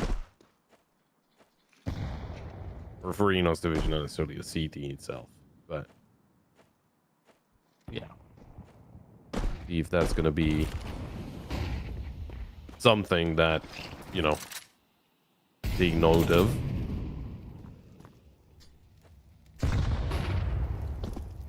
as this one shouldn't really be too complicated. If this one does go south, that's going to be a huge issue. But there's Kissel with a swing, taking down Tack. Great flash.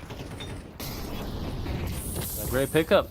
That's Oh, the stolen Molly. AK. It keeps them at bay for a little longer, but it doesn't matter at the end of the day. Fenneman eliminates Heatery. This is a 5 versus 3 now. This is getting very scary. Crazy. Only pistols coming around. Really no investments besides the armors for the CT side, and already in such an advantageous position. 3v5 going down to short. That's exactly where the 5-7 is waiting, and Finn with the AK in sight could actually do a bit of damage too. Drops into her CT. Pistol. Hoping for a little bit of damage on headshots. 5-7 could get close enough. AK spotted on sight. Finn on a headshot, and that's a flawless round out of a eco. Realistically here for Enoch's division. 11 to 11. G2 just completely fumbled this one. Wow. Yeah.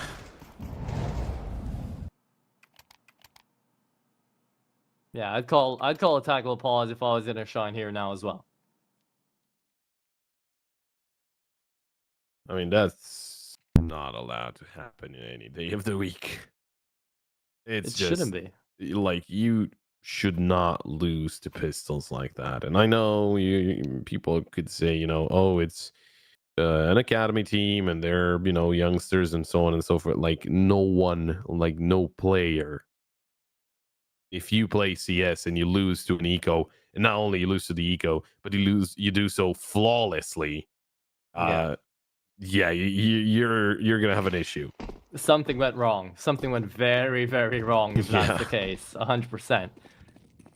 But the thing is that for G2, it's clear what the issue was out there, right? No one was playing with each other. No one was holding their angles. It just felt like you were all alone in the world, knowing you're fighting a couple of you're fighting a couple of P250s, USPs. You shouldn't be scared about that.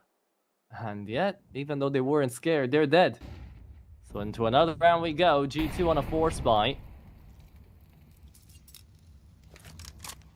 They've got the op on Junime, but Yusupe's still on a Tech 9. He's on the flank.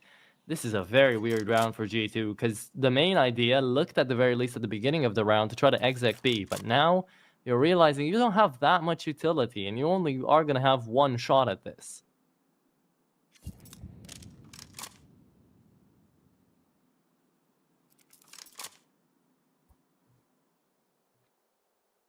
So we go back to basics, right, Pop? Yeah. Down to short. Could have been the play, but G2, maybe a bit of a split down towards B. Instead, yeah, Kessel uses up early incendiaries down to the double doors. No one actually makes it past that. So he's still scared about someone pushing up. Didn't get to hear anything, though. That's the reason he sends the nade out in short. And now they are going to be executing LB. Yusupe's just AFK on Taxi for the entire round, trying to fake out towards A.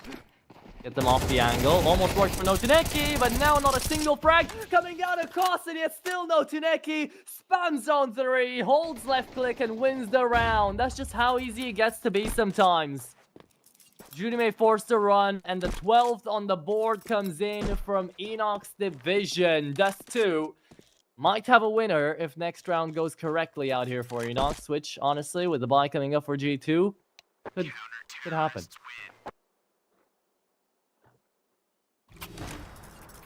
And well, we do have to remember the fact that G2 Ares, they were out of money. They were out of money big time. Because look at the buy here. And now for Enoch's division, you're going to say, okay, sure, but they were able to still win with an eco. They were, but they were not the ones, they were the ones defending. And that makes a huge difference, because obviously when you're trying to push in, you're going to be pushing into weapons, and that's not going to make it easy at all. Yeah. Quite tough indeed to swallow that pill, G2. Not only do they lose up against the almost USPs, the eco, right, from beforehand, but now they mess up this one too. And it wasn't even... See, that's the bad part, because it wasn't even the guy that was holding the smoke that took them down. Koss was dead at the beginning of that exec. It was no Tineki just going crazy. Sometimes you just can't do anything about individual moments, but now you're hard-pressed to try to find one of your own.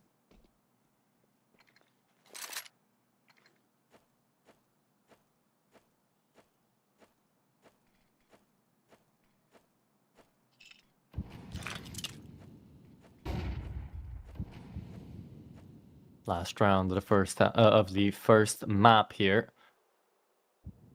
And for Dust 2, this has been a close affair, but a very, I don't know, a very crazy one, because it's been very close, but it's been very chaotic, maybe is the best way to put it. I haven't necessarily seen all too much structure behind the chaos, especially for G2. Well, let's see if they can finish it off, because everyone's still alive, and there's 45 seconds left on the clock to get their play done. As the util will be flying over. Tak finds the headshot to Finn. What a shot. Hidari takes down Kissel. Hang on, this is a 4 versus 3. And the bomb makes it into the site. There's a swing from Naughty Neki, but Hidari wins that duel. Koss will win it in return, because Hidari was very low HP. But how do you play the situation out here if you're G2 Ares? You're 3 versus 2, but you still need to be careful. You're still not out of the woods just yet. Tak surely will help out with that kill. And it's Koss in a 1 versus 3. Goes for a jump shot. The deck just gives away his position. He's trying to make it into the site. Gets one, but Yupe gets that final kill. And that is going to be overtime. Atro, well, when we started off the round, I don't think we expected this to happen. But somehow G2 Ares pulled through with the pistols. They do pull through indeed. Rough exec after rough exec, and apparently the pistols are just golden for both of these teams. Will be able to go through, win it on out, take it away, and send us into overtime. I did call it. G2 loving their overtimes right now. And they've just taken us on to one first maps up. Usually when we do get to see overtimes for G2, they also manage to win it at the end of the day. So let's see if that's going to be the case right now, if the overtime merchants can continue. Enox will continue their affairs on the CT side. And I'm going to be curious to see who managed to get out of this first half of OT with that lead, with that advantage. Lurk smoke down on B. Utility being used up early out here by Enox, but they're segmenting them very nicely. You guys see Fenomen and Notineki still holding on to quite a fair bit of util.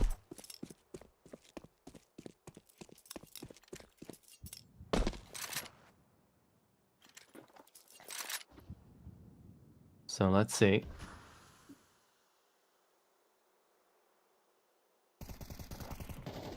Well, Finn will take down Yupe.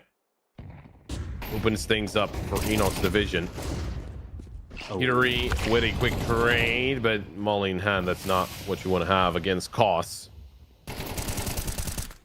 Oh my. Oh, they're falling like flies. And well, Enoch's division, they really hoped that this would have been the end of the previous round and not this one. But it doesn't work that way.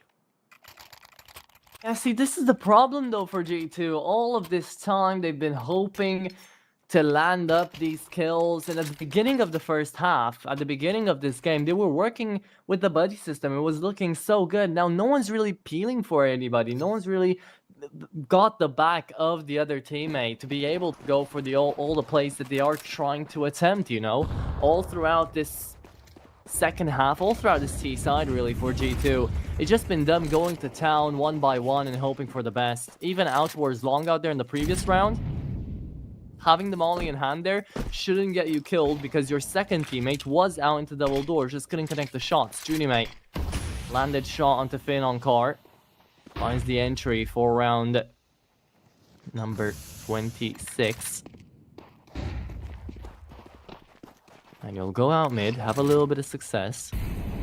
Short player should be backing down, but instead he goes aggro. Kissel What are you cooking here, brother? Quite a little bit, apparently. Call him the chef. There you go. He just cooked the entire round up by himself.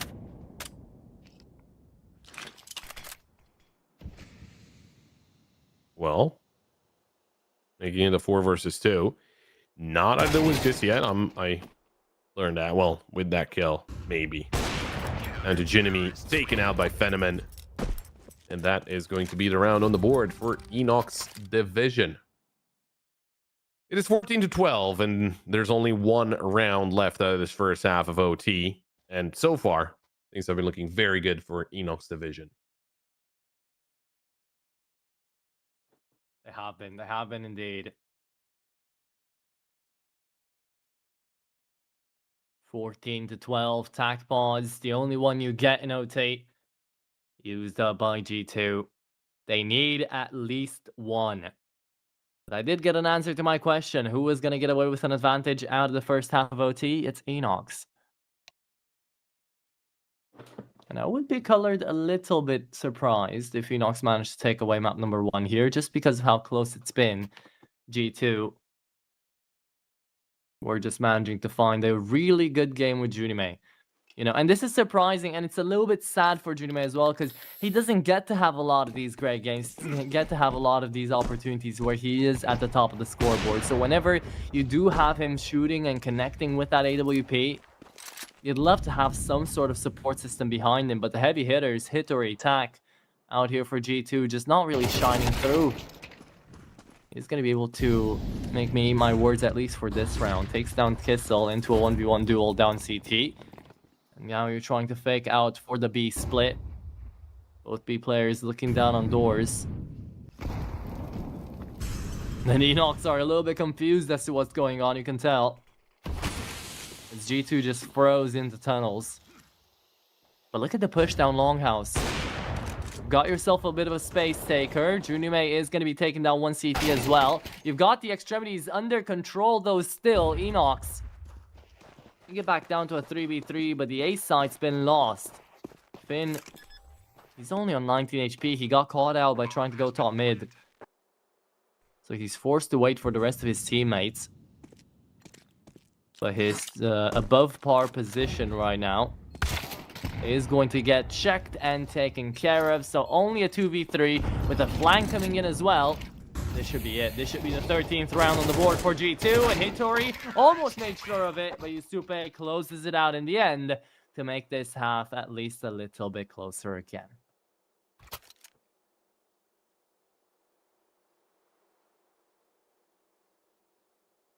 Still in the lead by 1. It was very close at the end of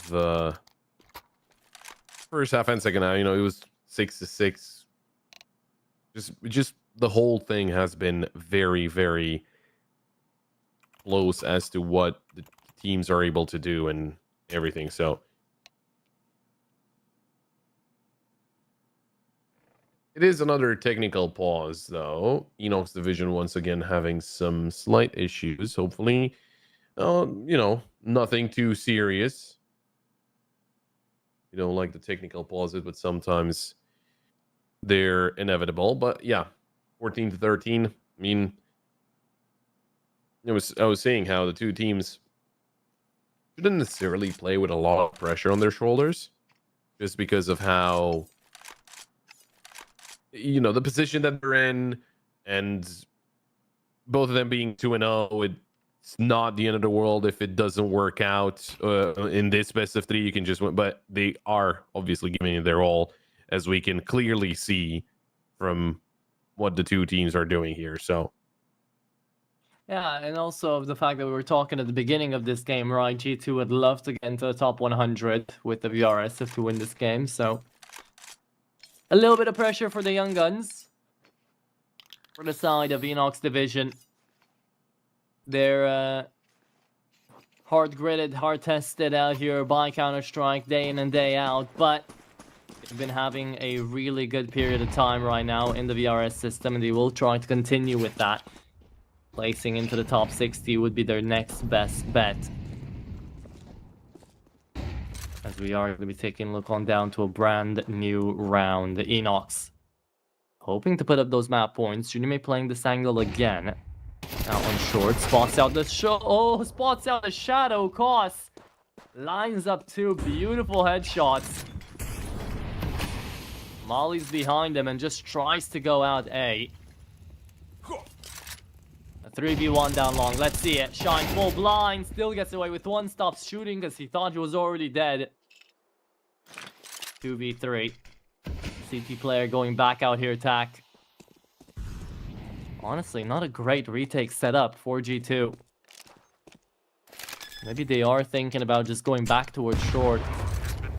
Nades are going to start landing to Kissel. 3 of them. But he's still left alive on 40 HP. Playing the corner out there, Kissel, no need to really peek. But you're going to get impatient. You're going to get scared. Yusupe's on the op all the way down CT, jumping away for a little bit of info. Tak is going to get to force 1 guy out, and that's the instant headshot onto Kissel. Jumping away, hoping that a random stray bullet just lands in the forehead of Koss. And it will, but it's an off bullet. It goes a bit too quiet. Yusupe trying to actually just ninja this one away. We'll get to it, and will be able to pull it off. Fenomen just spamming in that smoke with a Glock. Even if you hit him, it wouldn't be enough. Bomb not planted for Fenomen. And that's going to be the equalizer. What is this? What's this world? 14-14. Absolutely crazy scenes that we're seeing here. Just both of those teams, and I'm super happy this is because I was mentioning this as well. This is a 2-0 game because we can see both of those teams potentially advancing, and that is great, right? The 2 teams that feel so evenly matched in this map, even though again on paper it should, or it wasn't the case, or it didn't look like that would have been the case, right? That the 2 teams are going to be super competitive with each other. But it is 14-14 right now. And we could be seeing even more if obviously the score does get to another round for each team. But taking their time here, Enox, trying to see what G2ers are going to do. Maybe they're going to try something new. Maybe they're going to try something that they haven't tried during regulation, because obviously you're going to need surprise as you get into OT. You cannot let yourself be obvious like that.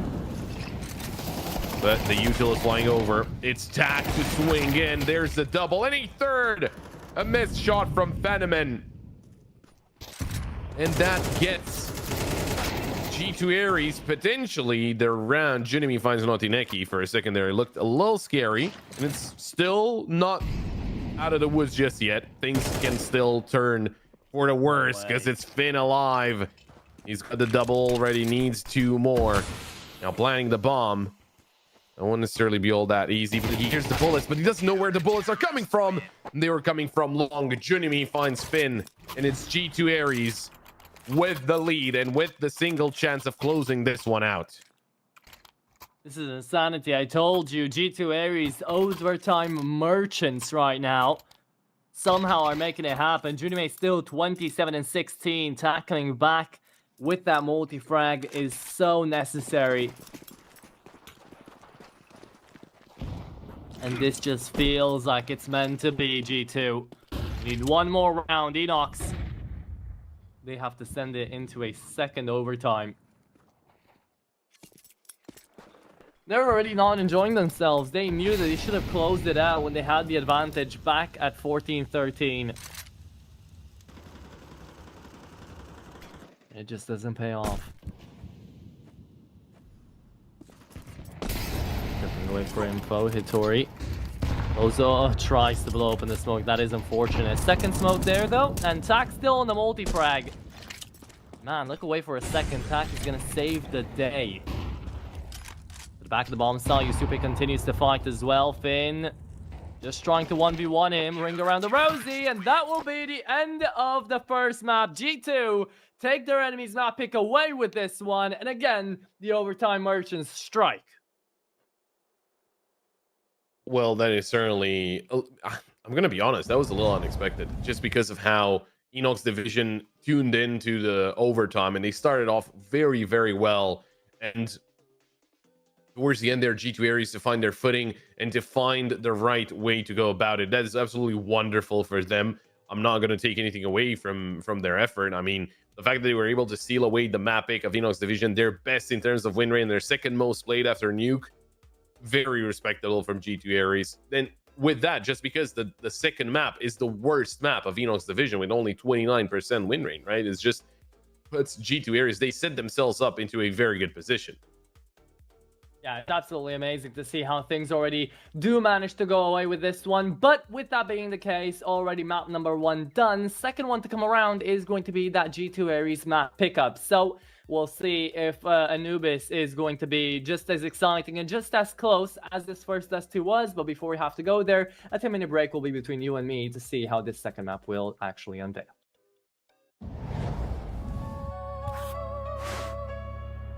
Heavy section.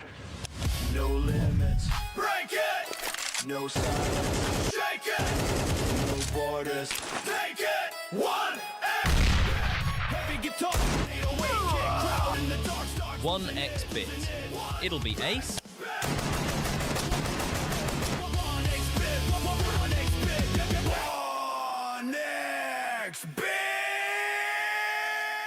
This is how Legacy completely shuts down mid control on Dust 2. First, the AWP player runs short, throws the extinguish smoke and holds top mid for first contact. At the same time, Dumao runs short and gets boosted behind the smoke. Now, if T start clearing short from lower tunnel, they expose themselves to the boosted player, but if the top mid player focuses on short instead, he walks straight into the AWP. If you want to run this with your team, it's already on Metastack with every role explained step by step, plus a full video with timestamps showing exactly what each player does. Only on metastack.gg. And another. He's got full control of the A side. Who needs a stack? 3 kills make it 4. The last one left is Zywoo. Zywoo's got a second, still 76 health to play with. Looking to cut down Vipery. Zywoo 3 kills into this 1v5 if he can. The best.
And we are back and live with the second map of the best of three here after what was a very interesting first map. And G2 Aries were able to walk away with the win there on the opponent's map pick and on a map pick that they usually don't tend to do all that well.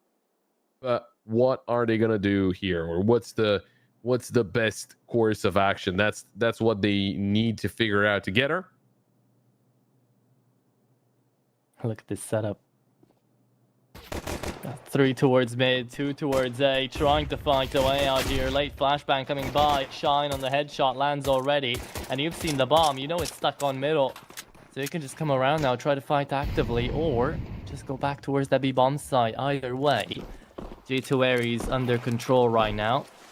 It will be a B-side retake. Let's see if the water player can find any headshots. Hitori indeed does find some decent damage now. The post-plan scenario, 4v3. Trying to work this one out. Shouldn't be all too tough, honestly. Oh, that's a smoke down for main, though. So we've already used one, and you've got a second smoke ready for the bomb. G2 Aries were ready for this, and now you spot them out, but Kissel, what is that? Running and gunning like you've got a MAC-10. It's only a Glock, and it does so much work. Enox Division on the pistol round, and that's one you don't expect.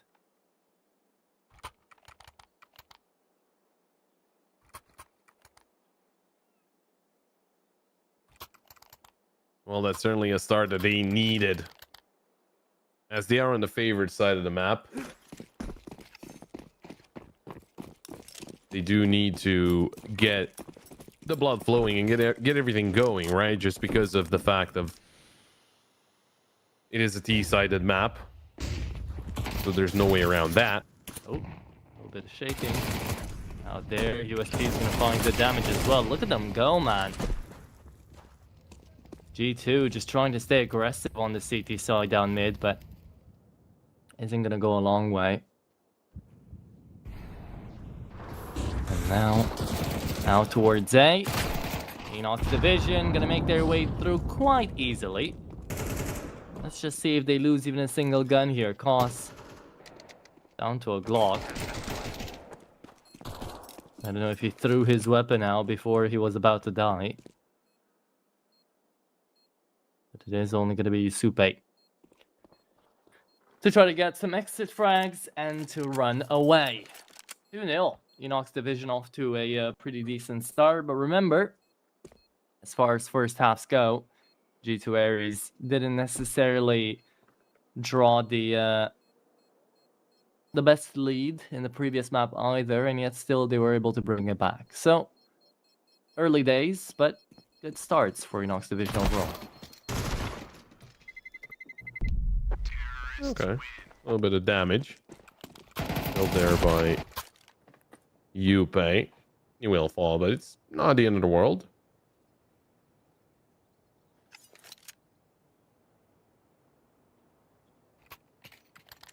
with that in mind, G2 Ares, this one, I don't think you want to invest too much into it, and because of that, they're gonna be taking their time with what they want to do exactly.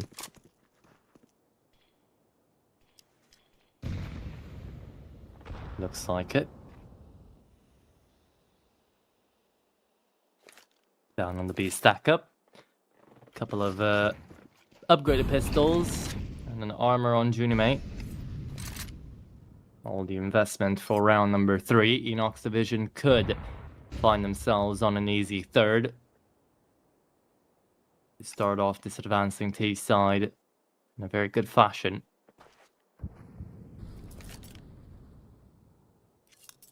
How have Enox Division been looking out on Anubis in previous times? Because I do see a 29% win rate, but I also do see they fought some pretty decent opposition. I mean, they lost in overtimes twice against Walchaki and Unity, right? They beat Amiga at some point in time on this map. They managed to beat Arcred 13-3. The only real bad loss that they've ever had on Anubis has been, well, they've had it twice, I guess. Once against Betclic 13-1, which that one was really tough for Enox Division. And then with this current roster, they lost against Inner Circle Academy 13-10. But, you know, Inner Circle Academy right now are trying to cook, so they've been looking decent, I guess. Don't know if they've been looking better than G2 Ares, but we shall soon find out. 3-0 and a full buy on standby now. Junimate, TAC, they're looking for their opening frags. Let's see if they're going to get them. I mean, that result against Walchaki can be countered with G2 Ares, as they lost to Walchaki 13-6 as well. It was way more one-sided. Although TAC will be the first one to fall. Util being thrown over towards the B site, and they're going to be pushing through the smoke. Shine at the back of sight. Didn't really do anything about it. Missed shots by Junimi, and I think that's the end of this round as well. Yeah, looks like it. A site already taken. You don't have kits available for the CTs, and you'd much rather save into the next, seeing as how early things have started already. Yusupe just a cheeky kill and then going back. This is it. You're right. Nitori, no real chance at trying to go back in through Temple, so you are just going to fade away quietly. Hoping for exit frags, and this is overall Enox Division on a great start, 4-0.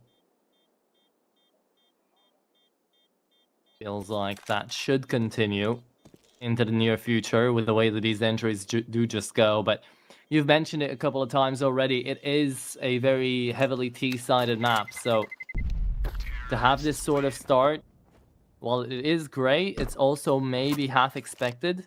After all, they won the pistol and they just kind of kept it up ever since then. So G2, you haven't had a lot of chances to show us what's up. Maybe this next round could be a bit of a difference maker. Who knows? Well, G2 Ares. I don't. Well, it doesn't have to, but certainly would be of help if that is going to be a difference maker.